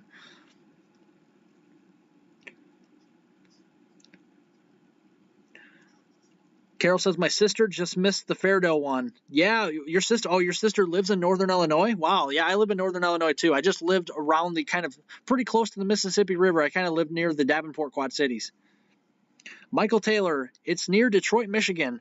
You got to wait till it gets there. Detroit, Michigan right now is dry. Maybe the eastern side seeing some sprinkles. You got some rain to your west, not severe. Maybe some strong storms, but the whole squall lines up into southern Wisconsin. Maybe a second round, it looks like, of severe weather here. Mainly 60 miles per hour, but this is moving east at 55 miles per hour. So you can tell that if this is moving east at 55 miles per hour, that you can expect some wind damage potentially with this. With at least the wind gusts reaching the surface of, 60, maybe 65 miles per hour. 70 miles per hour might be a stretch. Okay, there's what we've been watching and waiting for. They really started trimming that severe thunderstorm watch. They still have it hoisted there for Waterloo and down near the Ames and Marshalltown area here into Iowa. But it looks like that will probably start to, be canceled before long. Let me look and see if there's any mesoscale discussions. There's no new mesoscale discussion here as of yet, so they're not coordinating any watches east of this area yet for Milwaukee, Racine, Waukegan, Chicago, or southwestern lower Michigan as of yet, but this could change. So we'll continue to monitor this here in the next few minutes or so to see if this does occur. Again, I keep saying I'm going to be live till 2 a.m., and then I just keep getting longer and longer just for you guys. And I have to get up early for a baseball game tomorrow. I'm going to Iowa tomorrow for a baseball game. I got to get up at 8 in the morning, and or 9 in the morning rather. 9 in the morning. I'm still up at 2 in the. I guess I can go off 4 hours of sleep. Maybe we'll see. Maybe we can go off 4 hours of sleep. Maybe. Yeah, just on average, these storms are moving east at 50 miles an hour, so pretty quick, almost highway speed. Again, look at as I turn off all of the alerts out here. Look at the lightning on this, just across the entire Lake Michigan area, southern Wisconsin, western lower Michigan here, and even south of Toledo. Look at this kind of little complex of storms developing. A lot of lightning here, but look at western lower Michigan around Grand Rapids. It is a lightning show among lightning shows right now across these areas. Again, there's a lot of lightning across these very areas, so we'll watch that. Again, lightning is the leading killer in the United States, if you guys did not know that. You do not want to be even outside during just a general garden variety thunderstorm, as I call it. Again, I'm sorry about missing some of your questions on here. I'm getting back into the chat. Andrew says, is flash flooding going to be a problem? If you live in southern Wisconsin, probably yes, because they've saw those heavy rains and thunderstorms earlier, and they're seeing more now. Maybe even lower Michigan as well, around Grand Rapids, you might have to watch for flash flooding as well. Again, let me put up the flash flooding alerts for you guys. We have a flash flood watch around the Chicago area. Probably not seeing much rainfall there, so that might be dropped. We'll see. Milwaukee has a flash flood warning, and I did allude to this earlier, guys. Milwaukee, the broadcast media around Milwaukee has actually confirmed flash flooding. The Brown Deer Road, somewhere around the Milwaukee area, is flooded over. So do not drive down that road if you know where that is, because it is nighttime and you do not want to drive through a flooded road. Turn around, don't drown, as they call it. So definitely heed the warning as well for that flash flood warning. Again, you can't tell if the road's washed out and all that stuff, so you definitely want to keep that in mind. Ella Grande says, in Janesville, Wisconsin. Yeah, Janesville, Wisconsin right now, you're going to see severe thunderstorms. Watch out to your west. You're probably seeing a bunch of lightning over you and west of you now, moving through the Broadhead area and Evansville and Stoughton right now, and Madison, Wisconsin, all the way down to northwestern Illinois. Yeah, Janesville, I believe you guys are in, correct me if I'm wrong, you guys are in Rock County, Wisconsin. That's Green, Rock, and Walworth counties here. Yeah, we could be talking about some, the leading edge of this line is the most dangerous. That's where we have the strong winds over potentially up to 70 miles per hour here today through the rest of the, actually we're into Sunday now, so. Oh, and actually, let's look at that, guys. The new outlook just came out for Sunday. Very interestingly, guys, this new outlook just came out. Sunday, we actually do have, for today, we do have the lingering risk now, but they actually did upgrade to an enhanced risk across west central New York State, northwestern Pennsylvania, and extreme northeastern Ohio. So if you live in any of these areas that I'm about to mention, definitely heed the warnings and watch the live stream tomorrow night, as I will probably most likely now be going live tomorrow evening and overnight covering this enhanced risk area. I'm not exactly sure. We'll look at this in a moment when these storms will occur across these areas. Guys, if you guys have not subscribed to the YouTube channel, if you guys are just joining or have joined and you have not pressed the like button or subscribed, we're trying to get to 500 subscribers or more, so definitely please press the like button, and all you got to do is press the subscribe button one time, guys, and that's all you got to do, and that helps me out very much. Definitely appreciate it, guys. You guys are a wonderful audience here this evening, and actually it's not even evening anymore. Overnight hours. I'm already getting loopy, guys. One theory I want to talk about, are snow derechos real? Snow derechos is actually absolutely not a term. So I want to get that out of the way right now. Derechos are a term, and there are cool season derechos too, if that's kind of what you're being funny about. Yeah, there are cool season derechos. There's two types of derechos. There's one called serial derecho, and there's a progressive derecho. If you guys remember back to Iowa of 2020, the Iowa derecho is very catastrophic. Probably the strongest derecho we'll ever have in the United States ever in our lifetimes, including mine. And I'm only 21 years old, and I probably won't see one like that ever anywhere in the United States. It produced, I think, I don't know if it's still unconfirmed, but 140 mile per hour straight line winds, guys, without a tornado in the Cedar Rapids area in eastern Iowa back in 2020. So that was very interesting, to say the least. That was very interesting, to say the least, guys. And we have had a few durations. I think I've counted 3 or 4 this year at least. And it was almost borderline derecho across northwestern Minnesota last night too, I think. Let's look at kind of the probabilities here. They did upgrade to again, I'm kind of getting off topic here. Again, I'll look at your the comments here in the chat in just a moment. Again, we're kind of looking at Sunday here for today. We have an enhanced risk again across these areas. If you live in these areas, heed the risk area. Again, this is enhanced in the orange. Buffalo, New York, Rochester, New York, Syracuse, New York, Erie, Pennsylvania, or Youngstown, Ohio, just some of the areas impacted there. Again, this does include Cleveland. Cleveland, you're right on the line. Detroit, you're in that slight risk. Fort Wayne, Indianapolis here, that slight risk. Getting up towards Caribou, Maine. And then getting up into portions of far northern New Hampshire, and much of Vermont as well. And then we have a 5% tornado risk, mainly across western New York State, right along Lake Erie there, and into the north and east. So that's what we're watching. That we do have a 2% chance of tornadoes kind of extending farther to the southwest towards Indianapolis as well, and Toledo, all those areas. We actually have a 30% area of damaging winds across northwestern Pennsylvania, extreme northeastern Ohio, and then getting into western New York State as well. So that's something to monitor as we head into tomorrow. Again, we could even have a significant hatched area as well, so that will be something to watch. Again, guys, if you guys are just joining, press the subscribe button. You got to press it one time. That's all you got to do, and it helps me out very much, guys. And much lower risk here for hail. We won't have as much instability, so I'm not really too worried about a large hail. Although we could still have some quarter to half dollar size hail. Can't rule that out with some of the more robust thunderstorms that move through. So that is something to watch as well. Let me get back to the chat here, guys. Here again, I'll keep this up for you guys so you can see generally where you live and what state you live in, kind of the rough area. If you can see the map, where you have the marginal, that's a 1 out of 5. That's a dark green. Yellow is actually the 2 out of 5 slight risk, and orange is a 3 out of 5, kind of the middle of the road severe weather here. And the enhanced risk. And again, the light green is just a general thunderstorm. If you see the white on there, there's no chance of storms. So that's kind of what you can see.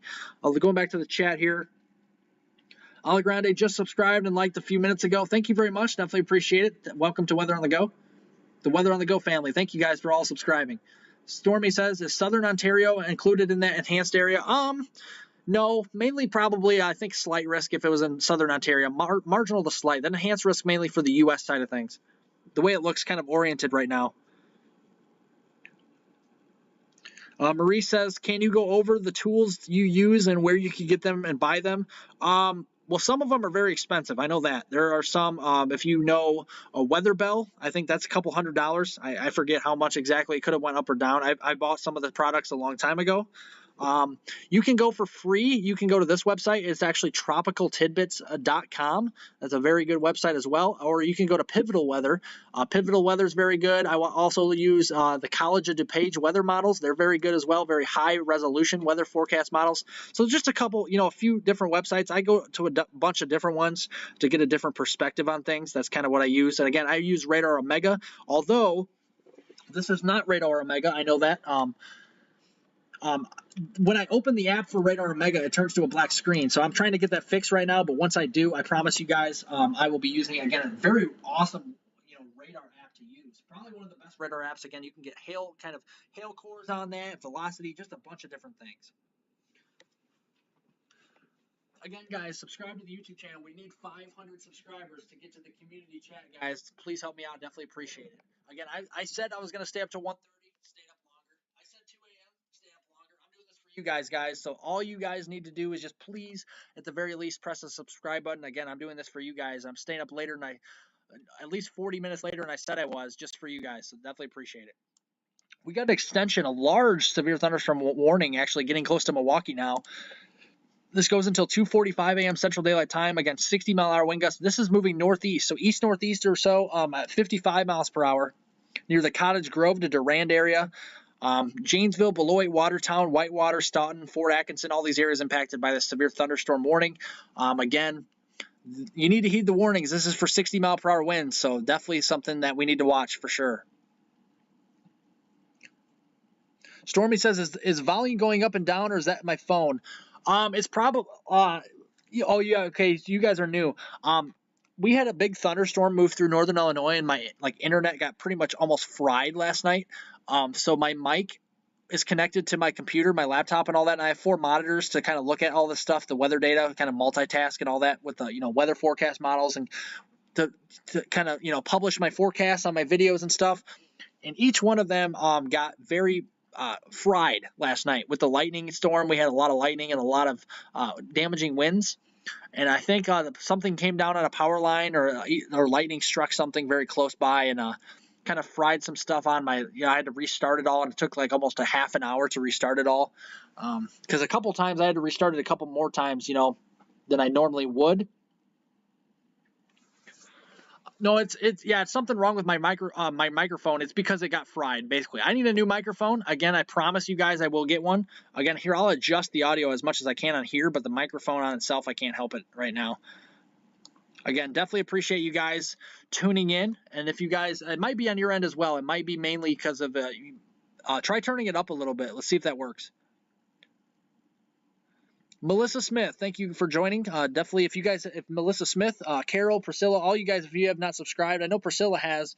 I think Carol has as well. If Melissa Smith, if you have not subscribed, definitely press the subscribe button. Yeah, I tried the wiring. Melissa, yeah, I did try the wiring on the mic. I unplugged it there for a minute when I wasn't talking, and then plugged it back in, and it's still doing it. I think it's just because of that lightning storm we had, unfortunately. But again, I try to do clear videos. Again, some of my videos might be shaky the next day or so, but I'll try to get it right for you guys. I promise. It'll be right one of these times.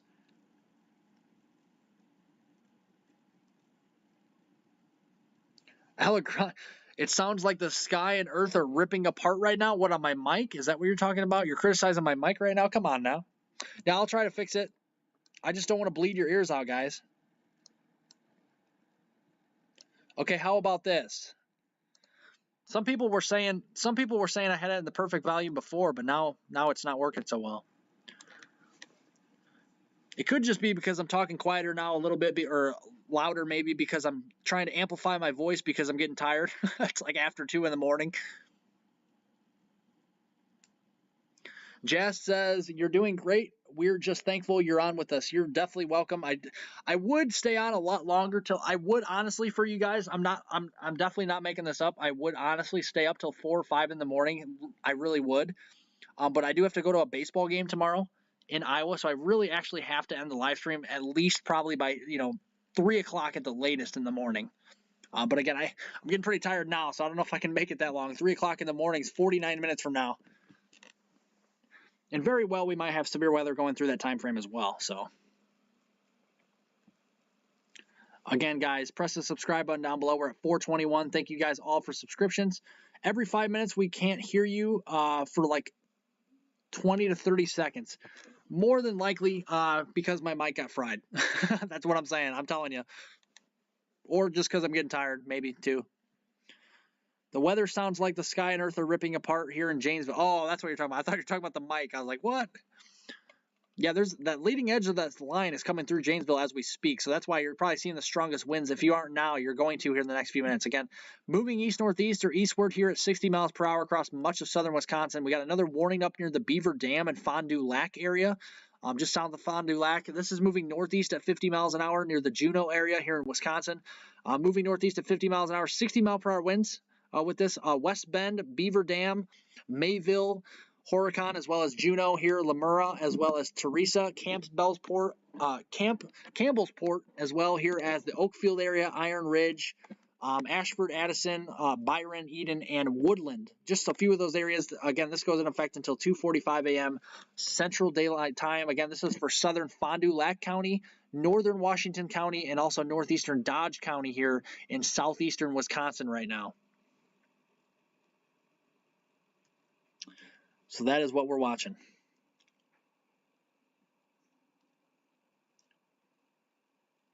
Priscilla says, been wondering where the hail they were talking about was. It's mainly a damaging winds now. It's not really too much hail. If you have hail, it may be small. Like pea size at the biggest, probably. Not really too big of a deal. My real fake name. Just subscribe. Thanks for your hard work. Yeah, definitely appreciate it. Sorry if I skipped over your comments earlier, guys. A lot of comments coming in. I apologize. Trying to get to everybody. Laura says, I unplug TVs and air conditioners during storms. I couldn't unplug it because I was working on a weather video for you guys, or for the subscribers before, but now that you guys subscribed, I'll be working on it for you guys again. That's why I couldn't unplug it, because it, kind of hard to make a weather video with, an unplugged computer, believe it or not. But definitely appreciate you guys subscribing, though. The storms which prompted the warning have moved out of the area, therefore the warning has been canceled. This is for the near the Madison area, just north of Madison here, but still severe weather moving through Madison, just east of there now, so towards Sun Prairie. Again, I expect this fully to move in across Lake Michigan and into southwestern, lower Michigan, and actually very well. Let me look at the weather model here. The HRRR, the 06Z just ran. This just came in. It looks like this may actually persist all the way through lower Michigan and into the southern Great Lakes, across far northern Indiana, northwestern Ohio, as we get into early tomorrow morning, possibly into late morning towards midday. And this could aggravate the weather as we kind of move towards, that's where that enhanced risk area is, as we get a little farther along as well. towards, Lake Erie and all that stuff.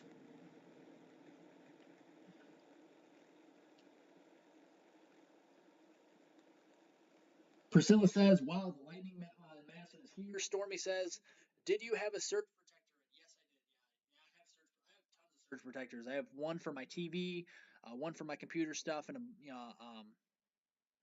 there's a bunch other throughout the house for all the other TVs in the rooms.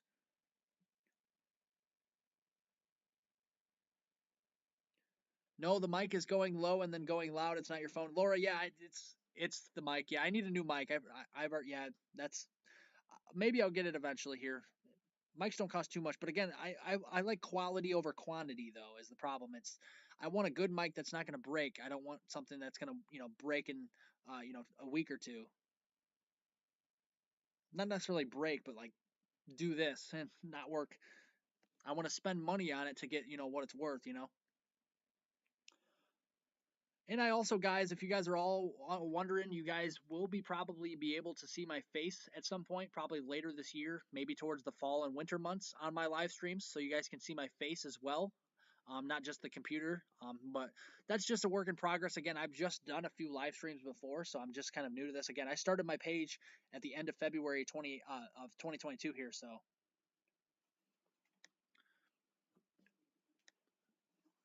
Again, guys, thanks for all the likes down below and all the interactive, people here in the live chat. Definitely much appreciated.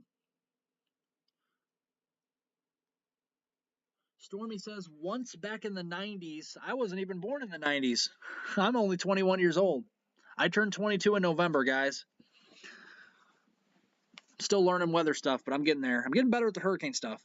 But she says, once in the 90s, or at least he or she, I apologize, I'm not sure who's behind the name Stormy, but once back in the 90s, lightning hit the house and the TV stopped working. Wow, yeah, that's the definition of how lightning frying a TV, that's for sure.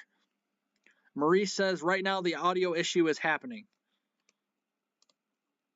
Okay, so I will fix it again, try to. Sorry about that, guys. I try to get it to as many people as liking as possible, the majority on here.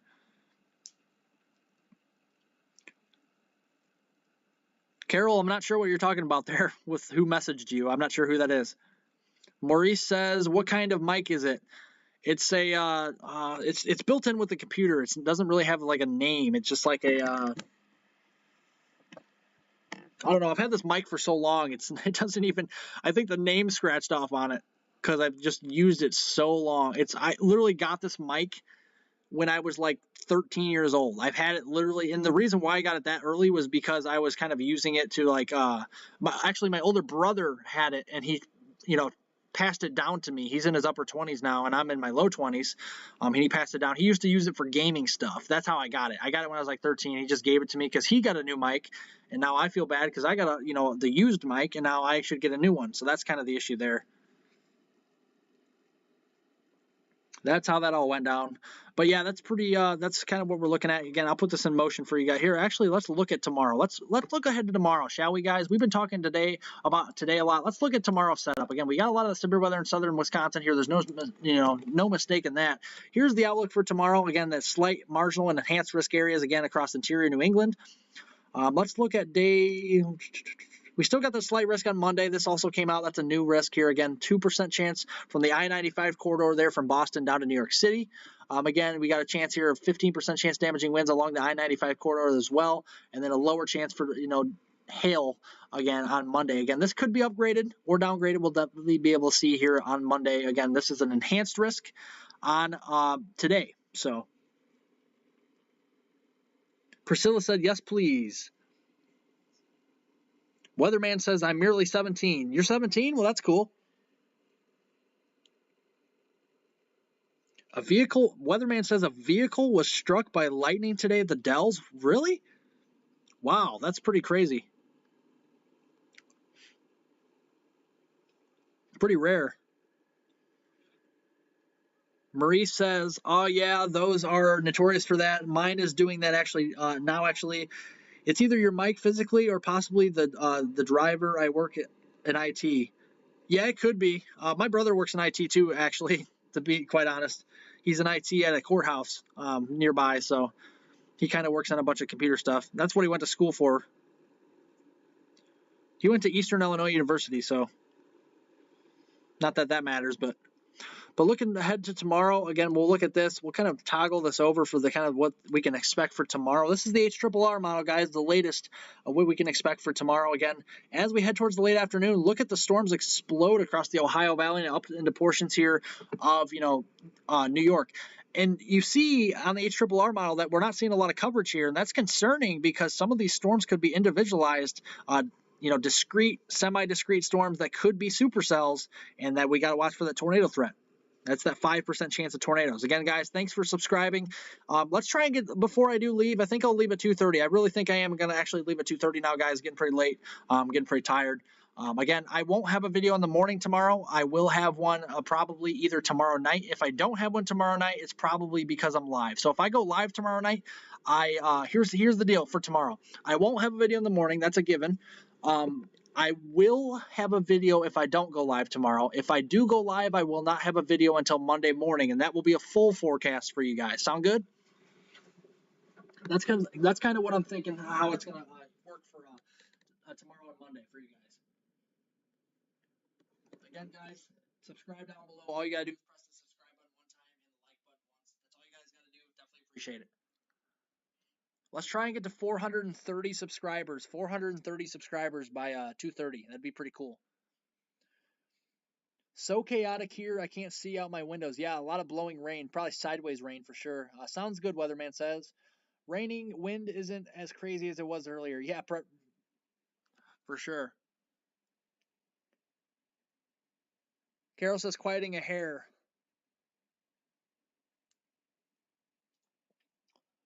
Again, thank you guys for joining. Laura says there was a huge, there was a house down the street that was hit by lightning, and the lightning followed a wire, and fire out the plug of the bed on fire. Wow. So really, this started a house fire? The lightning did?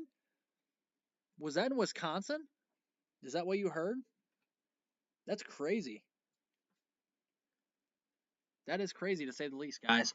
Here, I'll put this in motion for you guys tomorrow. Again, it's probably going to be... that's not fast. Okay, I thought it was going to be... Oh, it is fast. I'll slow it down a little bit for you guys. I'll put this in motion a few times for you so you can see what we can expect for tomorrow. Again, thank you guys for joining. Again, I don't know how much you guys are going to be able to stay up late on Sunday because I know it's the work week on Monday, so I don't know how many viewers I'll have, but I'll definitely, try to keep this live stream late as possible tomorrow. If we have some breaking news for tornado warnings or anything like that, I'll keep you covered. Again, tomorrow afternoon, I do apologize if there's severe weather tomorrow afternoon and I'm not here because I'll be at a baseball game in Iowa. Unfortunately, I probably won't be able to use the Twitter because I'll be watching the baseball game, not really worried about the weather tomorrow, unfortunately. That's kind of one of the rare days I don't worry about the weather too much. But again, tomorrow evening, I will be probably live streaming. Again, if I don't live stream, I will have a video. If I do live stream, I won't have a video. And I'll have a video on Monday morning for sure. Either way, Monday morning, I'll have a full weather forecast video for you guys. Priscilla says thank you. Yeah, definitely, you're welcome for sure. Weatherman says I'm 18 in 4 months. Pretty cool, man. Pretty cool. I can stay up very late. Yeah, so can I usually, but like I said, I'd stay up till 5 a.m. if I had to for you guys for all the severe weather, but I just can't. I got to get up at 9 a.m. for the baseball game tomorrow. It's like a 2-hour ride to Iowa, so. Still 60-mile-an-hour winds across southern Wisconsin, so that's what we're seeing. Actually, southeast Wisconsin now. Oh my gosh, lightning. Lightning and stuff whipping around all over right now. Cannot legit see out of the house windows. Yeah, that's what we're seeing. Wind-driven rain, pretty much. Ryan, thank you for joining. Ryan Benson, thank you for joining the live stream and the live stream chat. Can you tell me how mad the thunderstorms will be in northeastern Ontario, Canada? Northeastern Ontario, Canada. We're talking about up here by Hudson Bay? Is that what you're talking about? Right now you're seeing... Let me see if I can put lightning on this. It won't work unless there's not lightning on here. Let me see. Look at all the lightning on the Great Lakes. That is just like a Christmas tree of lightning right now across the Great Lakes. Christmas in July, guys. There you go. All the lightning. Yeah, up into northeastern, it's mainly eastern Ontario that's seeing the rain. There's not really any storms up in Ontario, and I don't expect anything too bad up in the Ontario. If I said Ontario, I apologize. I meant Ontario. Ontario. Yeah, we're not expecting too much there. Southern Ontario may get some storms around Toronto, maybe Ottawa area, North Bay, Ontario. But other than that, not too much to worry about. Again, this is mainly a U.S. type of severe weather event for today, anyway, or the next couple days.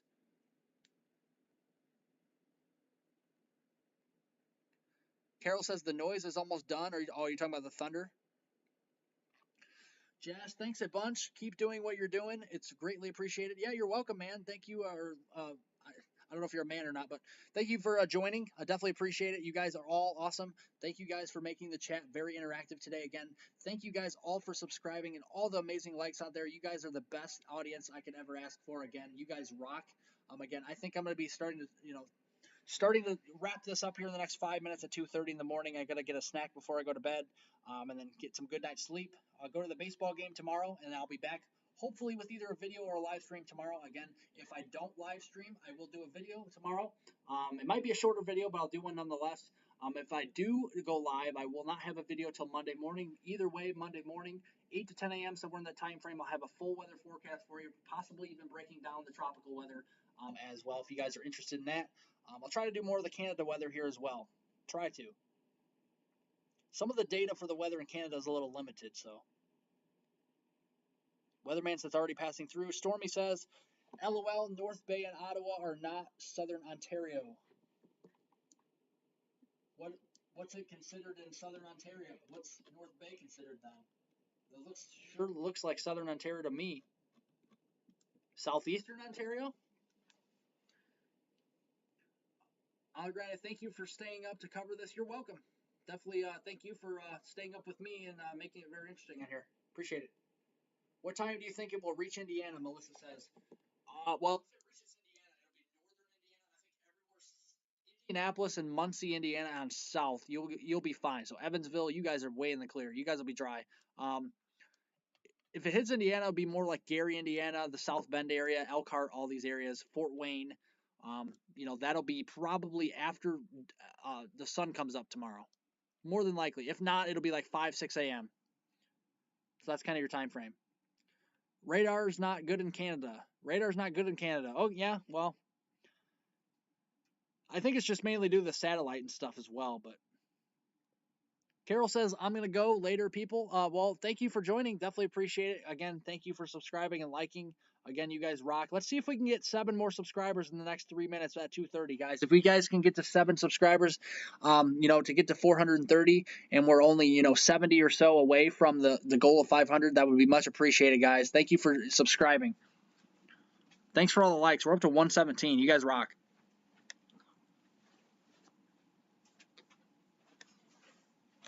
You guys rock. Yeah, there's okay, so we'll go over these warnings one more time before I go. And while I do that, you guys can subscribe down below as well. Just press the subscribe button once. We got 60 mile per hour wind gusts here around the Janesville area and just eastward here towards the Fort Atkinson area here, getting towards the western side there of Milwaukee. I expect a severe thunderstorm warning soon for Milwaukee and Racine. We got some lingering storms kind of back to the west. This does look like it's falling apart because that wake low is really not there anymore. We still have some penny-sized hail and 60 mile per hour wind gusts up near the Baraboo area here in Wisconsin as well. That's moving east at 40 miles per hour. That warning goes until 3 a.m. Central Daylight Time. And then that warning still lingering across northern Illinois. That looks to actually, it's moved out of the area and will expire. So not really seeing too much severe weather in northern Illinois now, mainly just southern and central Wisconsin. Again, this might push across southern Lake Michigan and central Lake Michigan over the next few hours. Again, portions of Indiana that you guys are wondering, it'll probably be around sunrise tomorrow for some, if you get any active storms. And that'll be limited to the northern side of the state, that is for sure. Stormy, there's still kind of a bow there. Yeah, there is, mainly across portions there of southern Wisconsin, but again, that's not too big of a deal. Again, that's mainly 60 mile hour winds, but still nothing to laugh at. Still 60 mile hour winds can still do some damage out there. Weatherman says there was a funnel cloud confirmed in Beaver Dam, Wisconsin. Well, okay, thank you for passing along the information. Definitely much appreciated. I'll have to look into that. Stormy says, great job, man. I definitely come watch anytime I can. Well, thank you very much. Again, if you guys come back to watch the live stream tomorrow, if I do one, or in the future, or on Monday or anything, definitely remember to like the live stream. And also, if you haven't subscribed, press the subscribe button. I mean, I definitely can give you the most information I can. Melissa says, thanks. You're welcome.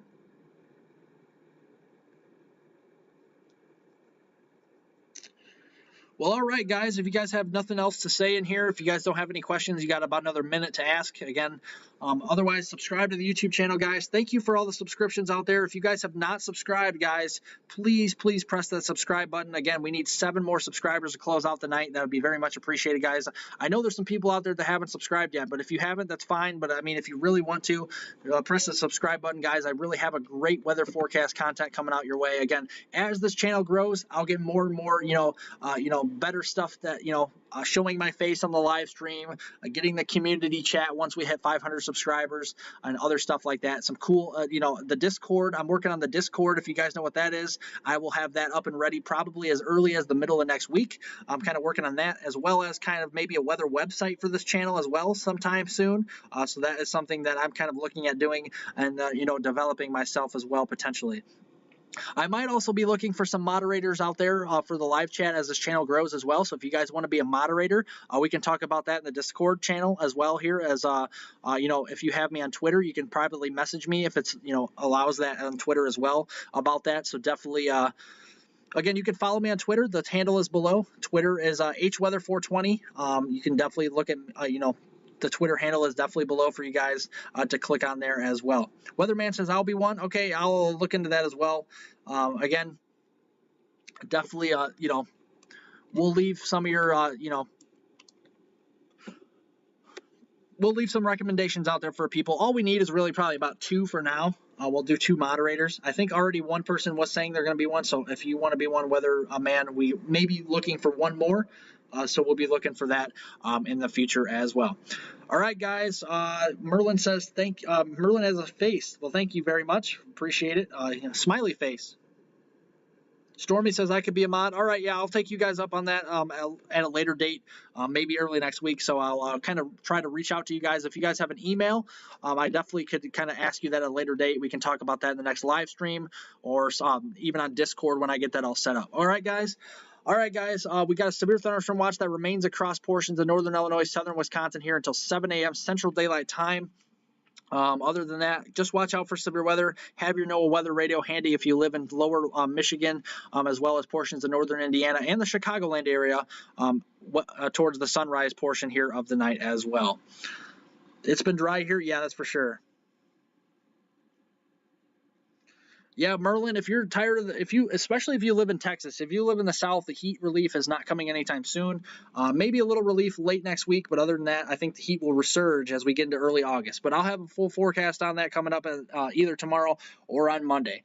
All right, guys, heed the warnings out there. Stay away from all the flooded roadways. And again, if you guys have damaging winds, just stay inside. The lowest, most interior room. Again, I don't imagine there'll be any tornado warnings, but again, we're in a La Nina and anything can happen. So we'll just have to wait and see. All right, I hope everybody has a great night out there, and I will possibly see you tomorrow again, breaking down tomorrow.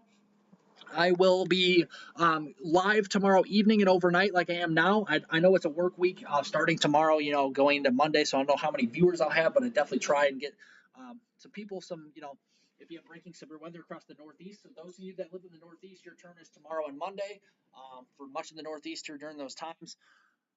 Again, if I don't go live tomorrow, I'll do a video. If I do go live tomorrow, I will not do a video until Monday, and that'll be a full forecast either way. So, all right, guys, I think I'll go live tomorrow. I'm pretty sure of that, but you never know. Anything can happen. So thank you guys for joining this evening. Thanks for all the likes out there, all the interactive people here in the live chat, as well as all the subscriptions, all the subscribers out there that are new. Thank you very much. You're welcome, Merlin. You're welcome, Neil. Thank you guys for joining and definitely appreciate it. Everybody, have a great night, and I'll talk to you later.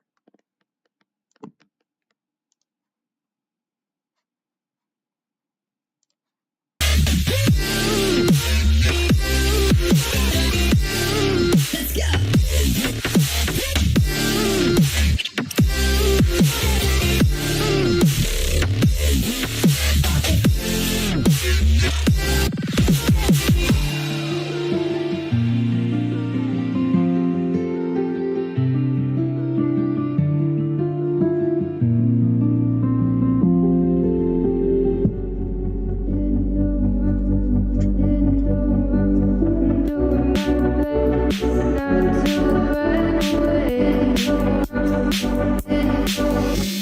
Sitting throwing rocks across the pavement, hoping it'll cave in and swallow me whole.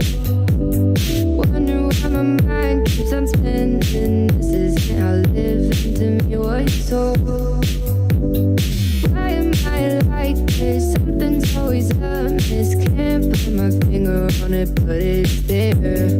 Wait for it to subside, but my mind won't apply. Waiting for the clear. Is it bad sometimes? I like it when I lose control. There's something in it that's so beautiful.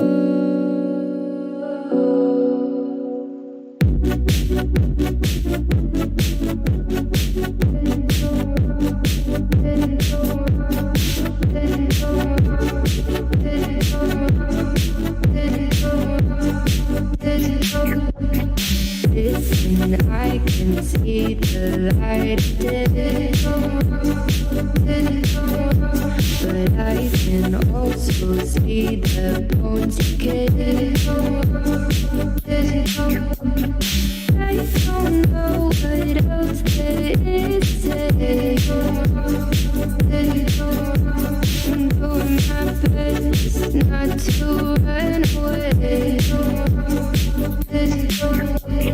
Sitting throwing rocks across the pavement, hoping it'll cave in and swallow me whole.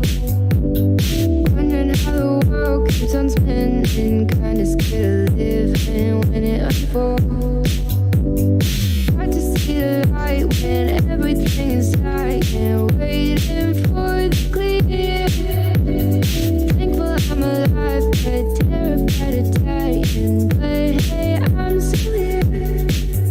Is it bad sometimes? I like it when I lose control. There's something in it that's so beautiful. Listen, I can see the light, but I can also see the bones decay. I don't know what else there is to say. I'm doing my best not to run away.